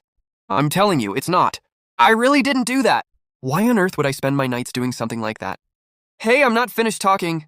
Where are you going?" His desperate voice echoed through the room as Dunkel casually turned around and started walking toward the door. Hearing Cleanse yelling behind him, Dunkel finally stopped and looked back before saying, "I must go report this to the Duke. As your escort knight, why wouldn't I share such wonderful news? Besides, young Lord Delane went through the exact same phase." With a satisfied smile, he gently closed the door behind him and left without giving Cleanse another chance to explain. Watching him disappear, Cleanse clenched his fists and angrily thought, "I should have turned that bastard into a death knight instead of Rudel." Just then, Little Red looked at him and innocently asked, "Young master, aren't we leaving?" But Cleanse completely ignored the question. He immediately rushed toward the door, shouting, "Dunkel!" hoping to stop him before he could tell the Duke. The instant he threw the door open, however, he froze in surprise. Standing right in front of him was his Aya. She was blushing shyly the moment their eyes met, staring at her in confusion. Cleanse softly called out her name before asking, "Laya, why are you here?" Still blushing, she smiled gently and answered, "I'm here to pick you up, Klein." As soon as Cleanse heard that, he began thinking to himself, "Today is the day I agreed to visit Grand Duke Helion, but Laya came here in person? Instead of sending a regular servant or even one of her direct knights?" The situation immediately felt unusual to him. A worried thought suddenly crossed his mind, and he cautiously asked, "Wait, don't tell me. You didn't happen to hear what we were saying in the room, did you?" Laya looked at him with her usual calm expression and answered without hesitation, "I have no interest in your private affairs. Let's go. Grand Duke Helion is waiting." Hearing that response, Cleanse quietly sighed in relief, but his thoughts quickly shifted back to the real problem, using the lady of the Fall Wyvern family as nothing more than an errand girl. This proves that Helion is ruling over the Fall Wyvern family like a tyrant. She's already joined hands with the collateral branch to infiltrate the Rhinelander house. If I don't deal with her now, she'll become an enormous threat in the future.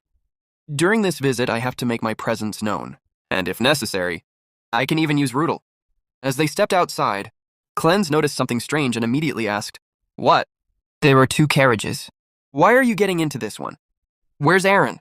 Laya calmly explained, "She wanted to ride a horse, so I let her sit up front." The moment Cleanse heard that, his eyes widened in shock. "Aaron is riding a horse.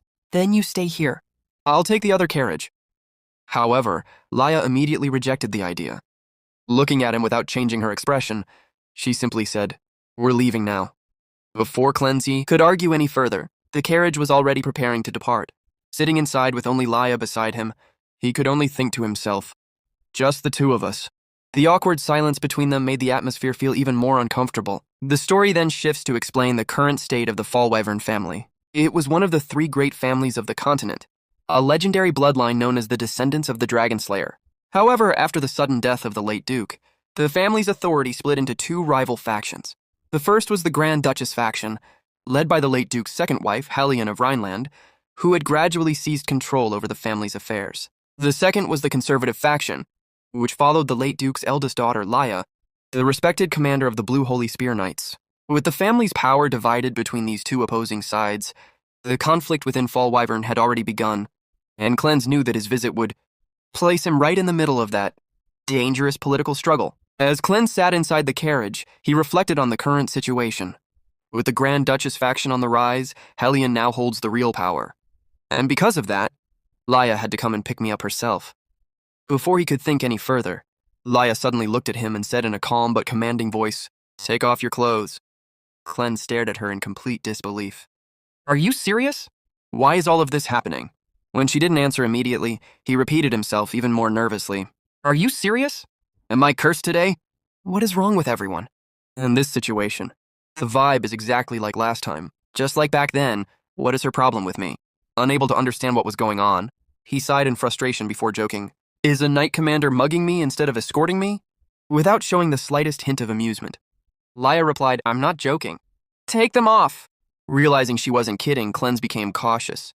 "I need to find out what she's trying to dig up." Looking directly at her, he said, "If you're asking a young lord of Rhineland to strip, I'll need an explanation first." Laya calmly nodded before explaining. "Do you know what's been happening outside the Rhineland territory lately? People have suddenly gone berserk, wielding abnormal strength. They can throw objects with one hand that even 3 grown men couldn't lift together. Their behavior defies all common sense." Cleanse frowned in confusion. "Abnormal strength?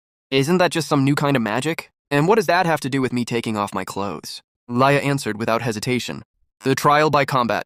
As I said back then, your hands are definitely not those of a knight.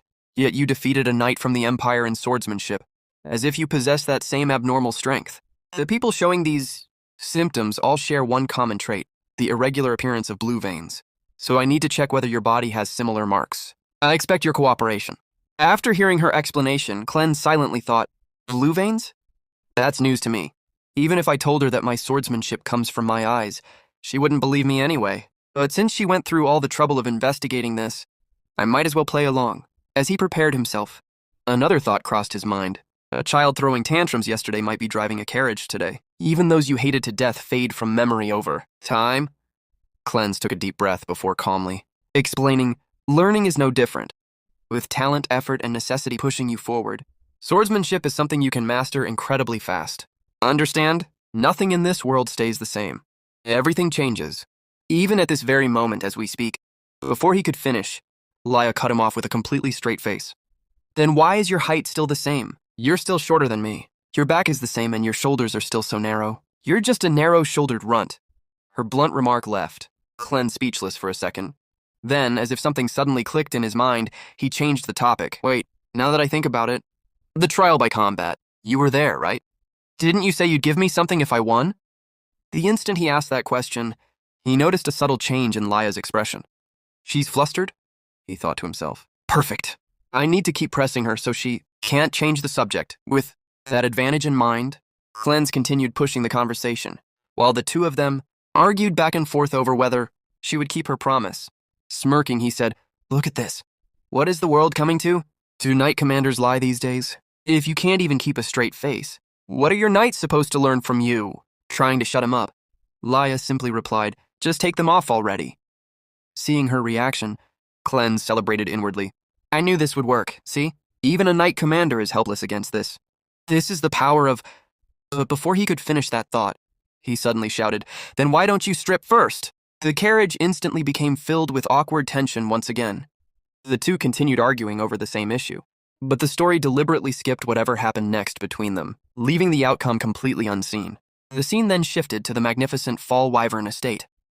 As soon as they arrived, Little Red looked completely amazed by the luxurious surroundings. Cleanse was equally stunned. Looking around at the enormous estate, he couldn't hide his surprise. "It looks at least 3 times larger than our estate." As he admired the breathtaking view, he silently thought, "The scale. The architecture. It's practically a palace. I didn't realize the Fall Wyvern family was this powerful. Before, he could take in everything." Little Red looked around in confusion and asked, "But where did the night lady go?" Cleanse shrugged and replied, "No idea. She vanished the moment we arrived." Just then, a voice called out from behind them, "Rhineland, I am Gordon, the chief butler of the Fall Wyvern ducal estate." Cleanse and Little Red immediately turned toward him, respectfully bowed their heads, and introduced themselves. "Thank you for the invitation. I am Klein Rhineland." The butler politely dismissed the formalities and said, "There is no need for such courtesy. The Grand Duke is already waiting for you. Please follow me." Following Gordon through the estate, they entered a grand hall where numerous influential nobles and attendants were already gathered. As they walked through the corridor, Gordon casually remarked, "It has been a very long time since a member of the Rhineland Duke's family last visited us." Cleanse responded, "Is that so?" The butler nodded. "Indeed. Even the late Duke was deeply concerned about it before he passed away. But now that you are here, young lord, I expect many things will soon change." Those words immediately caught Cleanse's attention. What does he mean by change? He wondered. As the chief butler, he was the late Duke's closest confidant. There's no reason for him to say something like that to an outsider like me. Does he actually consider me an ally? Curious, Cleanse was about to ask, "Excuse me, but may I ask you something?" However, before Gordon could answer, another voice interrupted from ahead. "That face, you look just like your mother." The entire hall instantly fell silent. Everyone's attention shifted toward the person who had just spoken. One after another, the nobles and attendants respectfully lowered their heads as the figure approached, making it clear that someone of extraordinary authority had arrived. The story then revealed the identity of the newcomer, the leader of the collateral branch. Looking at Cleanse with a warm smile, she said, "Welcome, my beloved nephew, Klein." And with that, she was formally introduced as Grand Duke Hellion. The scene then shifts to the Death Knight, who was speaking with Cleanse. Cleanse calmly says, "It's already in our contract, but I should remind you. To restore Rhineland, the very reason I summoned you, the person I am about to meet is my current enemy, your daughter." The story then returns to the present, where Hellion is standing directly in front of him, silently staring at Cleanse. We are then told more about her. Hellion was Henkel's older sister, who had married into the Fallwyvern family, one of the Empire's 3 great dukes. However, after the Duke of Fallwyvern died, she formed an alliance with the Empire. She seized absolute power within the family and eventually became the one who brought about the downfall of the main Rhineland family. Now she stands as the leader of the collateral branch of the Rhineland family. Breaking the silence, Hellion looks at him and says, "Come over here, Klein." The people standing nearby immediately begin whispering among themselves. "Is that young Master Klein? Who is he?" One of them answers, "You know, he's the boy who kept insisting he was Archimond ever since he was a kid." At that moment, Little Red, who had come along with Cleanse, looks at him and innocently asks, "Master, what about me?" Cleanse points toward another side of the hall and says, "Go over there and eat some sweets. Those will be gone in no time." The moment she hears the word sweets, Little Red excitedly dashes toward the dessert table without wasting a single second. Right after that, the scene transitions to a massive dinner table where everyone has gathered. Looking at Hellion, Cleanse calmly greets her. "It has been a while, Aunt Hellion." Hellion calmly looks at him and says, "Yes. Sit down, Klein." As Cleanse takes his seat, his eyes briefly fall on the young man sitting nearby, and he quietly thinks to himself, so he is Hellion's son. He doesn't seem pleased that I'm here. At that very moment, another voice suddenly echoes inside his head. It is the Death Knight. In a serious tone, he says, "Hey, Archimond, make sure I am never forced to strike down my own daughter." Hearing those words, Cleanse can't help but sigh inwardly. What is he talking about? He didn't even read the contract properly. Before he can think any further, Hellion notices his expression and asks, "Is something wrong, Klein? If you are uncomfortable, feel free to tell me any time." Cleanse glances around the enormous dining hall, sensing the heavy tension filling the room, and silently thinks, good grief, it feels like everyone here is ready to draw their swords. Trying to continue the conversation, Hellion looks at him carefully before speaking again. "Anyway, seeing how much you've grown brings back memories. And those eyes, you look so much like your mother, Claire." Cleanse listens quietly before replying, "So that's how it is." Hellion gives a faint smile and says, "It's a compliment." Since Claire was truly beautiful, Cleanse remains calm as he answers, "Aunt Hellion, unfortunately, I have almost no memory of my mother. I was told she passed away when I was very young. So if you're trying to win me over, wouldn't talking about something else be better?" Hellion's expression immediately turns cold after hearing those words. Looking straight into his eyes, she firmly replies, "You misunderstand. I'm not trying to win your favor. I am giving you the opportunity to choose a chance to leave Rhineland and join me." Without taking her eyes off him, Hellion continues speaking in a calm yet commanding voice. "I have heard all about you, Klein, how you defeated an Imperial Knight without a champion and brought the proud Count Cornwell to his knees. All by your own strength." She pauses for a moment before her tone grows more serious. "But what about Rhineland? The main family and the collateral branch have long been divided, and those who are supposed to protect the family can't even take care of themselves. That is why I led the Fallwyvern family and allied with the Empire. Because the era of surviving on a family name alone is over." As she says these words, she slowly pours water into her glass, her calm movements, making it seem as though she has already decided the future she believes in. Cleanse listens to everything without changing his expression. before finally responding. Rhineland has ruled the North successfully until now. Are you telling me to throw all of that away and become the Empire's dog? Helion remains completely unfazed by his sharp words. Looking directly at him, she calmly replies, The Empire's dog. It's only natural you'd think that way. Before the Emperor, our ducal houses are nothing more than mere droplets of water. However, just because a droplet is lost in the river doesn't mean it has ceased to exist. She gently swirls the water in her glass as she speaks, then finishes her thought with complete confidence. In fact, it might even turn the tide one day. Hearing Helion's words, Cleanse quietly thinks to himself, is she pretending to align with the Empire while secretly planning to seize control? She isn't called the Queen of the Collateral Branch for nothing. A faint smile appears on his face as he replies, Sure, I guess. I wondered how a bunch of worthless collateral relatives could act so boldly. Now I see they have quite the backing.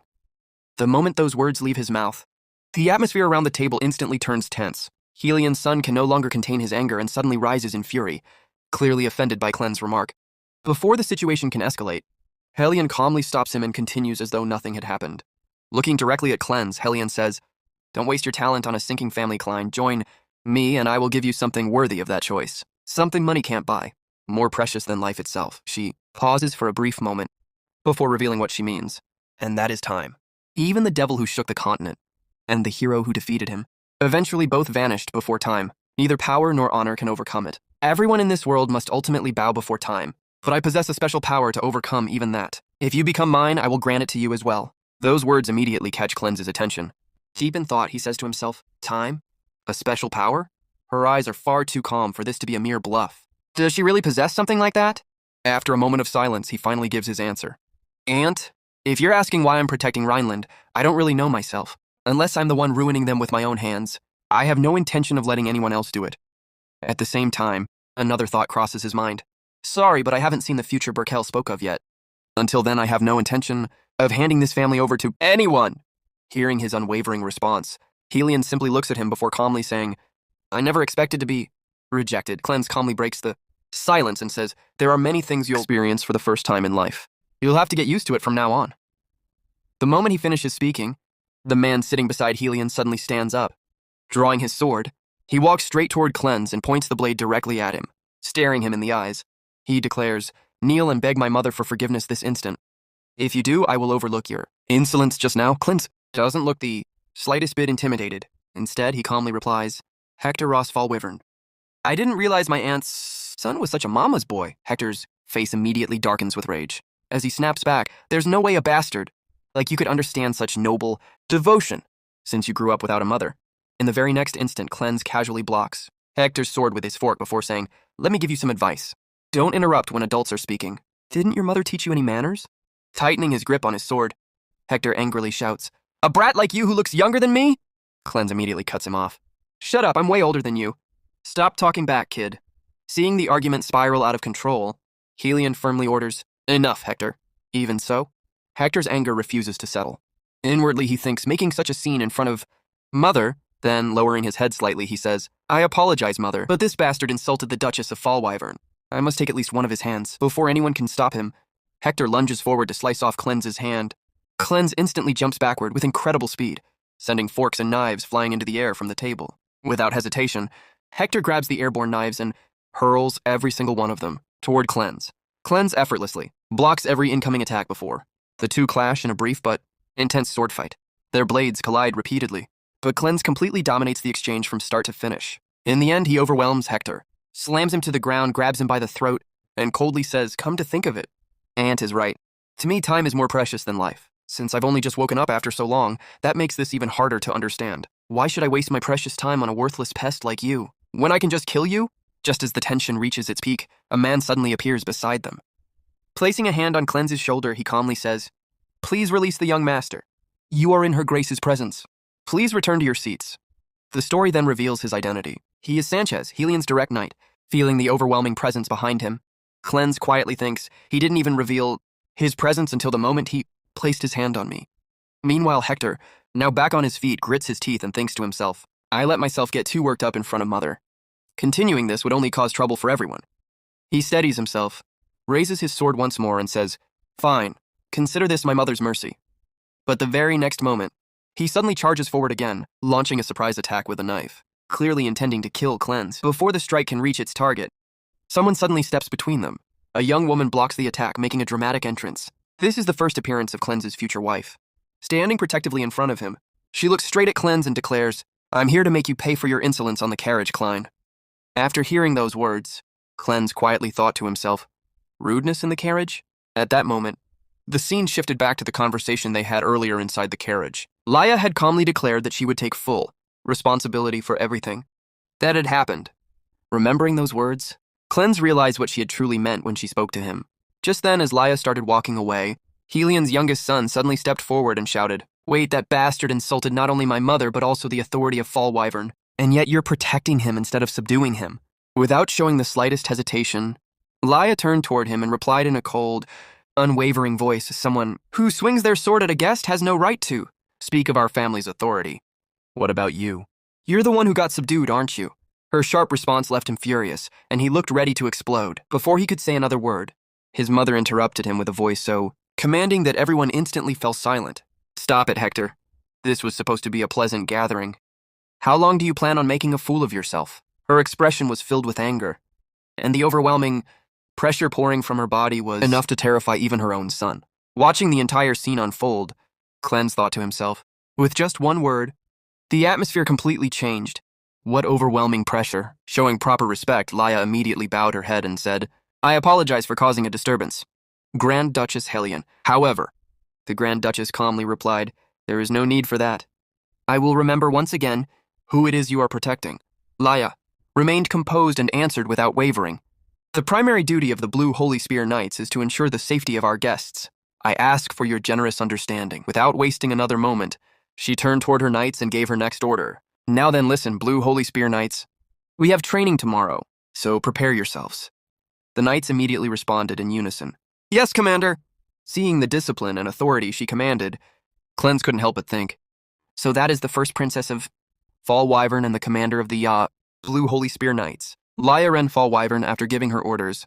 Laya began walking away and calmly announced, "I will be resting in my room. Everyone is dismissed." Her soldiers respectfully followed behind her and answered together, "Understood, Commander." Once she finally returned to her room, she quietly closed the door behind her. The moment she was alone, the strong and emotionless expression she had maintained all day completely disappeared. Letting out a long breath, she softly whispered, "I made it through another day. I did well, right, Father? I can't take it anymore. I need to relieve this stress." With no one around to see her, the burden she had been carrying finally began to show. The story then revealed more about her. Lady Laya of the Fall Wyvern. Family belonged to one of the most prestigious noble houses in the western region. Across the kingdom, she was renowned for her extraordinary combat skills and her cold, emotionless personality. To everyone around her, she appeared to be the perfect warrior, strict, fearless, and impossible to approach. However, beneath that icy exterior, Laya was hiding a secret that no one else knew. As soon as Laya pulled on the hidden rope, a secret compartment opened, revealing countless treasured items before her. The moment she saw them, her eyes began shining with excitement, and a bright smile spread across her face. In a voice filled with admiration, she softly whispered, "Lord Archimond." The story then revealed the truth about her biggest secret. Laya was an enormous fan of Lord Archimond. Over the years, she had gathered an incredible collection dedicated entirely to him. There were countless portraits of Lord Archimond, all carefully drawn by her own hands because she was never satisfied with the official versions. She had also collected rare necromancy relics that were said to have once belonged to Lord Archimond himself, even purchasing some of them at expensive auctions. Her room was filled with circular portraits of him, biography collections documenting his life, and most precious of all, her favorite possession, a handmade double-sided Lord Archimond cushion. Hugging the cushion tightly against her chest, she happily imagined him speaking to her. In her fantasy, Archimond gently smiled and said, "Your battle was perfect. Laya, I shall pat your head as a reward." Hearing those imaginary words made her blush with embarrassment as she shyly replied, "I'm so embarrassed, Lord Archimond." Still hugging the cushion, Laya continued talking to herself. "By the way, are historians blind? Every official portrait has a completely different face, and even the clothing patterns are all over the place. At this rate, I have no choice but to redraw them myself. Though thanks to that, I got to make them exactly to my taste." As she spoke, she imagined Archimond standing right in front of her. In her imagination, he calmly smiled and told her, "Calm down, Laya, I'm right here." The fantasy was so vivid that she completely lost herself in it, becoming so excited that she accidentally fell over with a loud thud. The noise was so loud that it could even be heard outside her room. Embarrassed but still unwilling to let go of the cushion, she climbed back onto her bed, hugged it even tighter, and quietly whispered, "Everyone points fingers at you and calls you the devil of the continent, but sometimes I envy that. Because no matter what the world called you, you lived as yourself until the very end. That's why it's such a shame that you disappeared before I was even born. I wish I could have met you just once." Her cheerful expression slowly faded into one filled with longing and regret as she held the cushion close to her heart. Just then, someone suddenly knocked on her door. Startled, Laya quickly sat upright and called out, "Who is it?" "I thought I said I would be resting today." At the same time, panic filled her mind as she desperately thought, "I can't let anyone see this." "My reputation as the commander from outside the room," a familiar voice answered. "It's me, Klein. Are you inside?" Standing outside the door, Klein silently thought to himself, "I don't want to get involved with a woman who calls me a kid, but it's true that she helped me. So a simple thank you should be enough." When Laya opened the door, she immediately asked him, "What are you doing here?" The moment her eyes landed on Klein, countless thoughts rushed through her mind. Klein Rheinland, the guy who has been rumored since childhood to be Lord Archimonde's reincarnation. I investigated him several times, just in case, but there wasn't the slightest trace of necromancy. There wasn't even any sign of other spells. Of course, there's no way Lord Archimonde would be reborn with such a blank face. "No, that's not what's important," Laya continued observing, Klein in silence while countless thoughts ran through her mind. "The only suspicious thing is that his swordsmanship is improving at an abnormally fast rate for someone who has no mana. And above all, the way he looked at his opponent during the trial by combat. Those were definitely the eyes of someone choosing their prey. Besides, he carries the same Rhineland bloodline as Helion. I must never trust him carelessly." Although she couldn't find any proof that the rumors about him were true, something about Klein continued to make her uneasy. Before either of them could say another word, Little Red suddenly rushed into Laya's room without permission. Looking around with sparkling eyes, she happily exclaimed, "The Night Lady's room is huge." Startled, Laya immediately tried to stop her. "Wait, don't go inside my room!" But before the situation could become even more chaotic, Klein stepped forward and sincerely said, "Thanks. If it weren't for you, things would have gotten much worse. It must have been difficult for you to stand in front of Grand Duchess Heliane. So thank you for helping. I mean it." Hearing his genuine gratitude caught Laya off guard. For a brief moment, she wondered, did I go too far? He only came here to say hello. However, Klein wasn't finished yet. Looking directly at her, he asked, "Do you want to make a deal with me? I got some information from Gordon before coming here." The story then shifted to the conversation Klein had previously had with Gordon. Klein asked, "The cause of death for the former Duke of Fallwyvern was suspicious?" Gordon nodded and answered, "Yes, officially. It was reported as an illness, but there are far too many suspicious details. Grand Duchess Helion was the only person present at his deathbed, and she is also the one who possesses the Duke's will." Those words strongly suggested that Helion might have been connected to the death of the former Duke of Fallwyvern, Laya's own father, returning to the present. Klein calmly said, "As you already know, we share the same enemy, Helion, so let's trade what we need. What do you say? Neither of us has anything to lose. If there's something else you want..." He paused for a moment before asking, "Why aren't you answering?" Laya wasn't even looking at him anymore. Instead, she quietly asked, "You heard about my father from somewhere, didn't you? And that made you so sure." Klein finished her sentence himself. "That I'd team up with you just because I hate Helion?" Looking straight into his eyes, Laya finally revealed what she truly thought. "You're just like Helion. You're the kind of guy who sees someone's pain and immediately calculates how to use it." Klein frowned in confusion and replied, "So, you're saying I'm just like her?" Before either of them could continue arguing, Little Red's cheerful voice interrupted the tense atmosphere. Holding something in her hands, she excitedly shouted, "Young master! I found a cute frog doll." The moment Laya saw what she was holding, her face instantly turned pale. "Archimonde's handmade doll!" she screamed internally. Klein looked at the doll with a puzzled expression and casually commented, "That thing looks pretty ugly." Hearing those words, Laya immediately rushed toward Little Red in a panic, desperately trying to take the doll back. However, Little Red happily hugged it and replied, "No, this frog doll is really cute." Trying her best to stay calm despite the panic in her heart, Laya hurriedly said, "It's important." Watching the entire scene unfold, Klein couldn't help thinking, that piece of rag is important? But the disaster had only just begun. Being an innocent little girl, Little Red had absolutely no idea what she was about to uncover. She noticed the hidden rope nearby and curiously reached for it. The instant Laya realized what she was doing, she completely lost her composure. "No, don't pull that!" she shouted while rushing toward her. Unfortunately, she was already too late. Little Red pulled the rope and the hidden collection was instantly revealed. Countless portraits of Lord Archimond appeared before everyone. Innocently pointing at them, Little Red innocently said, "This guy looks really ugly." Seeing everything exposed, Klein's eyes widened in disbelief. "Wait, that doll, and now this could it be?" Then another shocking thought crossed his mind. "No way. Is that supposed to be me?" Before he could recover, Little Red ran toward the handmade cushion and excitedly picked it up. "Young master! Look at this weird pillow!" Klein stared at it in complete disbelief. "No way is that really supposed to be me." Meanwhile, Laya's mind had gone completely blank. What do I do now? I'm the commander of the Blue Holy Spear Knights. What will happen to my reputation? Embarrassment, panic, and despair all hit her at once.